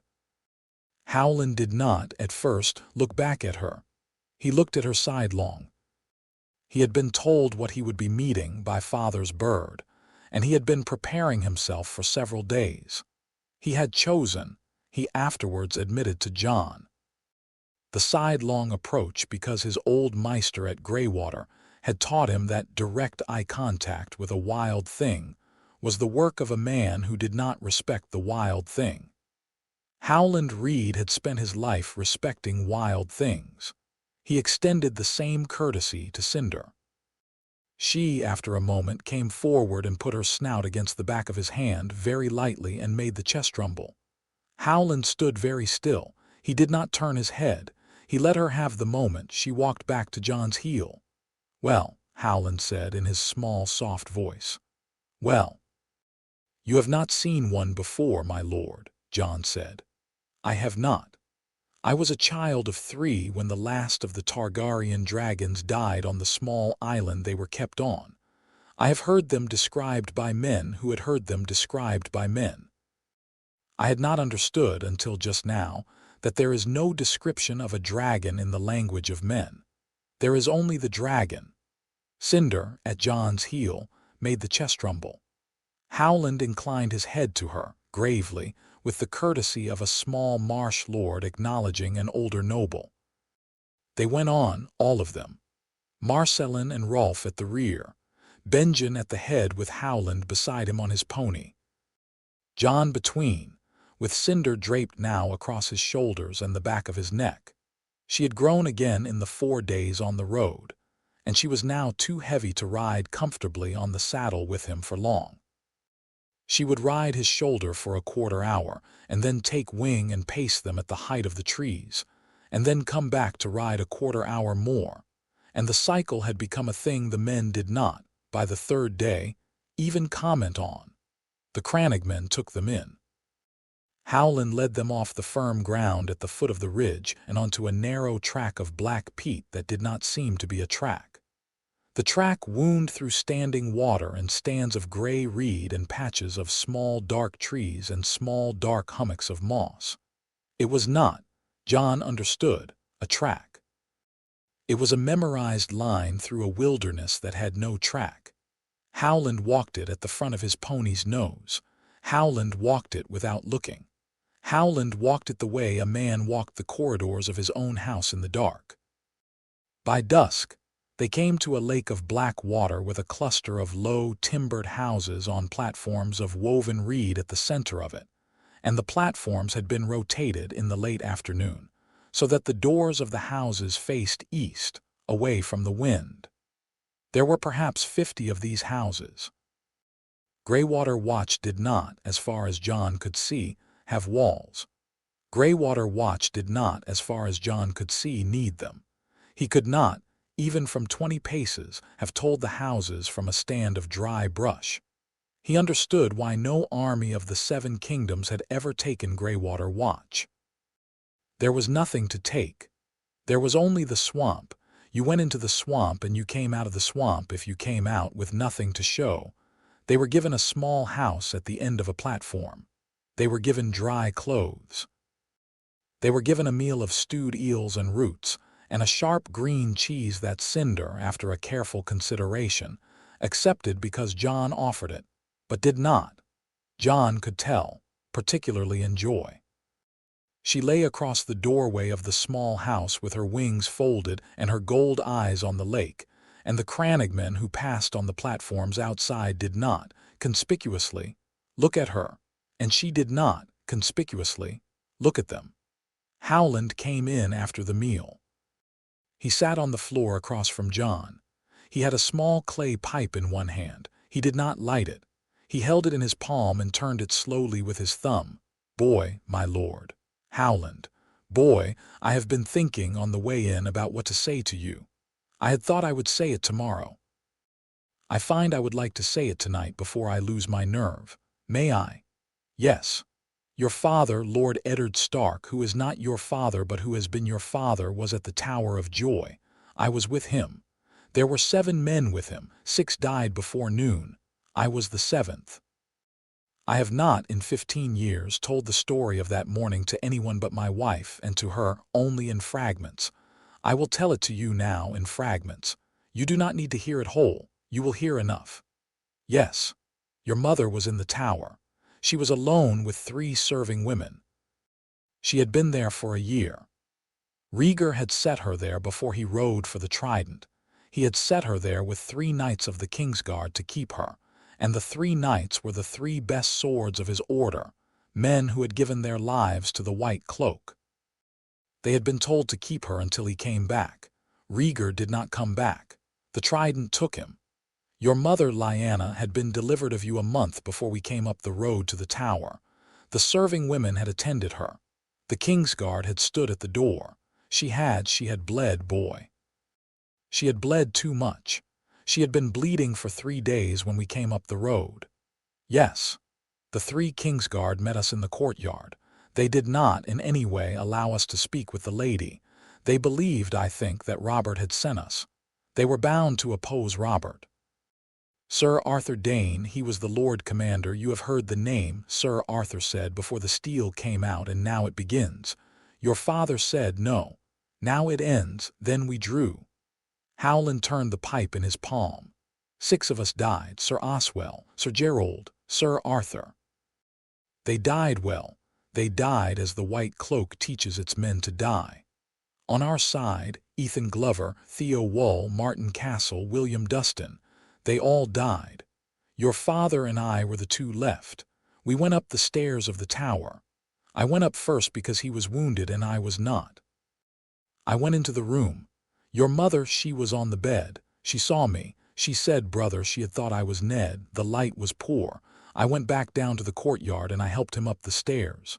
She had time then for what she had to say. She had perhaps a quarter hour. Yes. She gave him you. She made him promise. She made him promise 3 things. I will not tell you the other 2. He will tell you when it is time. The first, you know, he has kept it. She named you Eamon.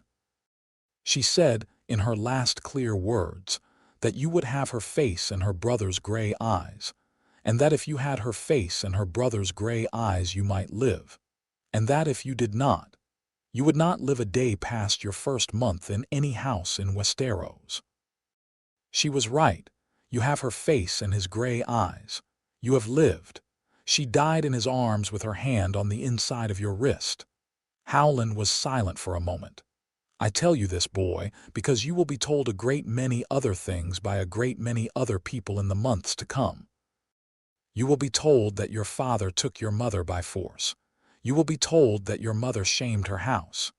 You will be told that you are an abomination, a thief of the Iron Throne, a disease in the body of the realm.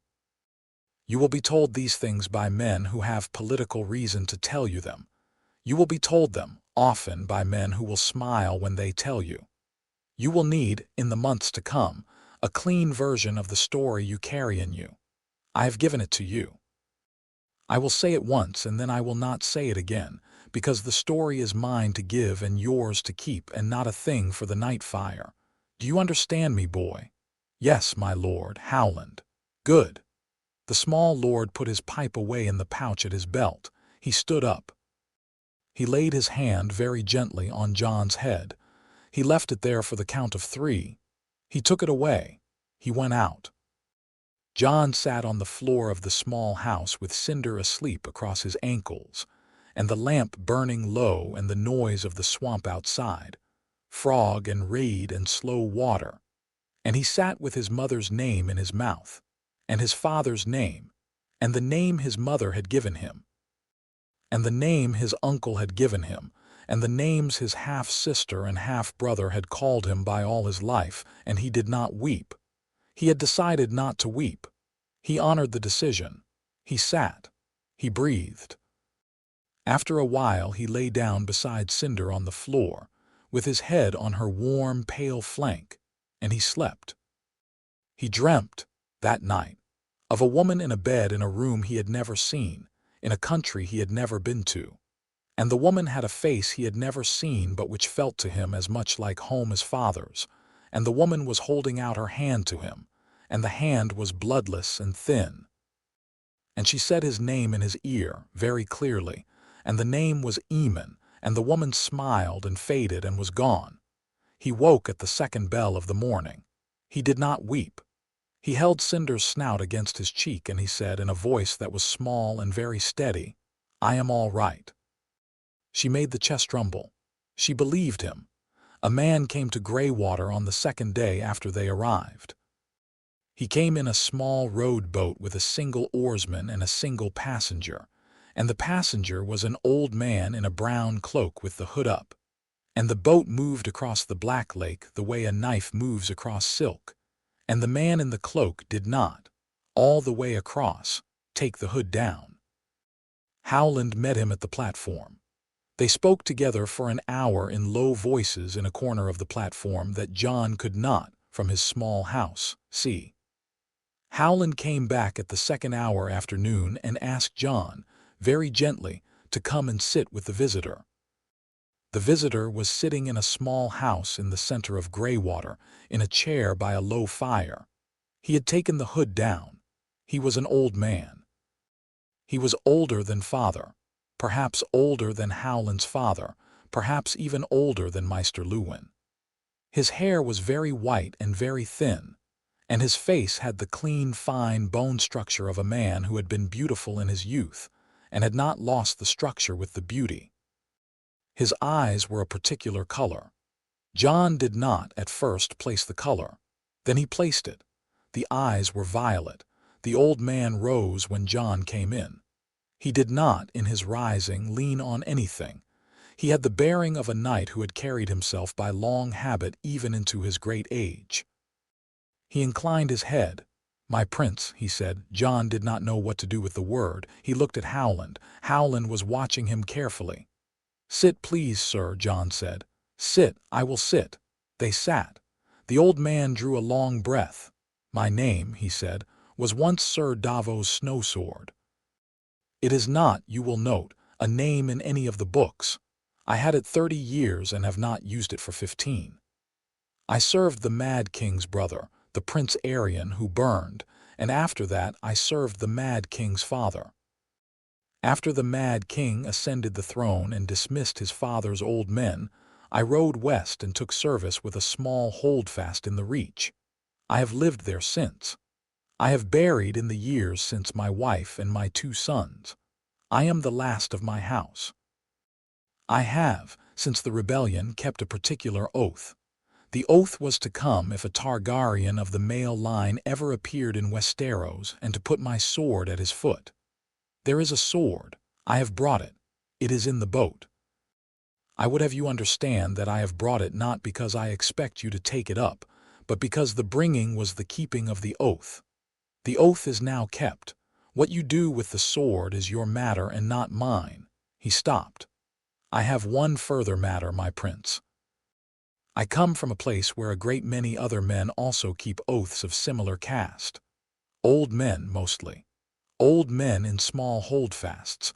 Old men in monasteries. Old men in the free cities. I have not, for some years, written to them. I write very little. I have not been asked to organize anything. I will not, on my own, organize anything. I am too old to organize. But I would have you know they exist. They exist in numbers larger than the order of Meisters or the Queen or the King has, in a great many years, troubled to count. We are a quiet brotherhood. We are not, on our own, useful. We are, in the right hand, perhaps a thing. I have written, since the news from Winterfell came south by the small-back ravens of the order I belong to a particular brother of mine in Lies. He will write to a brother in Pentos. The brother in Pentos will know what to do with the news that you have come south. The news is now on its way." Jon did not speak for a moment. "What is the news?" he said. "The news, my prince, is that you exist. The news is that the dragon exists. The news is that you are traveling south with Crannogman guides from a man we do not name in our letters, but who has the sigil of a wolf. The news is that Robert's queen sits in Winterfell as we speak, with her knees crossed and her smile sharp, and waits for word of you. The news is that the king is in Winterfell with her, drinking. The news is that Lord Stark of Winterfell has walked, in the last 3 days, a road of such fine balance between honor and treason that no other man in the realm could have walked it. The news is that you should make for the sea by the swiftest road, my prince, because in 7 days the queen will have her bird from her vanguard captain, and will know that you are in the neck, and she will have other birds out within the hour. And the smaller lords on the road to White Harbor will be receiving offers of gold. What of my father?" The old man looked at him gently. "Lord Stark, my prince, Lord Stark has not been arrested. He has not been arrested because the king has not yet asked him a question whose answer would compel an arrest. The king is, just now, drunk and grieving and sentimental. The king has been spending his days in the crypt of your mother. The king has been embracing Lord Stark twice a day with tears in his eyes. The queen has been observing this. The queen has not said the word dragon to her husband.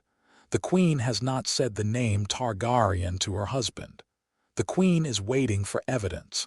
The queen does not move on rumor. When she has the evidence, when she has, for example, the testimony of a Greyjoy boy who was sent home by ship a fortnight ago and who can be intercepted at sea by a man of the West, she will move. Until then, your father walks his road and is as safe as any man in his castle is, which is not very. Theon, my prince, you said a Greyjoy boy. He is on a ship to Pike. He is on a ship. The ship will be intercepted. The boy will be taken, my prince. He will be taken before he reaches Pike. The factor at White Harbor who arranged for his passage was not, despite what Lord Stark believes, on Lord Stark's pay. The factor was on a different pay. Hullen was tricked. The boy will be in a cabin in a Lannister merchantman within 10 days. He will then be in the Queen's hands within a moon. He will be invited to repeat what he wrote to the Queen's first factor. He will be invited with means appropriate to the persuasion of a young man with a burnt hand. He will say what he has already said. He will say it in front of 2 Lannister knights and a Maester of the king's household. He will then, my prince, be killed. The Queen does not leave such mouths open. Jon felt, he felt nothing. He had been told too many things in 2 days. The capacity in him for feeling had taken on the kind of slowness that comes when the body protects the mind. He filed the information instead. "Then she will have her evidence," he said. "She will have her evidence. It will by then no longer matter to her, as you will yourself be in the free cities or dead. She will use the evidence to bind her husband's hand. She will use it to compel an arrest of Lord Stark. She will use it, perhaps, to compel a war on the north. She is a Lannister. She thinks past the move. How long until she has it? 5 weeks, perhaps 6. You have, my prince, weeks, not moons." Jon looked at Howland. Howland was sitting with his hands folded inside his sleeves and his face very still. Howland nodded once. "Where do I go?" Jon said. "To the old man and to Howland both." "My prince has options," the old man said. "He may stay in the north. Howland Reed has offered him a long shelter in the Neck. The Neck is, as you have seen, a country no army has ever taken. He may stay here for years. The queen will never find him in the bog. The dragon will grow. He will grow with her. He will be safer here than anywhere else in the 7 kingdoms. And not, my prince, he will be hidden, but he will be hiding. The boy will not be the king his blood asks him to be. The dragon will not be the dragon her blood asks her to be. They will be a thing in a swamp. There are other options. There are. Stannis Baratheon, who is on Dragonstone, has heard rumors. Stannis is a lord of strict justice and of inconvenient honesty. Stannis would, I think, kneel to you if you came to him. He is a Baratheon, but he is also a man who watches the law, and the law of succession says the male Targaryen line precedes the Baratheon line in the matter of who, under King Aerys' last living issue, the throne falls to. The throne, by the law, fell to your father Rhaegar at Aerys' death, and at Rhaegar's death, to his eldest son Aegon, who was killed by the mountain on the morning of the sack of King's Landing. And at Aegon's death, my prince, to you, Stannis would kneel. Stannis would also, I think, require you to claim openly. Stannis does not bend his shoulder for half a thing. He would put you on a throne in chains of his own choosing. He would be a hard ally, and not Stannis. And not Stannis, my prince, there is your aunt, my aunt. Your father had a sister. She is your aunt by blood and your aunt only. She is the same age you are, give or take a moon. Her name is Daenerys. She was born on Dragonstone in the storm that drove your grandmother into early labor and killed her. She was taken by Sir Willem Darry to the free cities when she was a babe. She was raised in Bravos, in Pentos, in Myr.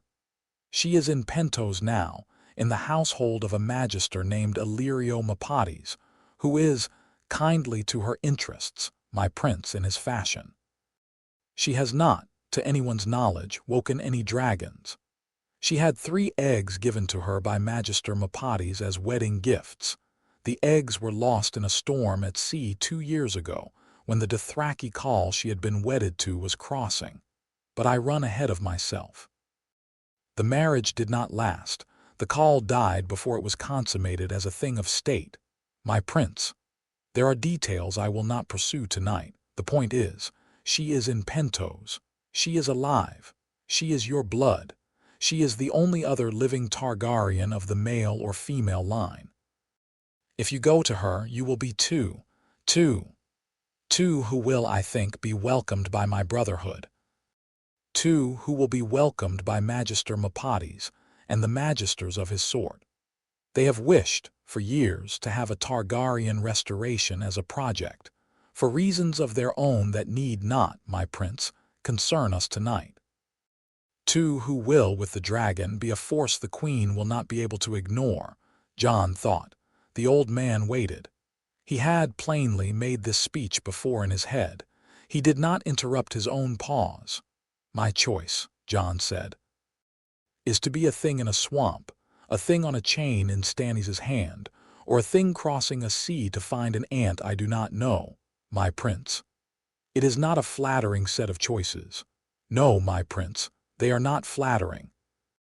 They are the choices that a boy of 12 with a small dragon and the queen's price on his head has in a kingdom that has been arranged for 15 years to make them few. Jon was quiet for a long moment. My father, Lord Stark, what would he have me do? My prince. Lord Stark told Howland Reed, by a private message in his own hand which Howland is not at this hour permitted by the Lord to repeat to you, that the choice was yours. He said he had taken the choice from you for 12 years and would not take it from you again. He said he would support you whichever way you turned. He said only, my prince, that he would not see you with Stannis. He said Stannis would use you. He said the dragon would be a chained dragon in a Baratheon hand, and that the dragon would die in chains within a year and you with her. Jon thought again, and to Daenerys. The old man inclined his head gravely. Lord Stark said on Daenerys that he could not advise. He had not met her. He had heard tell of her. He said only that she was your father's sister, and that, by the count of his own house, that was a thing that could not be said of any other living person. He said the choice was yours. Jon sat with the choice. He sat with it for what was a long time. Cinder, who had been at his ankles, came up onto his lap. She was now too large to sit on his lap. She sat half on his lap and half on the floor, with her head against his chest, and she breathed on him in the slow, patient breath of a creature who had decided, in her 4 months of life, that the boy was the center of the world, and that the world should rotate, sometimes, around her boy. He thought about Stannis on Dragonstone with his hand on a throne. He thought about Howland's swamp with its black water and its moving hummocks. He thought about a girl of 12 in Pentos whom he had never met, who shared with him only a name in a book and a color of eye and a thing in the blood. He thought about the dragon in his arms. "I will go to my aunt," he said. The old man inclined his head. "My prince, that is a brave choice and not a safe one. You said the choices were not flattering. I will not have a flattering one and a safe one both. My prince has the wit of his line. My prince has the choice of his line. White Harbor, Manderley, a ship, Pentos. Yes, my prince. Manderley will know. Manderley will arrange. Manderley will, I think, also kneel, for what it is worth. He is an old man and his loyalties are old, and he has a great uncle in his crypt who served your great-grandfather. Then it is decided. It is decided, my prince." Howland spoke for the first time. "We will move tomorrow. I will take you out by the Eastern Fen. 3 days to the high road north of the Twins. 6 days to the Manderley border. 8 days to White Harbor. We will travel in small parties. The dragon will fly at night. We will have, with the wisdom of the Brotherhood and the wits of my crannogmen, a fair chance." "Yes, my prince," the old man said. "Yes, my prince. May I ask one thing?" "Ask." The old man rose. He went, very slowly, to the corner of the small house where he had laid a bundle of cloth when he came in. He drew from the bundle a sword. The sword was long and thin. The pommel was a dragon. The blade had a dark wave in the steel that Jon had seen only twice before in a sword father had let him hold for a moment when he was 8, the Valyrian wave. The old man came back. He laid the sword on the floor between them. "My prince, I will not ask you to take it up. I will ask only that you look at it. It was forged in old Valyria. It was carried by a man of my house at the field where Aegon the Unworthy fought his last battle. It is yours by right, by the keeping of my oath. I would have you see it before I ride out tomorrow." Jon looked at the sword. He did not pick it up. He looked at it. He looked at Cinder. She was watching the sword with the patient gold of her gaze. She lifted her snout. She put it against the dark steel of the blade. The blade did not move. She breathed once on it, very gently, and the breath made the dark wave in the steel ripple in the firelight like water moving under ice. She drew her snout back. She sat. She looked at Jon. "I will not take it up," Jon said. "Not tonight. I have not earned it. I am 12. I cannot wear a sword that long. I will, when I have grown and when I have learned, take it up if I have come to a place where I have a use for it. Until then it stays with you, sir. You have brought it. The bringing was the keeping. The taking up will be a separate thing. You will hold it until I am ready, or until you have died and your son has died, and after that it will go to whichever brother of yours the brotherhood chooses, and it will wait. The old man bowed his head. He bowed it very low, my prince. Sir, the old man smiled. He had a sweet smile, a smile of an old man who had been beautiful in his youth, and he gathered the sword from the floor and wrapped it in its cloth, and he tucked it back into the bundle in the corner, and he sat down again opposite Jon. My prince has the patience of his great-grandfather. He had it. It is in the line. We will sit with you, my prince, until the morning. Howland and I and the dragon, we will plan a road. They sat. They planned. The lamp burned low. Cinder slept across Jon's lap, half on and half off. Howland's small clay pipe came out at last and was filled and was lit. And the small house smelled of marsh leaf and lamp oil and dragon warmth. And outside the platform the frogs sang. And Jon Snow, who had been called Eamon for the first time by a stranger that night, learned the geography of how a boy and a dragon would cross the narrow sea. 3 days later, in Winterfell, Lord Eddard Stark sat in his solar with King Robert Baratheon, and they drank the strong, sour ale Robert had grown to prefer. And Robert told him about the women he had loved before Lyanna, and the women he had taken after Lyanna, and the wars he had fought, and the wars he had not fought. And Lord Stark listened, and nodded, and watched the door behind Robert for the moment when Cersei would, at last, send in the small folded paper that would force Robert to ask the question Lord Stark had been waiting for since the king's progress had ridden in under his gate. She did not, that night, send the paper in. She had been told by her young Maester, who was Maester Luwin's pupil, and who had been carefully fed by Maester Luwin over the past 3 days, a long sequence of small misleading details, that the boy and the dragon were at Greywater, which they had been 3 days ago and were no longer. Cersei would not move on Greywater. Cersei would write to a particular factor of hers in the Reach who knew the neck and could, if asked, bring out a small force through the bog. The factor's reply would take 8 days. Cersei could wait 8 days. Cersei could wait, if she had to, 8 years. She would wait 6 days.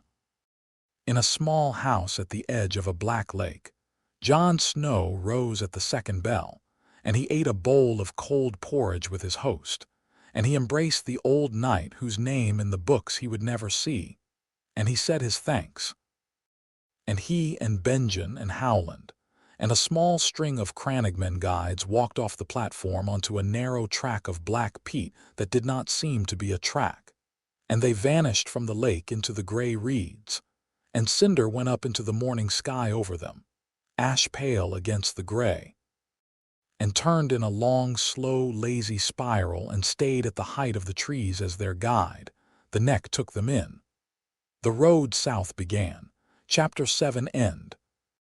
Cersei Lannister did not wait 6 days. She waited 4. She waited 4 because, on the morning of the 3rd day after the small folded paper from her young Maester reached her chamber, a fast bird from her factor in the Reach came in over the south wall of Winterfell and was brought to her under the sleeve of her own woman. The bird's message was 3 lines. The first line said that the boy and the dragon were not in the neck. The second line said that the boy and the dragon were on a road south of the neck, and that the road in question was the High Road, 3 days east of the Twins. The third line said that a force of 50 horse from the Queen's own household, under a captain of the Queen's choosing, had been moving along that road for the past week, and was, by the factor's reckoning, 2 days from the boy. Cersei read the 3 lines twice. She burned the paper in the small brazier on her dressing table. She rose. She dressed in a riding gown she had brought specifically for her morning rides about Winterfell's Bailey, in the event that she should need to give the household the impression of leisure while she did not, in fact, have any. She went down to the small breakfast room where her husband was sleeping with his head on a salver of cold beef, and she did not wake him, and she went up to the chamber prepared for her brother Jaime, and she shut the door behind her. Jaime, sister, he is on the high road. He will be at White Harbor in 5 days unless we move. You have a man on him. I have 50 men on him. I have a captain. The captain is, however, a reached knight of indifferent loyalty. He will not, I think, do what is needed at the moment it is needed. He will hesitate. He will wish to take the boy alive. He will be wrong. I want a man on the road who will not hesitate. Sister, Jaime, ride out tonight, take 20 of the household. Go south by the King's Road fast. Catch the captain by the 3rd day, take command. Take the boy, take the dragon if you can. Kill the dragon if you cannot take it. Bring me the head of the dragon and the head of the boy. Do not, please, bring me the dragon alive. I do not want it in any room I sleep in. Jaime looked at her for a long moment. Sister, the boy is 12. The boy is 12, and the boy is a Targaryen with a dragon, Jaime. The boy is Ned Stark's nephew. The boy is the son of Lyanna Stark. The boy is Jaime. The boy will be the death of our children. I will not have it. Robert will not see it because Robert is in his cups and weeping over his dead Lyanna, and the dragon is not yet large enough to take a town. And so to Robert, it is a story he will deal with after he is sober, which is to say, never. I will not have my children's throats cut by a Targaryen restoration that grew while my husband was drunk. Ride, sister, ride, Jaime. He looked at her. He had looked at her in this way on a great many evenings in their lives. The looking did not, in either direction, change. He nodded. He went to ready himself. He did not, as he went, allow himself to think too closely about a 12-year-old boy on a high road south of the Twins. He had, in his life, made a habit of not thinking too closely about a great many things, and the habit had served him.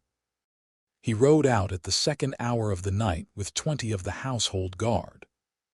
He did not, on the way out, take leave of the king his good brother, because the king his good brother was sleeping in the small breakfast room with his head on a salver of cold beef, and was, in any case, not the man he reported to.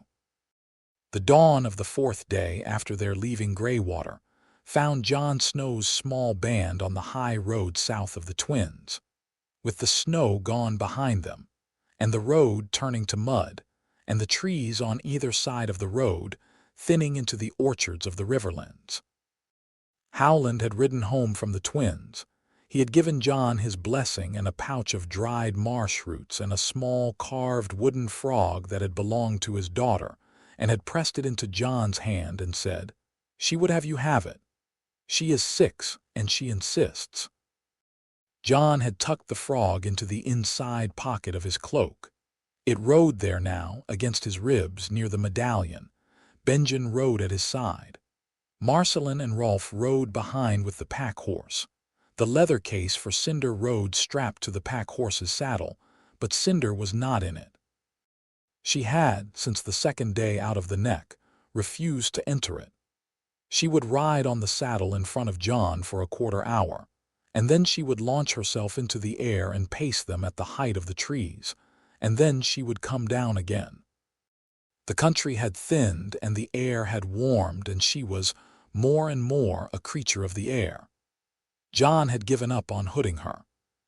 He had decided, with Benjen's grim agreement, that the speed of her travel by wing was a thing they would now have to take, and that the household guard of any small lord they might pass would have to get used to the idea of dragons.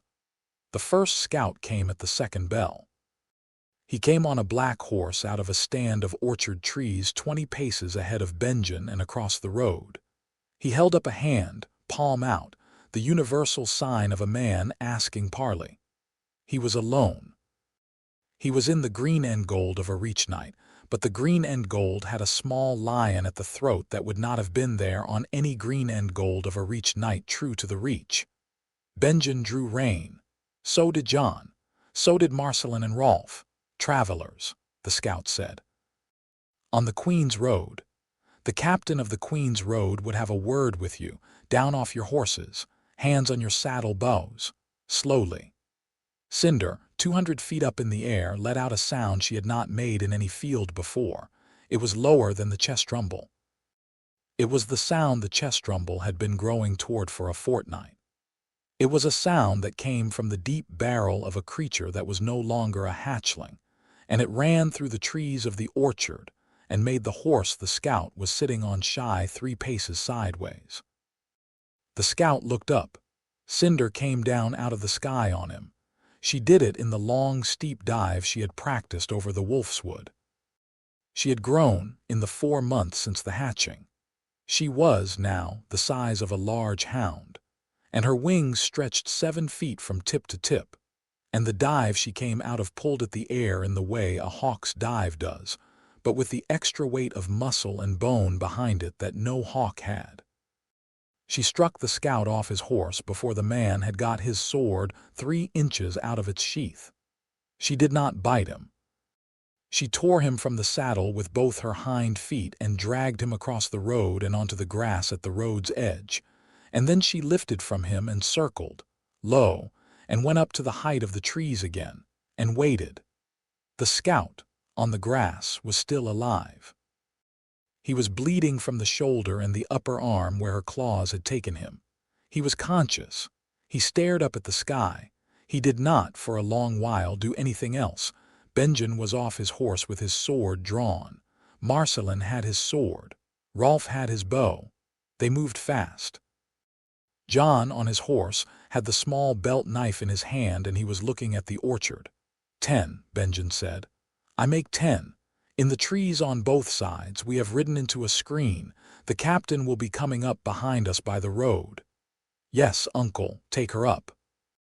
Tell her the trees on the right side first, then the left. Tell her to flush them, not kill them, until I tell you. There is a man among them I want to talk to. Yes, uncle. Jon turned his face up. Cinder was a small ash-pale shape in the morning sky over the orchard. He held up his right hand, palm out, the way he had taught her. He moved the hand toward the right side orchard. He drew his fingers in toward his palm twice, the way he had taught her, the gesture for shake them out. She came down on the right side orchard. She did not kill. She did the thing he had taught her to do over the rabbit warren 2 miles south of Winterfell, in the long, lazy mornings of her training. She went over the trees at the height of a tall man, and she breathed once, in a long, thin, shimmering ribbon of heat, against the upper foliage. The leaves did not burn, they were green, and the heat had been adjusted by a careful hand. But the foliage went hot, and the air went hot, and the men in the trees came out of the trees because the alternative was to roast. There were 5. They came stumbling out into the road with their hands above their heads and their swords half drawn and their faces white. Benjen and Marcelin took them. They disarmed them. They tied them. They sat them in the road in a row. Cinder went up. She did the same to the left side orchard. 5 more came out. They were taken and tied and seated in the road. Then a horseman came up the road from the south at a hard canter. He had a white horse. He had golden hair under a helm without a visor. He had at his hip a sword that Jon, even from 100 yards off, recognized from the descriptions in Maester Luwin's books. A blade of the kind only the Lannisters and 1 or 2 other very old houses still owned, with a particular pattern in the steel. Jaime Lannister. Benjen said very softly. She did not then send the Queen's captain. She sent her brother. Jon, listen to me. Stay on your horse. Do not on any account get down. Cinder stays in the air. If she comes down at all, she comes down on him only, on no one with him. Do you understand? Yes, uncle. He is a man you do not yet have the measure of. He will not, I think, attack us with the dragon over us. He will, however, talk. He is good at talking. He has talked his way out of 3 duels and into 1 Kingsguard, and he was 20 when he did the Kingsguard. Listen to him. Do not believe him. Do not answer him at length. Yes, uncle. James drew rein 20 paces off. He raised a gauntleted hand. He did not look pleased. He looked in the morning light, very tired and very competent, and not, for a man riding into a cordon of bound prisoners with a dragon overhead, in any obvious way afraid. Stark, he said, you are far south. Lannister, Benjen said, you are far north. My errand is mine, and mine is mine. Take your men and go back to Winterfell, sir. You have lost a captain and 10 of the Queen's household this morning. There is no need to lose more. My errand is the boy. My errand is the same boy. The boy is wanted, sir. He is a great deal more wanted by his uncle than by your sister, sir. Go back. There is no profit for you here. James' eyes, the green Lannister eyes, moved past Benjen to Jon. He looked at Jon. He looked at him for a long moment. Jon looked back. He had been told, a great many times in the past month, by a great many people, that the Lannisters would have him dead by sundown. The man in front of him had been sent by the Lannisters. The man in front of him was 20 feet from him with a sword on his hip and 20 horsemen at his back somewhere up the road. And the man in front of him was looking at him with an expression Jon had not been prepared for. The expression was not malice. It was something quieter.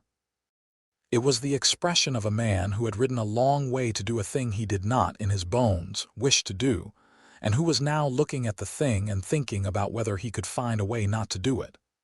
Boy, James said. Jon did not speak. He did not have to. Benjen had told him not to.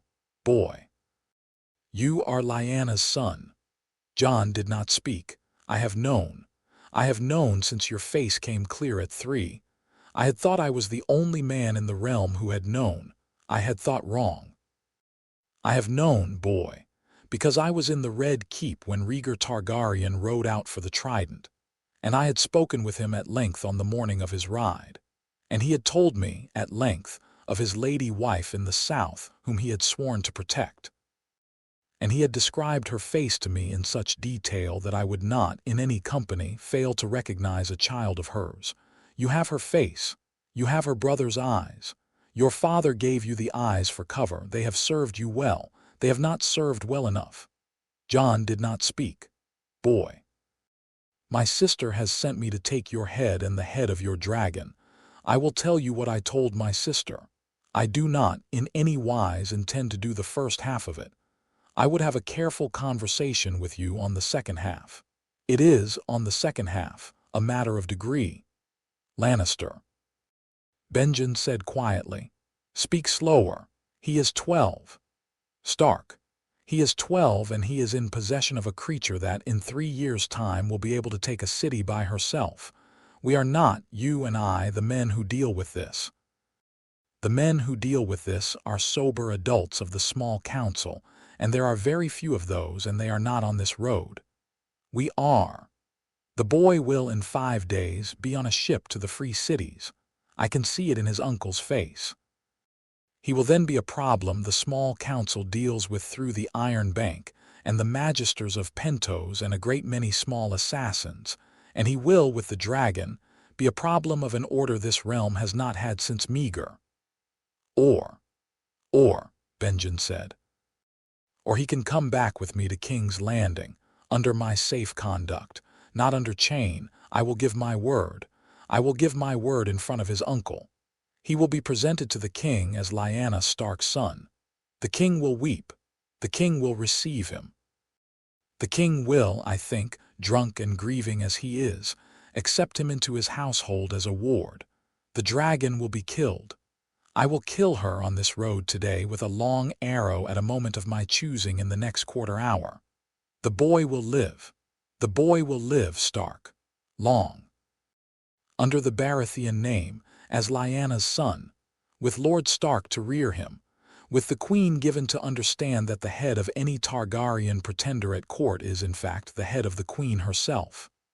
Jon on his horse said, No. Jaime looked at him. Boy. No, sir. The dragon will not be killed. Boy, listen to me. I have listened. The answer is no, she will not be killed. Not today, not on this road, not ever. I am sorry, sir. I do not know who you are except by reputation. I think you have made me an offer that you believe is generous. I will not accept it. The dragon will not be killed. I will not go to King's Landing. I will not be a Baratheon ward. I will go to the free cities. I will go to my aunt. I will make a thing of myself there. I will, perhaps, come back. I will not today decide what I will do 5 years from now. Sir, take your men. Ride home. Tell your sister that you found us on the high road and that we were not what she had thought we would be. Tell her the dragon would not be killed. She is not a fool. She will understand. James sat his horse and looked at Jon. He looked at him for what was on a road with a dragon overhead a long time. Boy, you have your mother's clarity. I would not know, sir. I never met her. You would not know. She was very clear. I had not known until this morning that the clarity would carry. He wheeled his horse. He turned his face back toward the south. He raised his hand palm out in the universal sign of a man who has finished a parley and means to keep its terms. Stark, he said, Lannister. My sister will not be pleased. She will send other men. She will send them quickly. You should be on a ship within 4 days. Manderly is loyal in his fashion. He will move you quickly. I will return to Winterfell. I will report what I have done. I will report that the dragon was not catchable, that the boy was not catchable, that the road was unsuitable, that the rain was heavy. I will lose her trust by a measure. She will, I think, set her hand the more firmly to the king's cup at suppers, and the king will, I think, fall from his horse on the next hunt. You will have, perhaps, a fortnight before the queen is regent and the realm has a child king and the small council has new men. Use the fortnight. Get to Pentos. Lannister. Stark. The boy is your sister's son, he is. Then he is, by the lights of my sister, a thing of great threat, and by the lights of a great many other people, a thing of great hope. He is by my own lights, Stark. I have not yet decided what he is by my own lights. I have not had the time to decide. I will decide later. Today I have not killed him. Today I will go home and tell my sister I did not catch him. The queen will not believe me. The queen and I have, in the past, lived through worse misunderstandings. He rode off down the road. The 20 riders he had brought up appeared over the ridge behind him. They formed up around him. They turned. They went south at a slow canter. They took with them the 10 men Benjen had bound, who had been Cersei's first captain's screen. The 10 men were given to James' men and ridden off. The road, after a quarter hour, was empty. Benjen sat on his horse and watched the road empty for a long time. Boy, he said at last. Yes, uncle. That was not a thing I had expected, nor I. He has bought us a fortnight. He has bought us at the cost of what he knows his sister will do. He has done it because— Benjen shook his head. I do not, in fact, know why he has done it. I do not, just at this moment, want to. We will accept the gift. We will ride. White Harbor by midday in 3 days. Cinder. Cinder had come back down. She was on the road in front of Jon's horse with her wings folded and her gold eyes on him. She was breathing hard. Her chest was up and down. The dive had cost her. Jon got down. He went to her. He put his hands on either side of her snout. He pressed his forehead against the warm, pale skin between her eyes. She breathed against his cheek. Good, he said. Good, you did well. You did right. You did exactly what I asked. Rest. She made a small, exhausted, contented cheer-up. She lowered herself to the road. She let him stroke her shoulder for a long minute. Then she rose. She walked back to Jon's horse. She climbed up onto the saddle in front of him. She fitted her snout under the wool of his cloak. They rode on. White Harbor took them in 3 days, as Benjen had said. They came up over the last ridge of the high road on the morning of the 3rd day, and they stood their horses at the top of it and looked down at the city, spread out across the head of the white knife. The long, curving harbor, the new keep of the Manderleys with its dolphin towers. The long, pale sweep of the new castle, the Merman banner over the gate. A pale winter sun was on it. The sea beyond was the gray-green of the Bight. There, Benjen said. Jon looked. He had not in his life seen the sea. He had seen tarns. He had seen the lakes of the Wolfswood. He had seen the Crofter's Pond. He had not seen water without a far edge. He sat his horse and looked at the Bight and at the small white sails on it and at the long horizon of gray-green, and he thought, "It is exactly as it is in the books." He thought, "It is nothing as it is in the books." He thought, with the small private clarity that came to him sometimes, that the world had a great many things in it that books did not have words for, and that he was about to begin learning a great many of them at once. Cinder, on his shoulder, lifted her head. She had not seen the sea either. She made a sound he had not yet heard her make. It was small, it was high, it had wonder in it. "I know," Jon said. "I know we'll go down." Lord Wyman Manderley received them in his private chamber of the new castle, with his chamberlain, his maester, and his second son in the room and the door barred behind them. He was a great fat man in a robe of green and blue brocade, and the chair he sat in had been built specifically to hold his weight. He had been father's man for 30 years, and his father had been father's father's man for 30 years before that, and his father's father had been a small boy at the court of Enes Roman II. And the wall above his chair held a small framed sketch of Queen Nerys Targaryen that had hung there for 100 years, and that Wyman, with his own hand, had taken down and dusted that morning. He looked at Jon as Jon came in. He looked for what, even for a fat lord of unhurried habits, was a long moment. He looked at the dragon at Jon's heel. He rose from his chair. It cost him to do it. He was a very fat man, and the rising was not, by any definition, easy. He rose all the way. He came around the table. He sank, slowly and without grace and without hurry, onto one knee on the carpet of his own chamber. "My prince," he said. Jon, who had been preparing for a great many things in the long morning's ride down to the new castle, had not prepared for this. He stood with Cinder at his heel, and he looked at the great fat lord on his knee, and his throat closed, and he could not, just for a moment, make any words. "Stand up, my lord," he said at last. "Please, stand up. You will hurt yourself." "My prince, I will not stand until you have given me leave. I will hurt myself in the standing, and I will hurt myself in the kneeling, and the choice is mine, and I make it. I give you leave. Stand up." The lord stood up. The chamberlain helped him discreetly.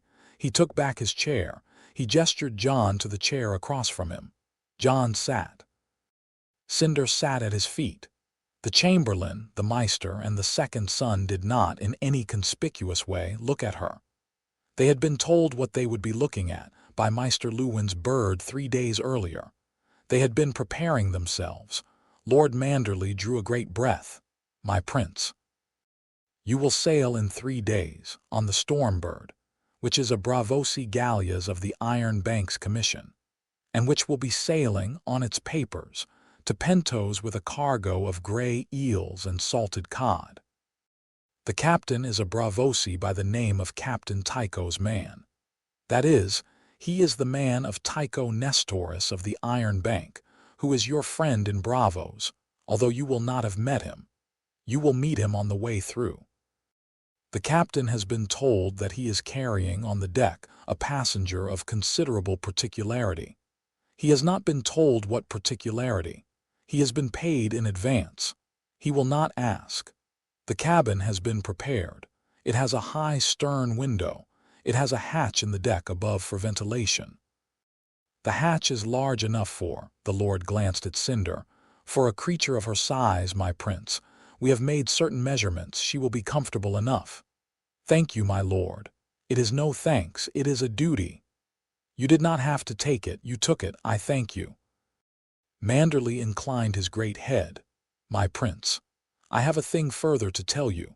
I have it from a fast bird of my own this morning. The bird came up the bight at first light. It is from a man of mine in King's Landing.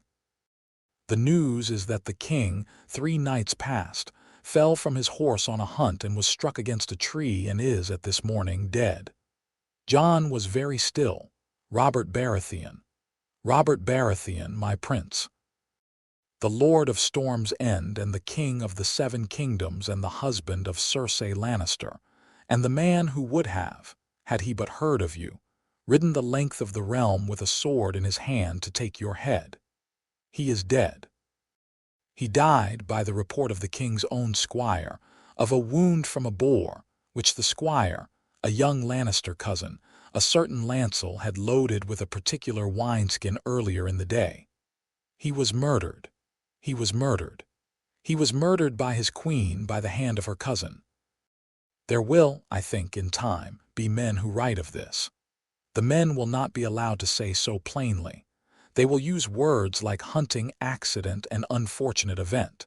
Those of us who can read between the lines will read between them. Joffrey will be crowned within the week. Cersei will sit beside the throne with her hand on his shoulder.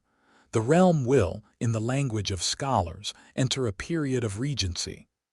My father, Lord Stark. Lord Stark, my prince, is a wiser man than any of us have given him credit for. Lord Stark, on hearing the news of the king's death, which reached Winterfell by the queen's bird, the morning after the death, informed the queen that he would, with her permission, escort her south to King's Landing as her safe conduct. Lord Stark made it clear in front of his household guard and the queen's that Lord Stark would be traveling armed with the household guard of the north, 400 strong. The queen accepted the safe conduct. The queen had no choice. The queen left Winterfell yesterday at dawn. Lord Stark goes with her. The queen will arrive at King's Landing as Lord Stark's guest, with Lord Stark's 400 men in her train. Lord Stark will, my prince, become regent in fact if not in name by the time the procession reaches the city. The queen will be accommodated, my prince. The queen will, I think, before midsummer, be quite quietly accommodated. Jon did not move for a long moment. He thought about father in a long column of horse riding south with the queen of his oldest friend's death beside him and his sword on his back. And he thought he had not, in 12 years, seen father do a thing of that size. He understood, with a small private brightness, that father had done the thing because, with Jon out of Winterfell and the dragon out of his hands, father was, for the first time in 20 years, free to act on his own honor without the weight of a secret. The freedom had made him terrible. My prince? Yes. Your aunt the Princess Daenerys is in Pentos. She will be told to expect you. The Iron Bank, by way of Tycho Nestoris, will be told to receive you. The Brotherhood my old friend Sir Davos spoke to you of in the Neck will be told you are coming. There is a ship. There is a road. There is a destination. There is your mother's brother heading south as we speak with the man who killed your grandfather, riding to set the realm right with a sword on his back. There is, my prince, what one might begin to call a hand of cards. It is not the hand any of us would have chosen to be dealt. It is, however, a hand. Yes, my lord. And there is, last of all this. He drew from his sleeve a small folded paper. He laid it on the table. He pushed it across to Jon. Jon took it. He opened it. The hand was not father's. It was Robb's. The note said in 3 lines, I am well. The dragon is well. The north is well. I am 13. You are 12. We have years. Come back to me when you have grown, brother. We will set things right together. Jon folded the note. He put it inside his shirt against the medallion. He put his hand against his shirt where the note lay, my lord. Yes, my prince, 3 days, 3 days. Then we will rest, we will eat, we will board. You will eat, my prince. You will eat the best fish in the new castle. You will eat it in this room. The kitchen has been told. Thank you, my lord. Do not thank me, my prince. I will thank you again. You did not have to kneel, my prince. I have wanted to kneel to a Targaryen for 30 years. It is a thing I have wished my old grandfather had lived to see me do. I have done it. The thanks are mine. 3 nights later, on a clear, cold evening with the stars hard and white over the bight, the Stormbird slipped out of White Harbor on the ebb tide with a small cargo of salted cod, and a small ash-pale dragon coiled in the rigging of her foremast, and a boy of 12 at her stern rail with his hand on the wood and the wind in his hair. The lights of the new castle stayed clear in the black for a long time. Then they were small, then they were specks, then they were nothing. Cinder came down from the rigging when the lights were gone. She landed on the rail beside Jon's hand. She fitted her snout into the hollow of his elbow. She made the chest rumble. "I know," he said. "I know, I know." He stood at the rail with her and watched the dark of the sea go by in the pull of the tide. And he thought of Robb's 3 lines. And he thought of father riding south with a queen. And he thought of an aunt in Pentos who did not yet know him. And he thought of an old knight in a small holdfast in the reach with a Valyrian sword and a bundle of cloth. And he thought of his sister Arya's wooden practice sword on the wall by the smithy, and of her promise. He thought, "I am alive," he thought. "I am going." He thought, for the first time in a long time, of nothing in particular at all, and he let the wind take what it would. In a small cabin of a small Lannister coastal trader at the end of the dock at White Harbor, Theon Greyjoy lay on his bunk with his bandaged hand on his chest, and waited for the captain to give the order to weigh anchor for the south. The order had been delayed by 3 days for reasons the captain had not explained. Theon had not asked. He had been told by Hullen before Hullen had ridden off that the boat would sail at the captain's word. He had been told to be patient. He had been patient. The cabin door opened. 2 men came in. They were not the captain. They were not, in fact, of the boat. They were 2 men in plain dark cloaks. They had a length of leather cord and a small leather sack between them. Greyjoy, the first, said, "Yes." "Get up." Theon got up. He had time to know what they were. He had time to wonder, briefly, why he had not, at any point in the long journey from Winterfell, asked himself whether the men who had paid the merchant for his information would also, in their own time, pay for his silence. He had not asked himself because the asking would have required him to admit how small his own life had become. He had time, in the small dark cabin, to think of one face. It was Lady Catelyn's. It was the face of the only mother he had truly known, and the face was looking at him in the way it had looked at him in the dawn of the morning she had ridden out of Winterfell without asking to see him. And the face was, in the looking, very tired. He had not, in his life, found a way to apologize to it. The 2 men in dark cloaks were quick. The Greyjoys had taught their sons to be quick when their time came. He did not, in the end, even find his voice. The Stormbird put out into the narrow sea.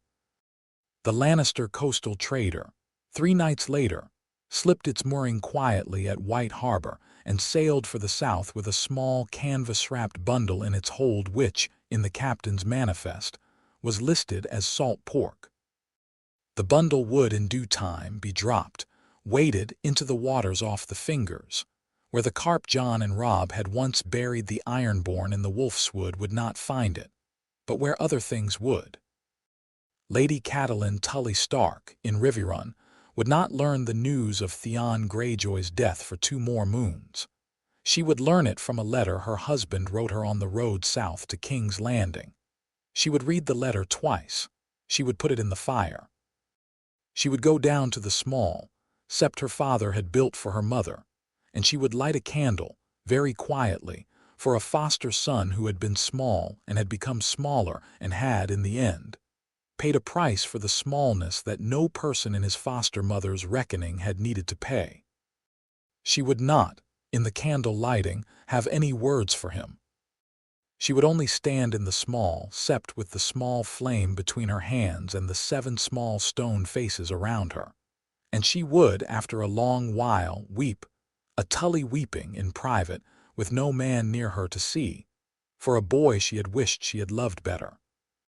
In the rigging of the Stormbird, the small ash-pale dragon called Cinder coiled herself around the topgallant yard, and tucked her snout under her wing and went to sleep. And the boy at the stern stood with his hand on the rail and the wind in his hair.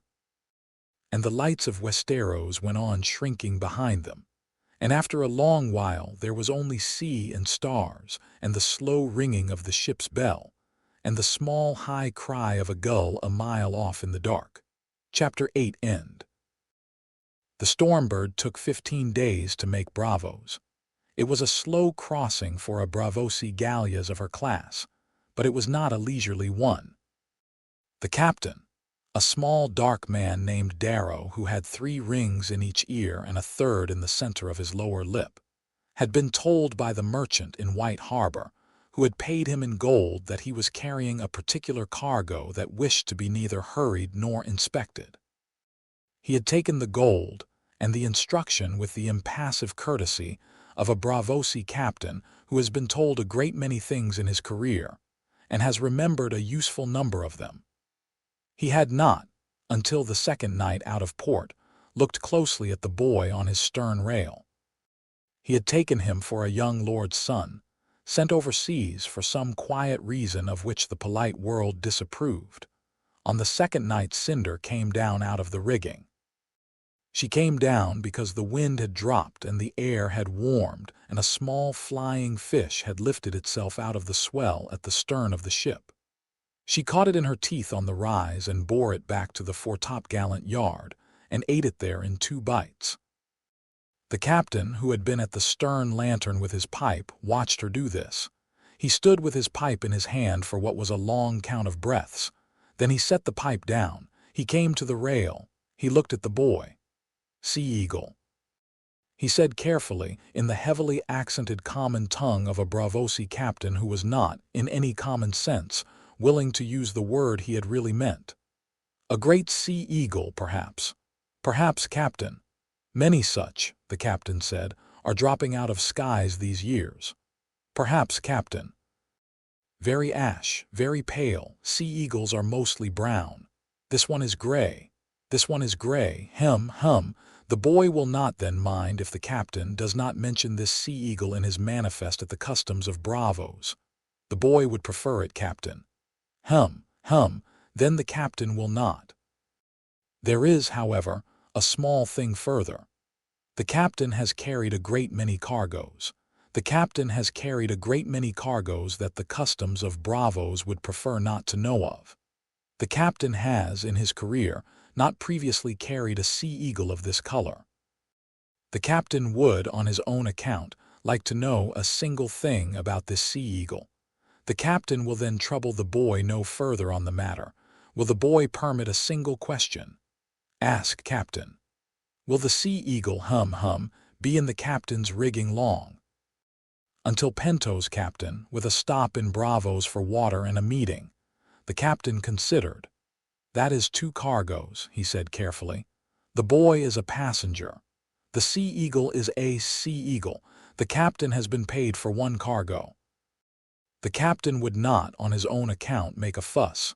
He would only mention that the rigging belonging to the captain is, technically, 2 ropes' worth of cargo, while the sea eagle is on it. The Iron Bank, has, in the past, been generous with addenda to such accounts. Jon, who had been 12 for 13 years and a Targaryen for 3 weeks, understood this. He had grown up at the long bench by the door, and the long bench by the door had been an excellent education in how grown men negotiated for advantage in conversations they were not, technically, having. The Iron Bank, he said, will be generous with any addendum that the captain submits to its agent in Bravos, captain. The Iron Bank pays its captains well. It pays them better when its captains are discreet. The captain of the Stormbird has been very discreet. The captain of the Stormbird will, I think, be paid for 2 cargoes. The captain inclined his head. He picked up his pipe. The boy speaks well for his age. The boy was raised in the North, Captain. The North teaches its boys to be quiet and to use the words that are needed. It does not often teach them to flatter. The boy has not flattered. The boy has paid me. There is a difference. There is, Captain. The captain, after that night, was easier with him. The crew, who were bravosi to a man, took their cue from the captain. The boy and the sea eagle were, by the third day out, as much a part of the ship as the foremast and the figurehead. The captain ordered, on the fourth day, that one of the cooper's spare barrels be fitted out as a perch in the cabin under the great stern window, in case the sea eagle wished to come down out of the rigging in foul weather. Cinder used it twice, on a stormy night a week into the crossing, when the rain made the rigging unhappy, and she came down at Jon's call and curled herself in the barrel with her snout under her wing and slept while the ship rolled. The captain, who came in to make sure his passenger was well, looked at her in the barrel for a long count and then went out without comment. Jon spent the days reading. He had brought Meister Lewin's small Valyrian primer, and he had brought a slim history of the free cities the Meister had pressed on him at the last hour, and he had brought the small carved wooden frog Howland's daughter had given him. He read the primer first. He learned the words for sea, for sky, for fire, for blood, for father, for son, for kin, for stranger, for promise, for road. He learned them at the rail with Cinder's snout on his shoulder, and he learned them in the cabin with Cinder coiled in the barrel. And he learned them in the rigging with Cinder asleep at the topgallant, and the ship rocking under him in the long swell, and the crew calling to one another in their swift bravosi above his head. He spoke the words aloud. He spoke them, sometimes, to the dragon. She did not, in any way Jon could detect, understand them. She listened. She always listened, he thought, often in those days of his father. He did not, in his head, distinguish between his father Lord Eddard and his father Rhaegar. The word father held both of them, layered together, the way a deep snow holds a great many footprints under its surface. He thought of his uncle Benjen, who had embraced him at the dock at White Harbor with the clumsy, dry embrace of a man who had embraced few people in his adult life, and who had said in his ear, "Boy." Live. He thought of his sister Arya. He thought of Bran. He thought of Robb's 3 lines, which he had read so often that the paper had begun to soften at the folds. He thought of Lady Stark's speech in the Godswood. He thought of his mother, of whom he had still no picture, only a name. He thought of the women he had not yet met, who were now becoming his life. The sea took him in its long way. The crossing was not, in itself, eventful. They passed 2 ships of the West on the 7th day. The ship saw the Stormbird at the limit of vision and did not approach. They passed a small Pentoshi merchantman going north on the 10th day. The merchantman dipped its colors politely, and Darrow dipped his back.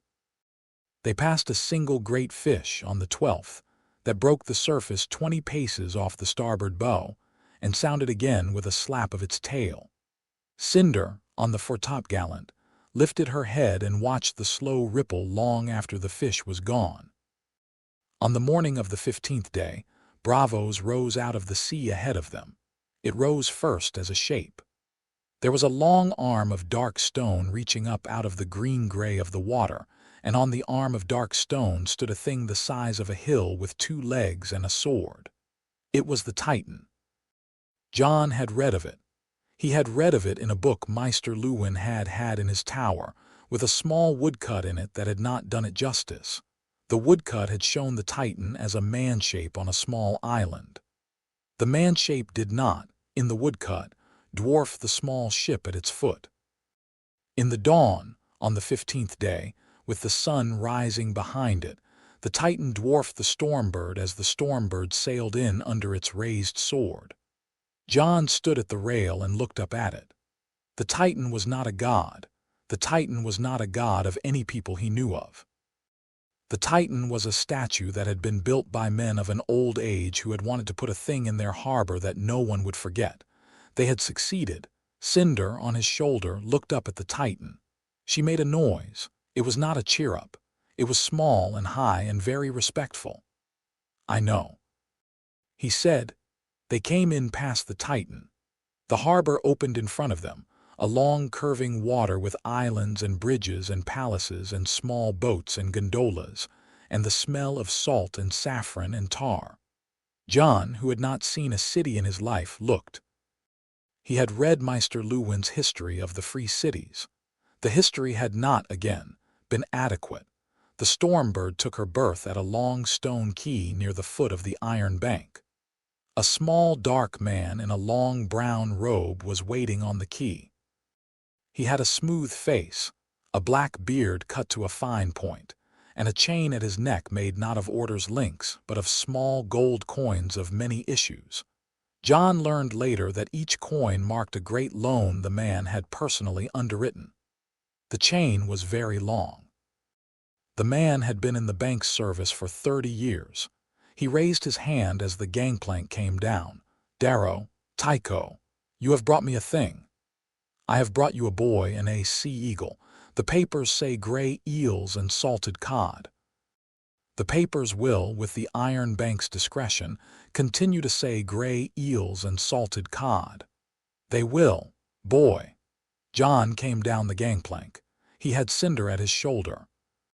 She was hooded. They had decided by the 14th day that she would be hooded for the disembarkation, because the harbor customs of Bravos were under the Sea Lord, and the Sea Lord was a politic man. And a small ash-pale dragon riding into the harbor on the shoulder of a 12-year-old foreigner was, by any reckoning, a thing that would take some explaining. The hood the captain had had his sailmaker make for her was, on her now-grown shoulders, a tight fit. She tolerated it. She had grown patient in the last weeks with a great many things that she would not have tolerated as a hatchling. Tycho Nestoris.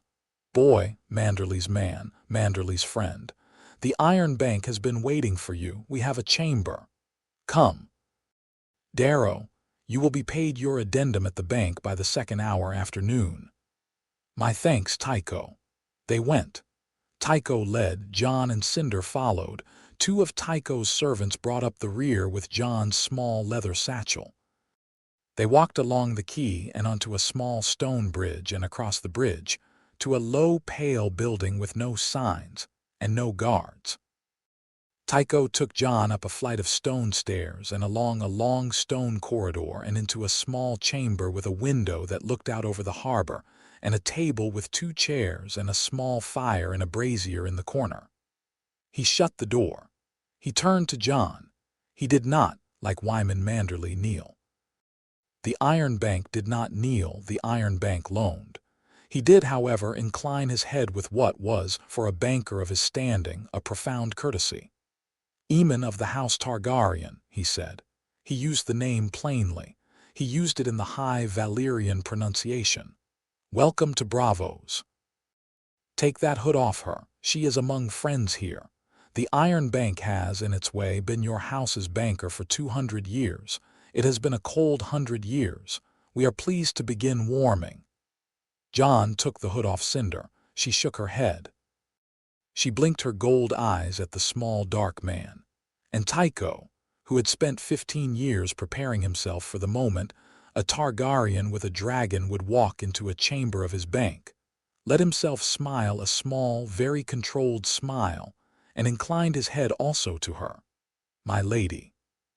She made the chest rumble. "Sit, please, both of you. There is wine. There is water. There is a small thing of cold meat the cook has prepared. The lady will perhaps prefer the cold meat." She did. She got, on a small silver platter on the floor, 3 pieces of beef the size of a man's fist. She ate them slowly with great courtesy. Jon sat. He drank water. Tycho sat opposite. He laid on the table between them 3 folded papers. 3 pieces of news, Tycho said. "I will give them in the order in which they will please you. Please tell me, first." "The Princess Daenerys is in Pentos. She is well. She is 12. She is, by the report of my agent in Pentos, a particular kind of girl.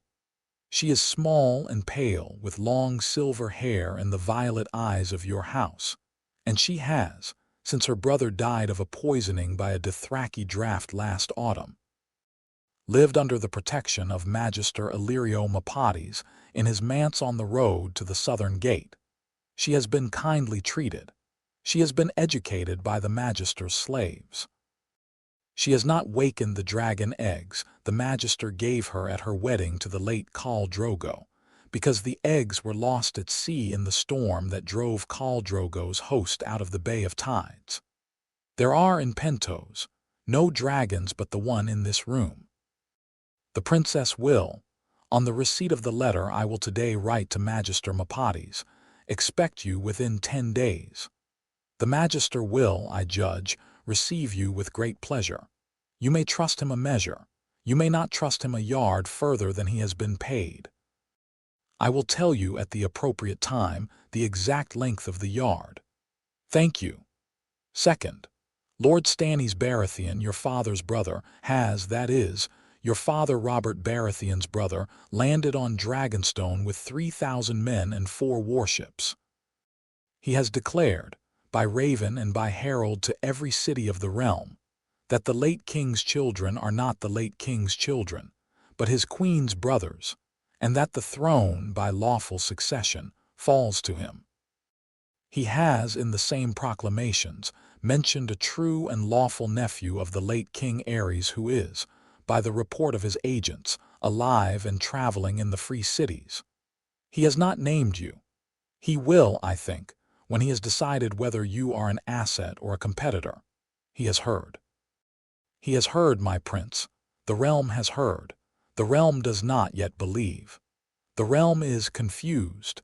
The realm is most confused on the question of you. Stannis' herald has in 3 separate cities mentioned the dragon. He has not described it. The realm is treating it as the kind of detail Stannis adds to make his proclamations less dry. The realm will revise its treatment when the next reports come in from the road south of the Twins, which will be within the moon. Stannis has sent me a letter. Stannis has sent you a letter. It is the 3rd paper. He has sent it by way of his own agent in Bravos, who is a man named Salad Hersan, who is a Lysani pirate of considerable competence and questionable honor. He has, through San, offered you legitimacy. Tell me what the letter says. The letter says, my prince, and I have read it, with the Captain San's permission, and to the cost of a rather fine Lannister coin, that the Lord Stannis Baratheon, true heir to the Iron Throne of the 7 Kingdoms by lawful succession from his late brother Robert, will, on receipt of the Prince Aemon Targaryen's pledge of fealty, recognize the said prince as his lawful heir presumptive on the grounds of the prince's descent through the female line from the late King Aerys. The Lord will further, in the said event, place at the prince's disposal the prince's late uncle Aerys' small Targaryen estate, including the castle of Dragonstone in fief from the Lord. The prince will, in the said event, marry the Lord's only daughter Shireen on her 13th name day. The prince's dragon will, in the said event, be secured at Dragonstone in the custody of, in the language of the letter, persons of competence. The prince will reside, when not in the field, at the Lord's court. The prince will, in the said event, be addressed by the title His Grace of the Royal Heir, which is a title Stannis has, with the help of 3 Meisters of the Citadel, invented for the purpose. Jon was silent for a moment. He will lock me up. He will lock you up, my prince, and he will lock the dragon up, and he will breed a Baratheon Targaryen line out of you and his daughter, and he will use the dragon to take King's Landing, and he will, I think, when the throne is his, in due time find a way to either give the dragon to a man he can control or to kill it. He will, I judge, spare your life. He is Stannis. He keeps the law. He will keep his word as his word reads. He will, however, read his word with the fineness of a Meister's apprentice. He is a lord of strict justice. He is a lord of strict justice. The strictness is a kind of gold that mints itself in his hand. He pays out of it as it pleases him. I would not, if I were you, my prince, accept his offer. I will not accept it. My prince has wisdom. Will you write him a reply? Yes, tonight, tonight. I will have a desk brought up. I will have parchment. I will have 2 seals. The seal of your house the Magister Illyrio has had cast for you, on speculation, for 2 years, and which we will give you tonight. And the seal of the Iron Bank, which the Lord Stannis will respect as a guarantor of authenticity. I will have the captain's son come to my house tomorrow morning. He will take the letter back to Dragonstone. Good, my prince. I have one further matter. Tell me. Tycho drew a 4th paper from the inside of his robe. He laid it on the table. He did not push it across. This is from your father, your foster father, Lord Stark of Winterfell. It came to me by my own birds 2 days before you arrived in Braavos. It is sealed. I have not read it. He sent it through me because he could not be sure where you would, in the end, take ship to. He thought Braavos a fair guess. He was right. Jon picked the paper up. He looked at it. The seal was the direwolf of House Stark. The hand was father's, my lord, he said. I will read it alone. Of course, my prince, I will have the desk and the parchment sent up with your supper. I will leave you for the afternoon. There is a single thing further, however. Tell me. Maester Aemon of the Wall died 9 days ago, my prince. The news came in this morning by way of a friend of mine who is in correspondence with the Maester at Eastwatch. He died quietly in his bed of his great age. He left a final message for any Targaryen of his blood who might be reached by it. The message is on the back of the paper you hold. He dictated it on the morning of his death. He charged his small steward to have it sent south by the swiftest road. The steward sent it to me. I have not read it either. It is yours, my prince. Jon turned the paper over. There was on the back, in a small, careful hand that was not father's, a short message. He read it. It said, to my kinsman whom I shall not see in this life, I have heard of you. I have heard, in the way I hear things, on the wind of the books I have not for many years been able to read. I have heard you have a dragon. I have heard you are a child. I have lived past 100 years. I have lived past the men I would have called brother. I have served the wall and I have served the watch, and the serving has been my life. I have one piece of counsel for you, and you may take it or leave it as a man does the counsel of an old man. The counsel is this: a dragon is not a sword. A dragon is not a banner. A dragon is a kind of question that the world asks the man who keeps her. The question is, what will you do with what you have been given? Most men give a small answer. Some give a large one. The size of your answer will be the size of you. Do not, kinsman, give a small one. The cold is moving down from beyond the wall. It will reach the south within years. It is a thing the books have not for 200 years allowed themselves to remember. I have remembered it. The watch has not remembered it. The realm has not remembered it. The cold does not care what the realm remembers. The cold is coming. Live well, kinsman. I am sorry I will not see your face. I am told by the small wind of my books that it is a face like your mother's. She was, as I have heard, beautiful. Aemon Jon sat with the paper. He did not, in any way Tycho could see, weep. He sat with the paper for a long count. Then he folded it. He put it inside his shirt against the medallion and the wooden frog and the 3 folded lines from Robb. He looked up at Tycho. My lord, he said, my prince. Tell the captain's son to come at the 2nd hour after noon tomorrow. I will have the letter to Stannis ready. It will not be the letter he hopes to read. As my prince commands. Tell the desk to come in an hour. I will read my father's letter first. I will sit with it. I will then write. As my prince commands. Tycho, my prince, the wall, my prince, the Maester who has died. He served the wall. The wall is failing. He has said so. There are men there, my men, who do not know they are my men, who have been failed by the realm for years. The cold is coming. The cold will come whether or not I take a throne, whether or not my aunt and I take a throne, whether or not Stannis takes a throne. I will need, when this is settled, when I have done what I am about to begin, I will need to look at the wall. The wall is a long way from Pentos, my prince. The wall has been a long way from a great many things for a long time. It has been a long way from a great many things, including its own purpose. I will, when I have done what is in front of me to do, look at it. I will note it, my prince. The Iron Bank will in due time be of help. He went out. Jon sat in the small chamber with the harbor outside the window and the hood Cinder had not put back on lying on the table. He picked up father's letter. He broke the seal. The letter was longer than Robb's. It was not, however, very much longer. Father had never been a man to write at length. He wrote in the hand he wrote in for the household ledgers, small and even and careful. He wrote, John, Eamon, my son and my sister's son. I have ridden south with the Queen. We have reached the Twins. We will be in King's Landing within a fortnight. The Queen rides in my train. She does not ride beside me. She rides beside her woman, 2 horses behind. She has not on the road attempted to ride any bird. Maester Lewin's pupil, who came south with us, has the rookery on the road. We have caught 2 of her birds. They have not gone out. The 3rd bird she may yet manage. She is Circe. We will see.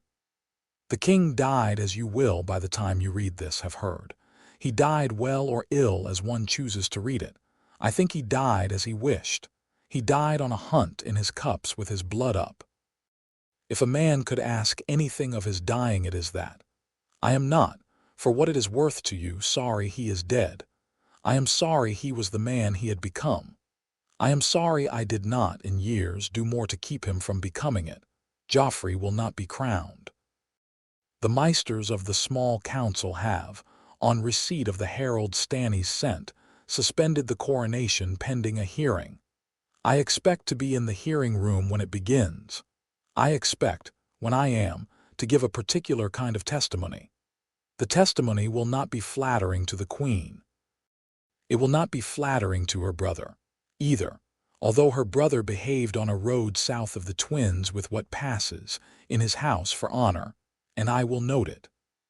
The testimony will, in due time, place a child of mine on the small council. It will not place me on the throne. I am a Stark, and the Iron Throne and the North have always been to one another what they have always been. I will go home. I will, however, on my way, set this realm in a particular order, and if the gods smile on the work, the order will hold. I tell you this, son, not because I wish you to feel a duty to come back. I wish you not to come back. I wish you to stay in the free cities. I wish you to grow. I wish you to learn. I wish you to know your aunt. I wish you to make of the dragon the thing she will in 5 years be. I wish you not to be a piece in the small council's game until you have grown your own pieces to play with. Do not come back too soon, son. The realm will not deserve you for years. You will make your own choice. It will be the right choice for you because you have the judgment of a man older than you. I have written you in this last paragraph what I would have you do. I have written it because you asked.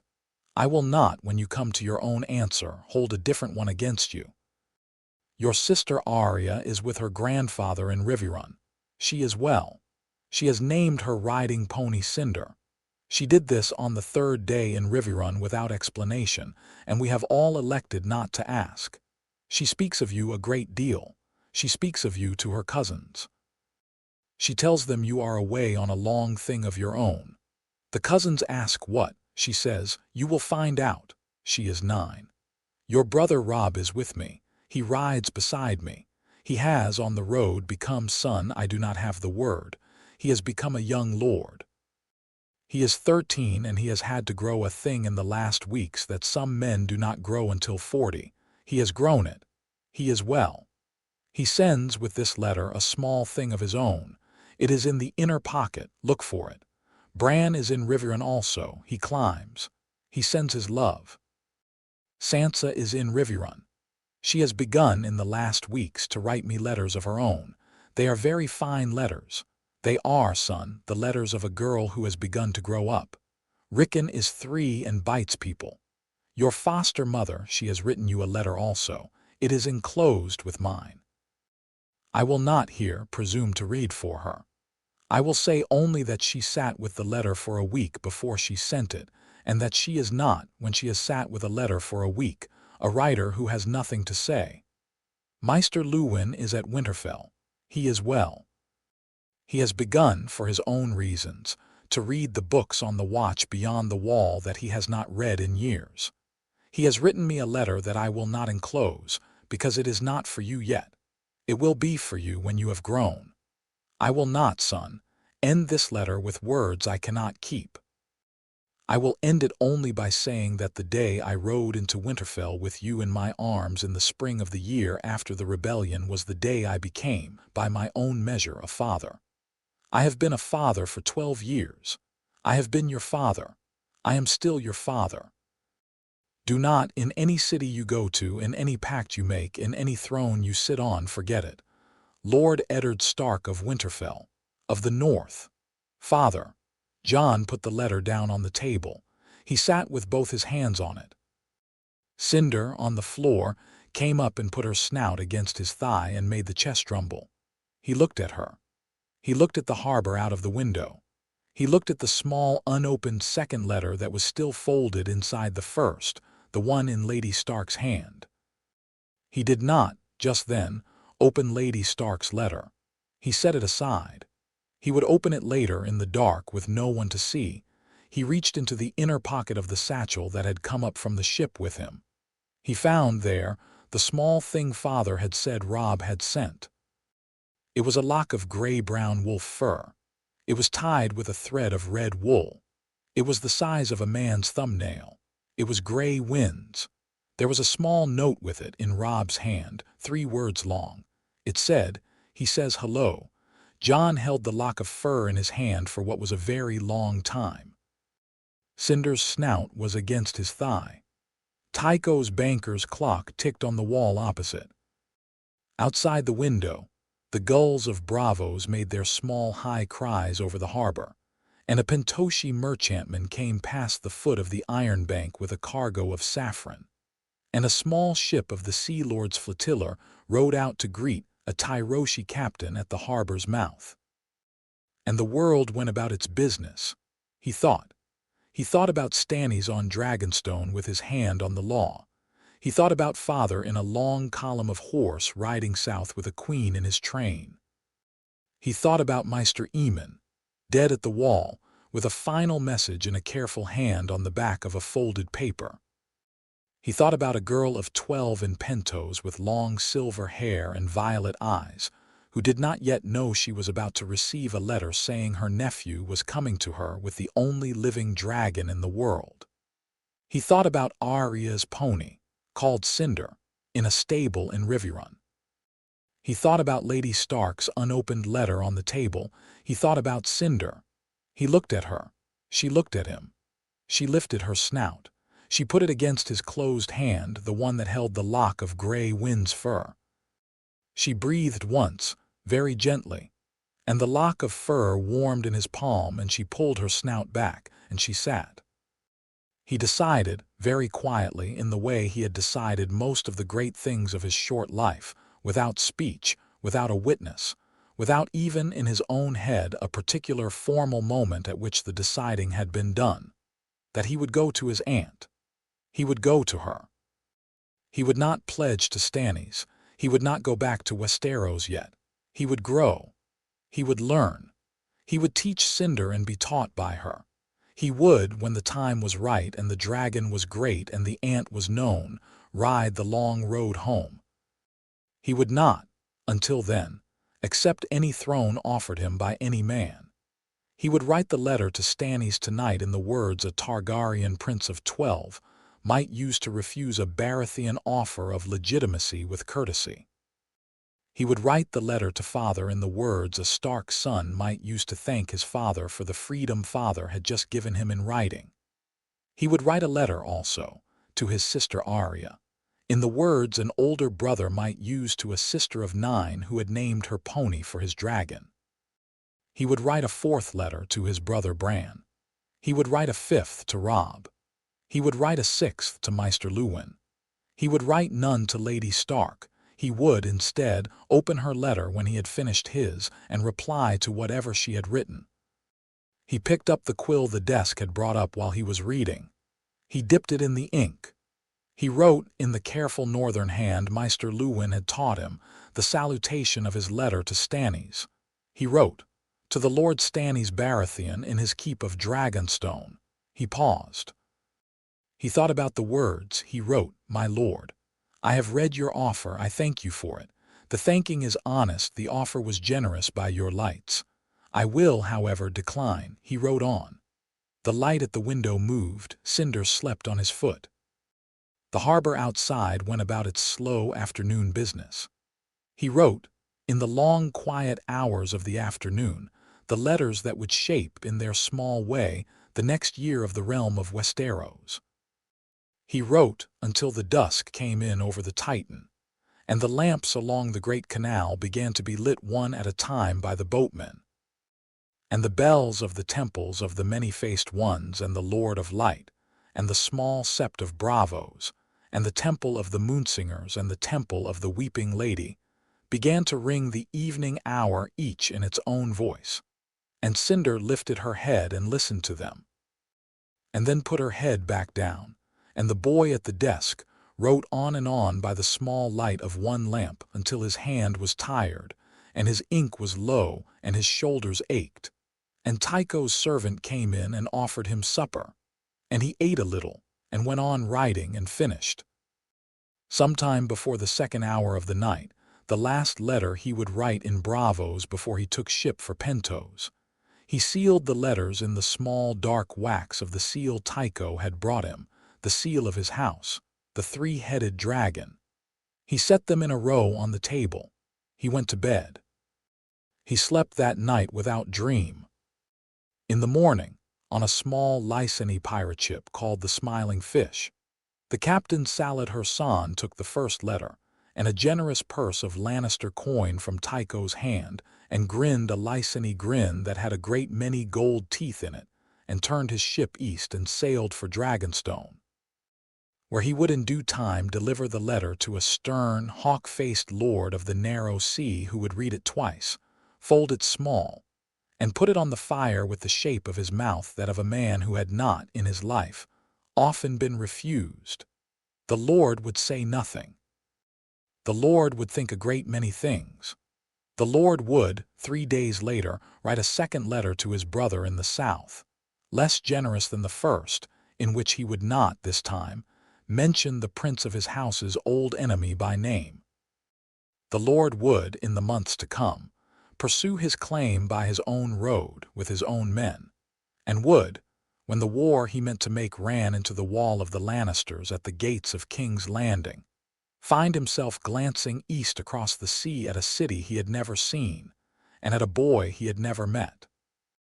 In Pentos, on a quiet road south of the city's long pink wall, in a manse with a door of cedar and a courtyard of marble and a small fountain of rose quartz, Magister Illyrio Mepades received, by way of a fast bird from Bravos, a small folded paper that he read twice, then went up the wide stairs of his house to the chamber where his small ward sat at her embroidery, and sat down opposite her, and said in his careful, courteous common tongue, "Princess, you will have a guest in 10 days.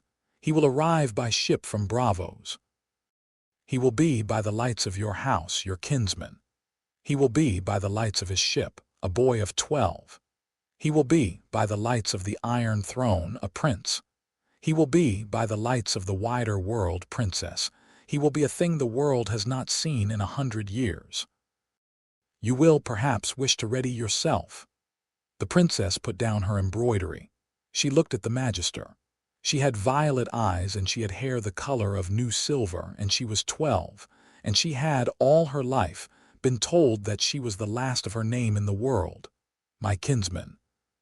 She said, "My kinsman, princess.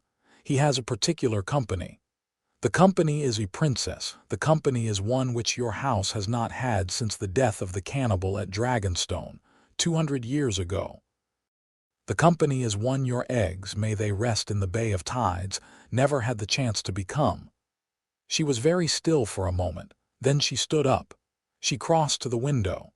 She looked out at the cedar trees of the Magister's garden. She did not speak.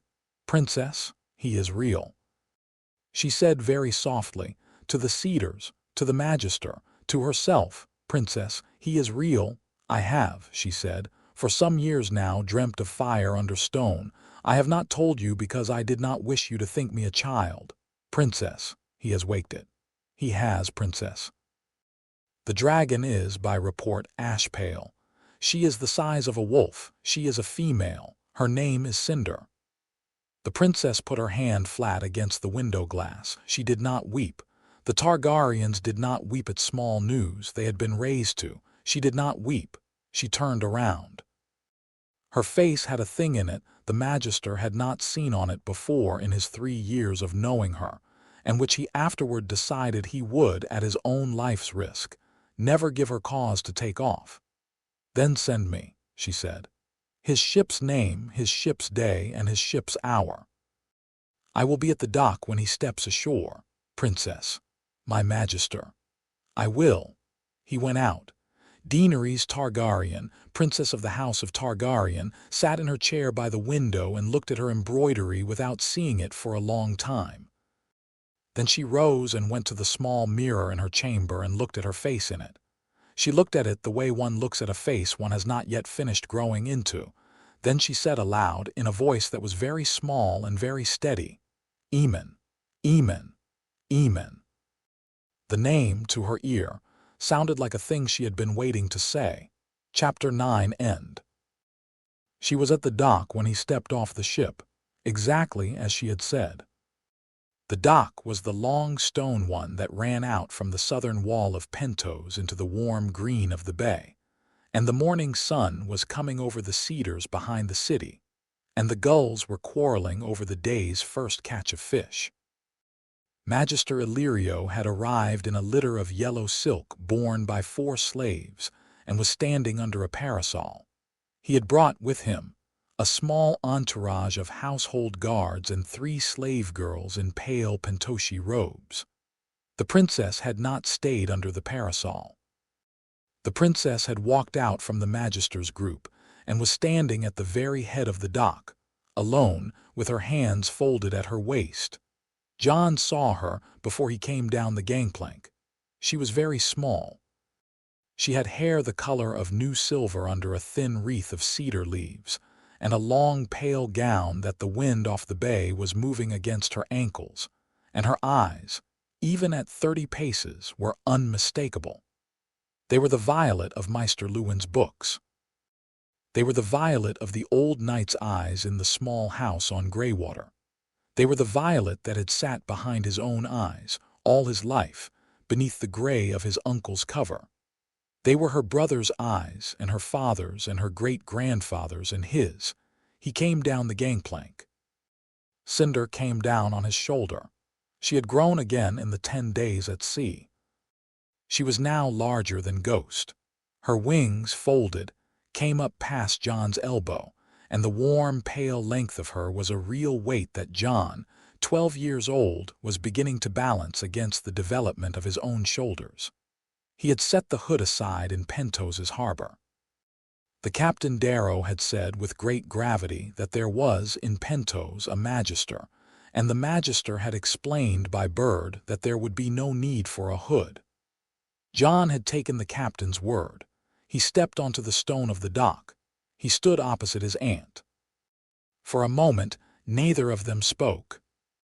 They were 2 children of 12 looking at each other for the first time across a 30-pace stretch of stone in the harbor of a city neither of them had been born in. And they were the only 2 living members of a house that had ruled half a continent for 300 years. And the looking was a thing that wanted in their bones to be a long looking. Cinder, on Jon's shoulder, lifted her head.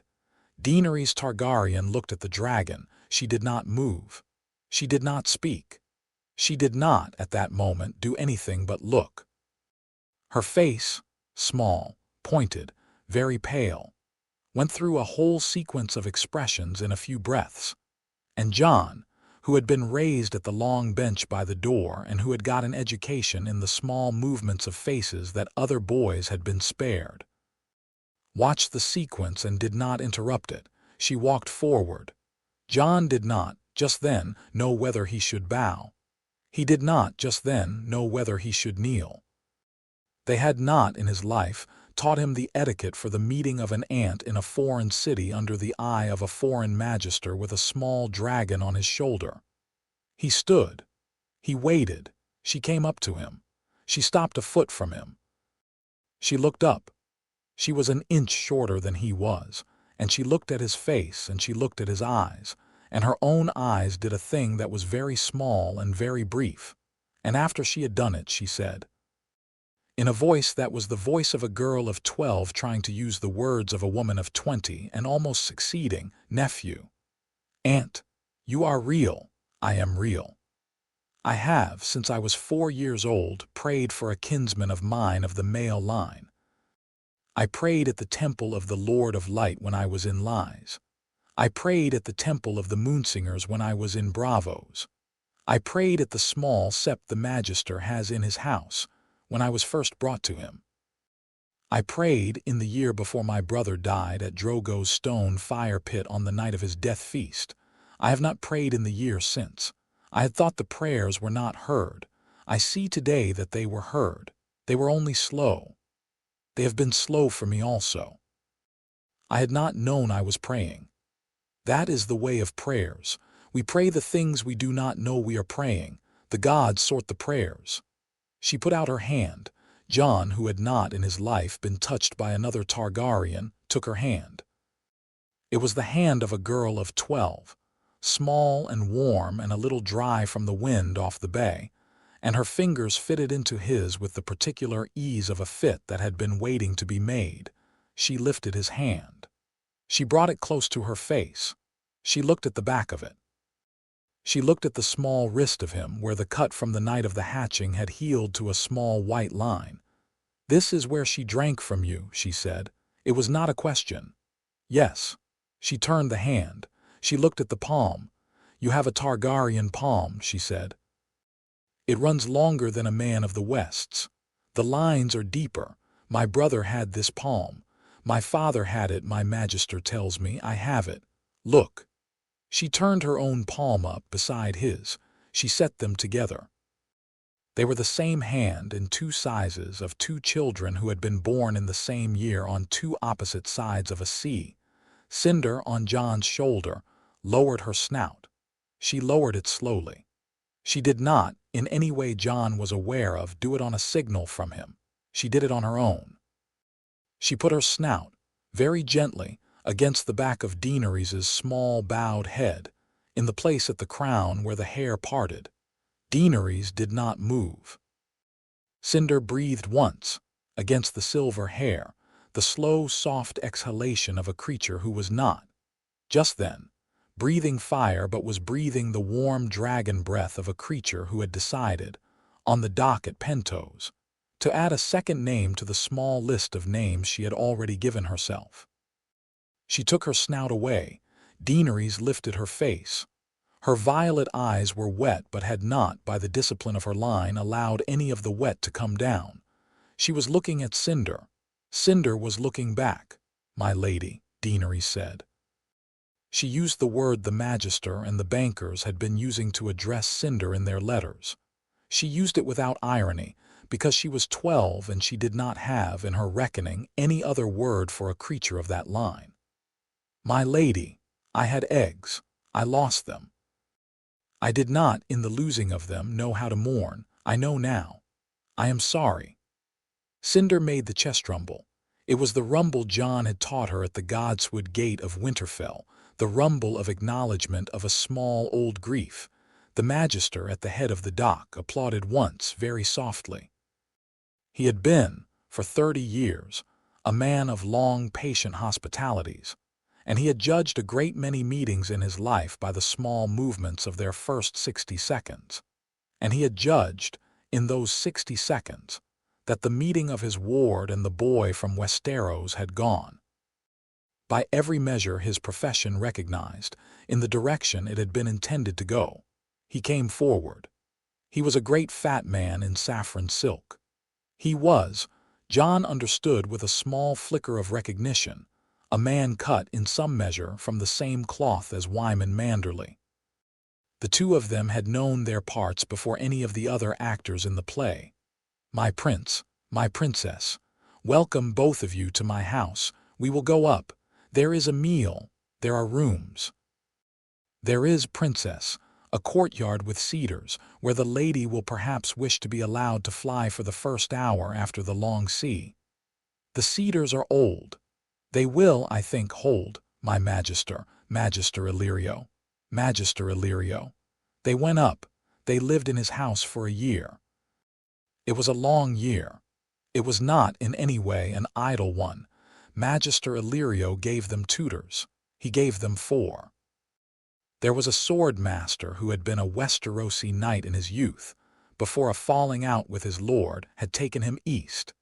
He taught Jon the long sword and Daenerys the small sword, in the cool of the morning, in the magister's marble courtyard. There was a Pentoshi scholar who taught them the 7 languages of the free cities, of which they each, by the end of the year, had a passable grasp of 3. There was an old Volantene exile who had been a slave driver in his middle years and a tutor of princes in his late ones, and who taught them, against the magister's quiet smile, the politics of the eastern slave cities, with which neither of them had at the start any acquaintance. There was a 4th tutor, who came less often, and whom the magister called only the visitor. The visitor was an old man in a black cloak, who came down once a moon from the temple of the many-faced ones in Bravos, and who taught them, in long evenings in the magister's library, the kind of lessons that did not have a name in the curriculum. He taught them about disguises and about the weight of secrets and about the deaths of kings. He taught them in the impassive voice of a man who had taught many secrets to many princes and would teach a great many more. Cinder grew. She grew faster in the warm climate of Pentos than she had grown in the north. She doubled her length in the first 3 moons. She doubled it again in the next 4. By the 8th moon she was the size of a small horse. By the 11th she was the size of a large one. Her wings, when she flew over the magister's garden in the late afternoon, threw a shadow across the marble that was, by the end of the year, the size of a fishing boat. The cedars she had begun in by perching had been, by the 2nd moon, abandoned for the greater perch of the magister's tower, which she wrapped herself round at night, and on which she slept in the open. She sang, very rarely. The singing was a long, low note that came up from the bottom of her chest, and on the night she first sang, the dogs of half the southern quarter of Pentos answered. Daenerys came to her by degrees. She came on the 2nd day in the magister's courtyard and put her hand on Cinder's snout. Cinder breathed on her hand very gently, and Daenerys did not flinch. Daenerys had, since she was 8, held her own hand over a flame as part of a small private ceremony of prayer that she had never been able to bring herself to mention to anyone but her magister. The flame had not, in any of the years of the small ceremony, taken hold. She had marks, faint white marks, on the flat of her palm. She showed them to Jon on the 3rd day in her chamber by the small window over the cedars. He looked at the marks. He laid his own palm against hers. He said nothing. There was no need. The two of them had grown up holding their hands over fires that had not, ever, taken them, and the holding had been a thing each of them had done in private, without a witness, until that day on the dock. Cinder, by the 3rd moon, would carry the princess on her back for short flights inside the courtyard. By the 7th she would carry her over the southern quarter of Pentos. By the 10th she would, on a clear morning, take her out over the bay and bring her back. Jon flew her too. He had been her keeper for 14 moons by the end of the year, and the flying with him had a different quality than the flying with the princess. It was, the Magister observed once with his careful courtesy, the difference between a man riding his own horse and a man riding another man's horse with the other man's permission. The dragon had 2 riders. The 2 riders between them had 1 dragon. There was, in Jon's reckoning, no contradiction there. There was, in Daenerys's, no contradiction either. They had spoken about it on the 3rd night. They had agreed on the proportions in 5 minutes, in the quiet way 2 children of the same blood can agree to a thing that 10 grown men with documents could not in 3 weeks settle. They became, in that year, what they had been born to be: kin. It was not, Jon would much later remember this carefully, it was not love of a kind that the song sang of. It was not, in any of the conventional senses, a romance. They were 12 at the start and 13 at the end. They held hands on the long evenings on the Magister's terrace, and they spoke half the night in a mixture of common tongue and the Valyrian they were both learning, and they slept in chambers across a corridor from each other. They did not, in the year, speak of marriage. The Magister, who had, on the 2nd moon, attempted to introduce the topic over supper, had been told by Daenerys, in the kind of tone the Magister had not in 3 years heard her use, that the matter would be discussed when the matter required discussion, and the Magister had bowed in his fat courteous way and had not raised it again. They were 2 children of the same line, and they had found one another, and that was the size of the thing for now. The news came in over the year by way of Tycho's birds, and by way of the Magister's birds, and by way of the visitors' quiet whispers in the library. The realm of Westeros was at war. Lord Eddard Stark had ridden into King's Landing at the head of his 400 men, with the Queen in his train, on the day before Joffrey was to be crowned. He had presented himself to the small council. He had given his testimony in the great audience hall, in front of 7 witnesses he had brought, including the 2 surviving members of the Old Bears party, who had been in the north during the first weeks after the king's death, and whom father had quietly summoned south. The testimony had concerned the parentage of the late king's children. It had been precise and had been damning, and had carried the gravity of a man who had been, for 14 years, the most trusted friend of the dead king. The small council had suspended the coronation. The queen had been placed in custody. Joffrey had been escorted from the throne room by Sir Barristan Selmy and a detail of the gold cloaks, and had not been seen again.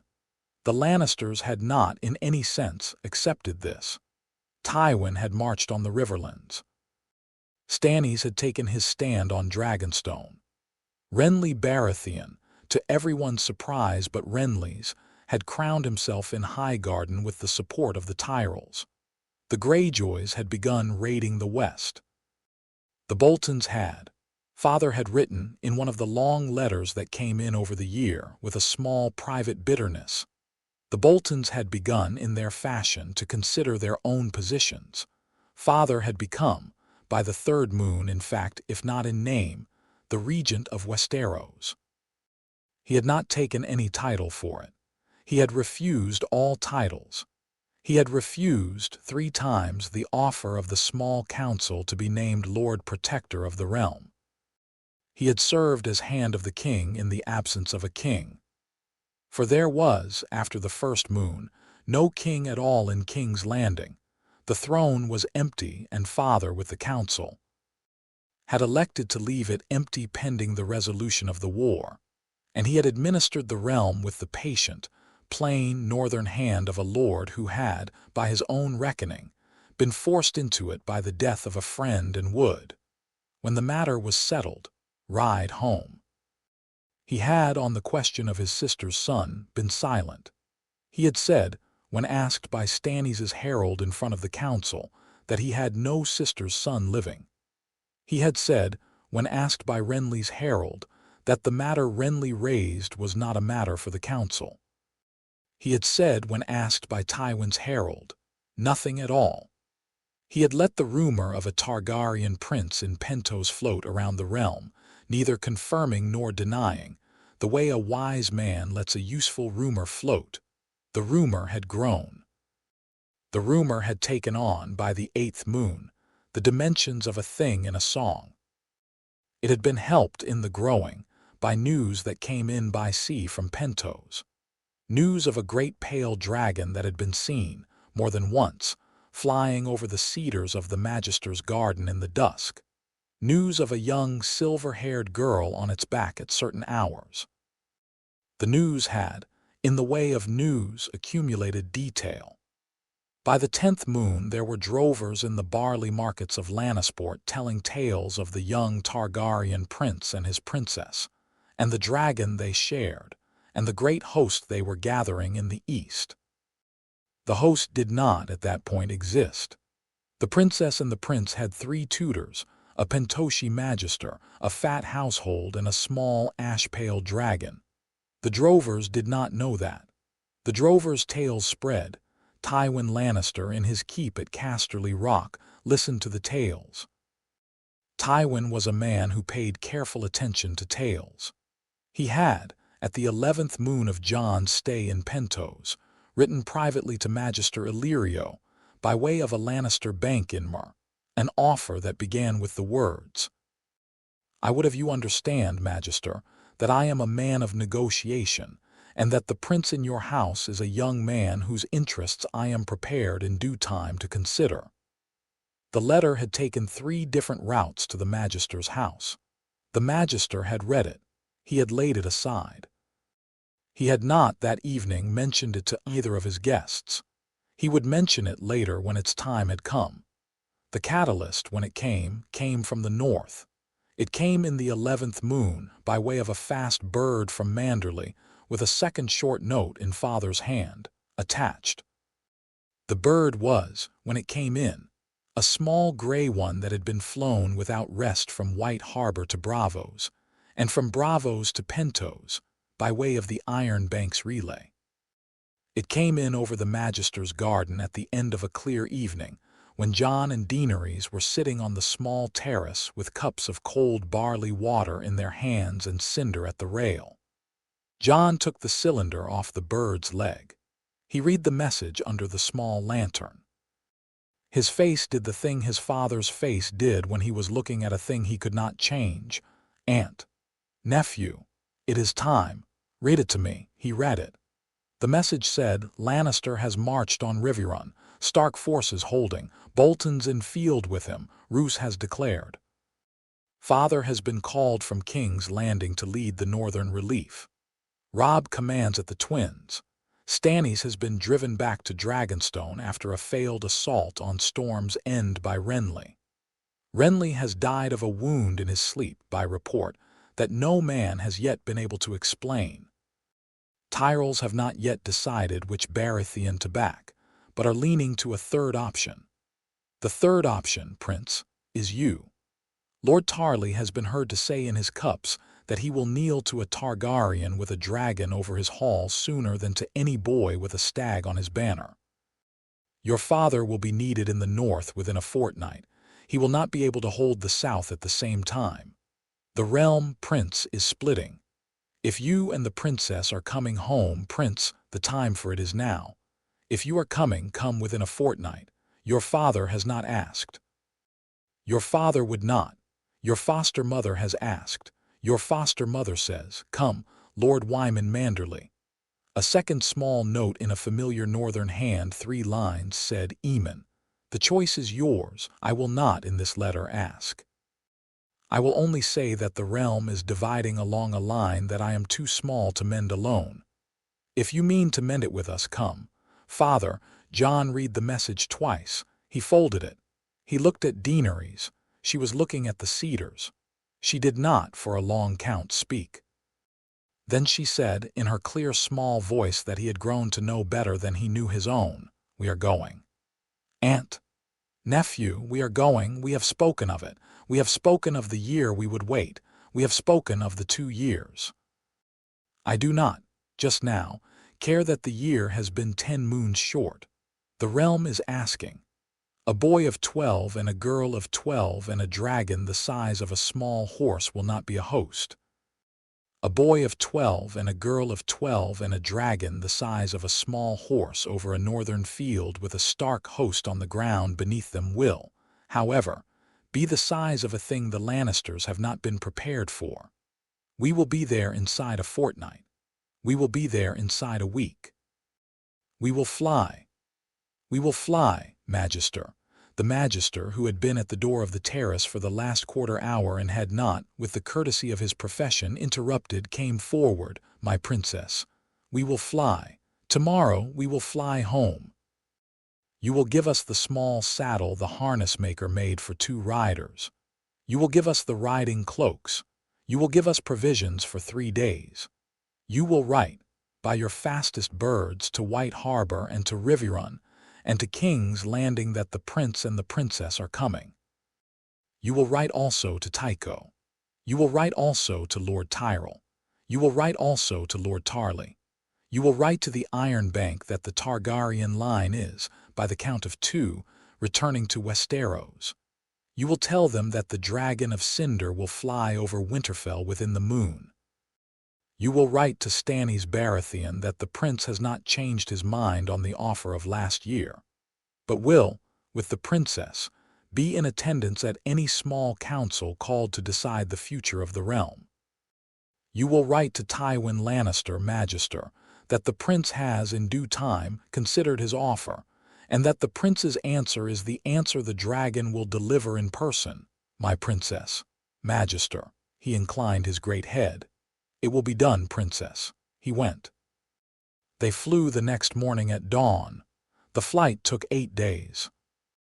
It was not a flight that any history book had ever described, because no book that the Order of the Meisters had been allowed to compile had ever held a description of 2 riders on a dragon crossing the narrow sea at the height of the autumn winds.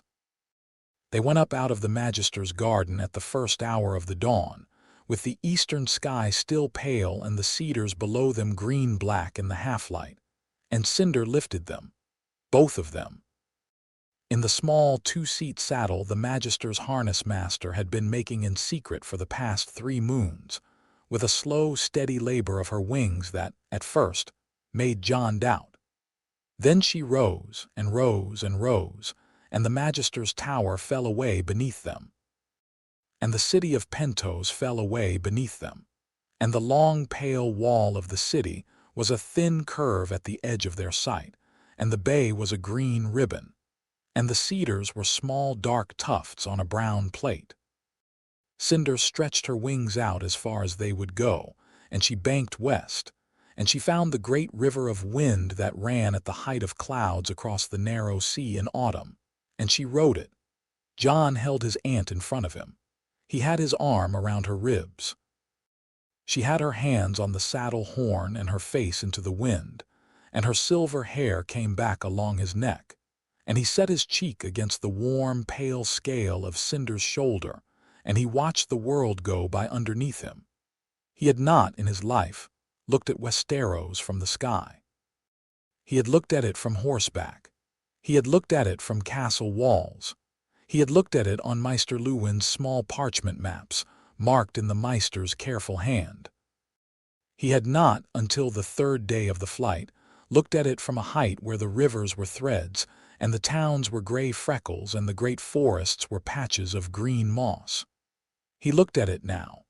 He thought, with the clarity that came to him in great moments, this is what my father saw. This is what my father saw when he rode Balerion across this country. This is the geography of the realm as the Targaryens had it, and stopped having it, and which I am about to give back. They came in sight of the eastern coast of Westeros on the 4th day. They came over the 3 Sisters, and over the Vale, and over the Bight, and they turned north along the coast. And on the morning of the 5th day, they passed over White Harbor at the height of 2,000 feet, and the people in the streets of the city looked up. And a great many of them sank to their knees in the snow, and the bell of the Manderley Sept rang and rang. They did not land at White Harbor. They flew on, north and west, up the line of the King's Road. They came over Winterfell on the morning of the 8th day. The castle was the way a child's castle looks from the height of the King's Wood. Small, perfect, set on its spread of bailey and outbuildings, with the twin towers of the keep and the broken tower at the corner. The pale gray of the snow on the roofs. The thin blue smoke of the morning fires. The dark line of the godswood beyond. Jon, in the small two-seat saddle, looked down at the place he had been 12 years a son in, and he did not, for a moment, breathe. Then he leaned forward against Cinder's neck. He spoke to her in the voice she knew best. Down, slowly, the bailey. The bailey, Cinder, slowly, slow, she came down. She came down in long, slow circles, and the circles widened, and the circles brought her down past the height of the broken tower, past the height of the keep, past the height of the wall, and she set her great pale weight, very carefully, on the snow of the lower bailey of Winterfell. And she folded her wings. The bailey was empty. It was empty because the bailey had emptied itself. In the 7 minutes between the moment the lookout on the south wall had cried that a great pale dragon was descending out of the sky, and the moment Cinder's feet touched the snow. The household had not in any way fled. The household had for a fortnight been preparing. Lady Stark, she was by then in residence again, having ridden up from the south with the rest of the household in the 3rd moon, had had the bailey cleared. Maester Luwin, who had received the Magister's bird the day before, had had the steps of the great hall swept. The household guards had formed a hollow square at the foot of the great hall steps. The small folk of the village had come up to the gates with their children. The north had been holding its breath in its quiet way for 14 days. The gates opened. A long line of men came out into the bailey. At their head was Lord Eddard Stark. He was older than Jon remembered him. He had grown in the year leaner, and his hair had a thread of gray in it that had not been there before. He was not in his lord's robe. He was in the worn riding cloak of the King's Road. He had ice on his back. He walked, with the slow, even tread of a man who had walked into many great rooms in his life, the long line from the gate to the snow at Cinder's feet. Behind him came Robb. Robb was 14 now. Robb had grown a hand's breadth in the year, and he had the face of a young man, and he had gray wind at his side, who had grown into the largest direwolf the north had seen, and who lifted his head and made the long, low howl that direwolves had not made in the bailey of Winterfell since the first day Jon and Robb had picked their pups out of the litter of 6. Behind Robb came Bran. Bran was 9 now.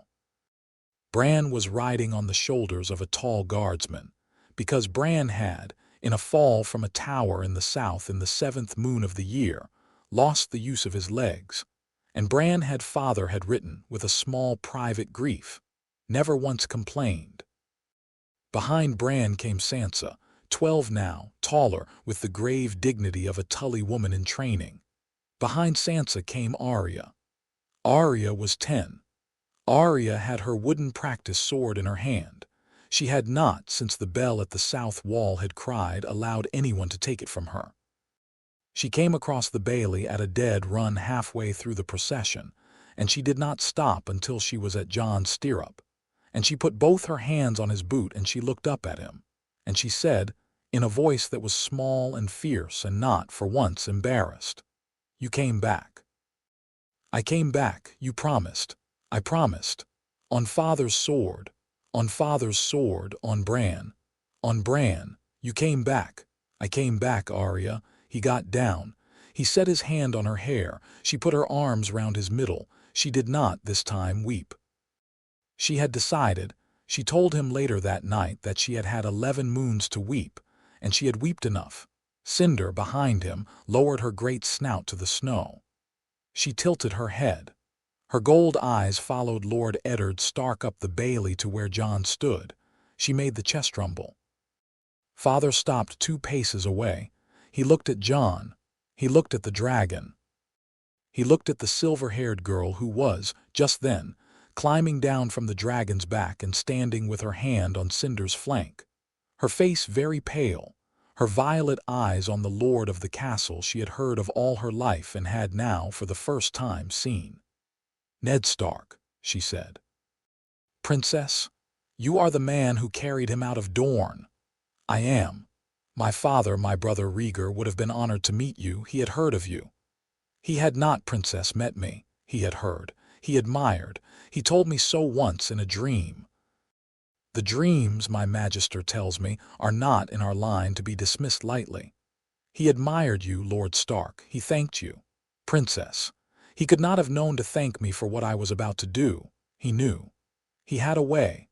Father looked at her for a long count. He did not at first speak. He inclined his head. The inclining was the inclining a Northman gives a foreign princess of unknown rank in his own bailey. It was not, by the etiquette, a kneeling. It was not, by the etiquette, an obeisance. It was the northern courtesy a host gives an honored stranger. He looked at Jon. "Son." "Father, you have come." "I have come." "Aemon." "Father." He embraced him. He embraced him in front of the household in the snow with the dragon at their backs and the princess at the dragon's flank and Robb and Bran and Sansa and Arya in a small ring around them. He held him. He held him for the count of 7.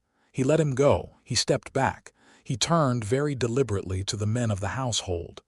He raised his voice. He had not often in his life raised it. He raised it now.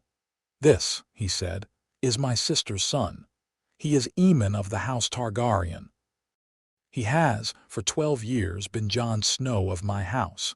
He is, by my own reckoning, both. The Lord of the Castle stands behind both names.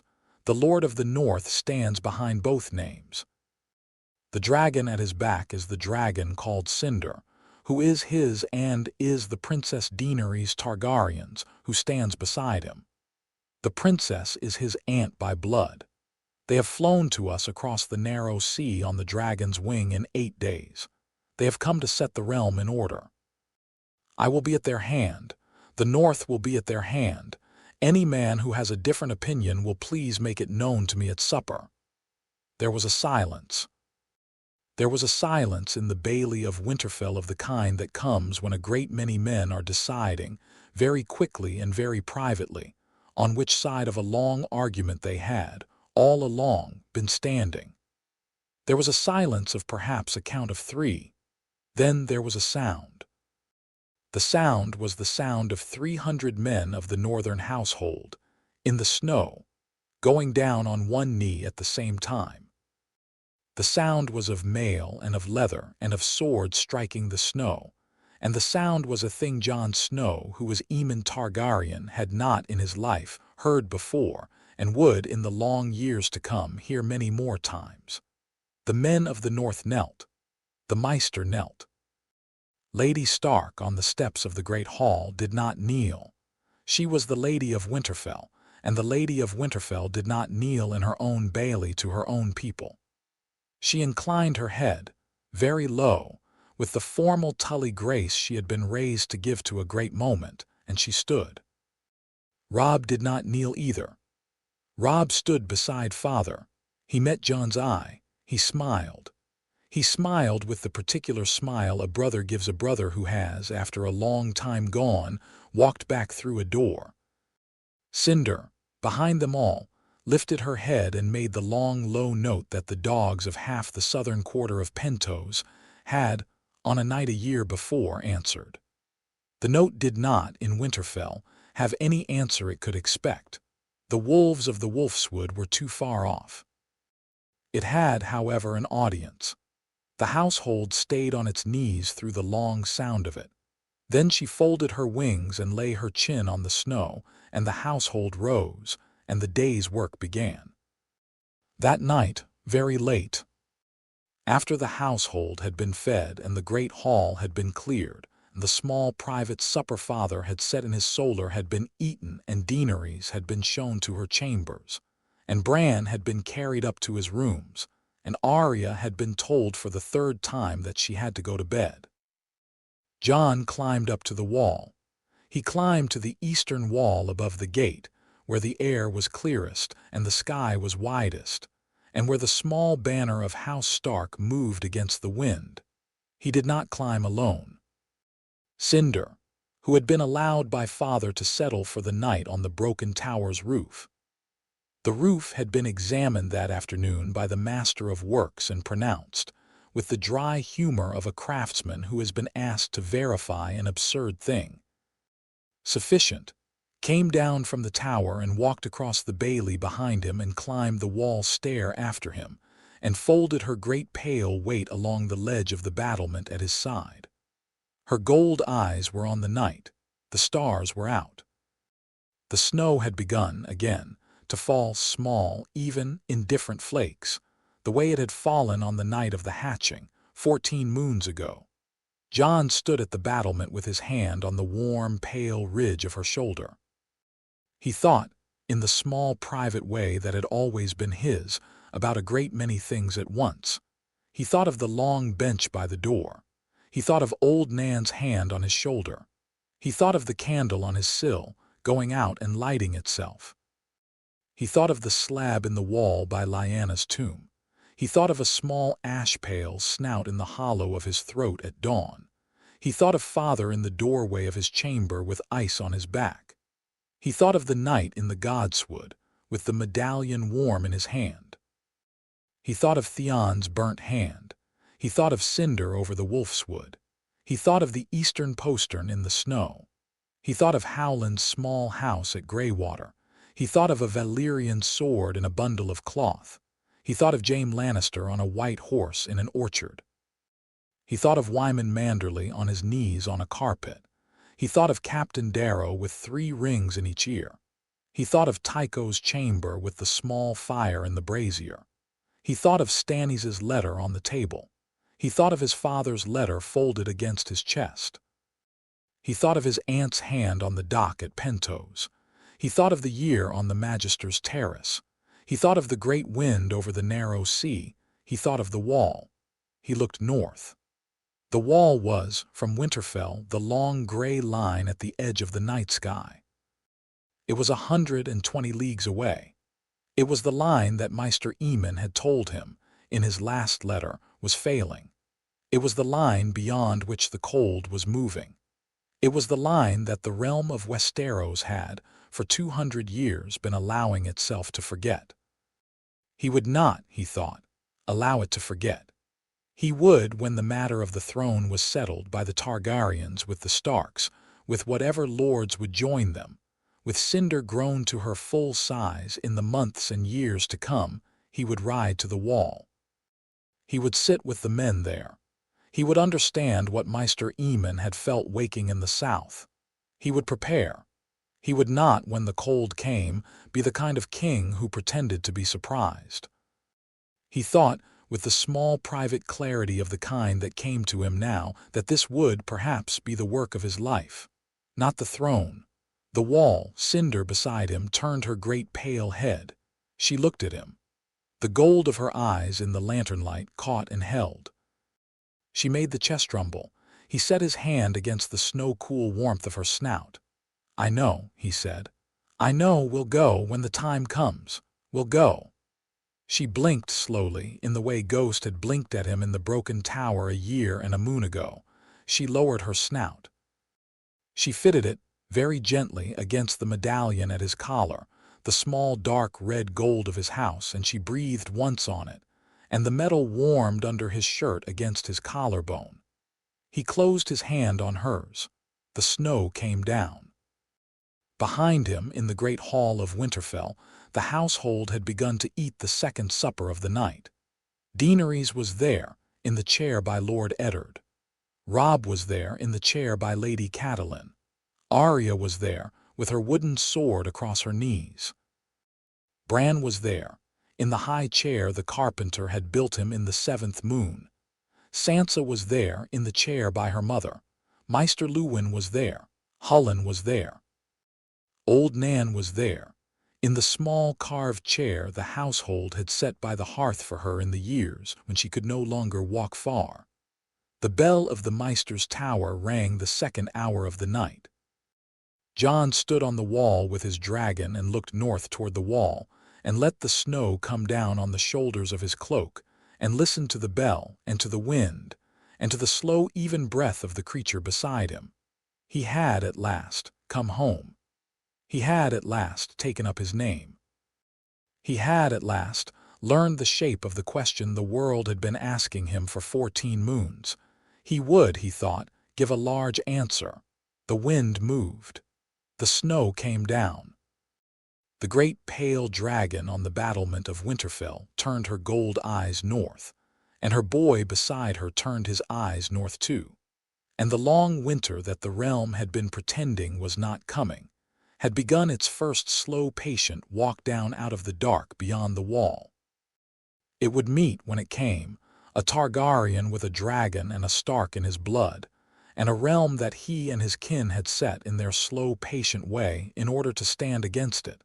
The candle in Jon's window, 2 floors below in the keep, lit itself.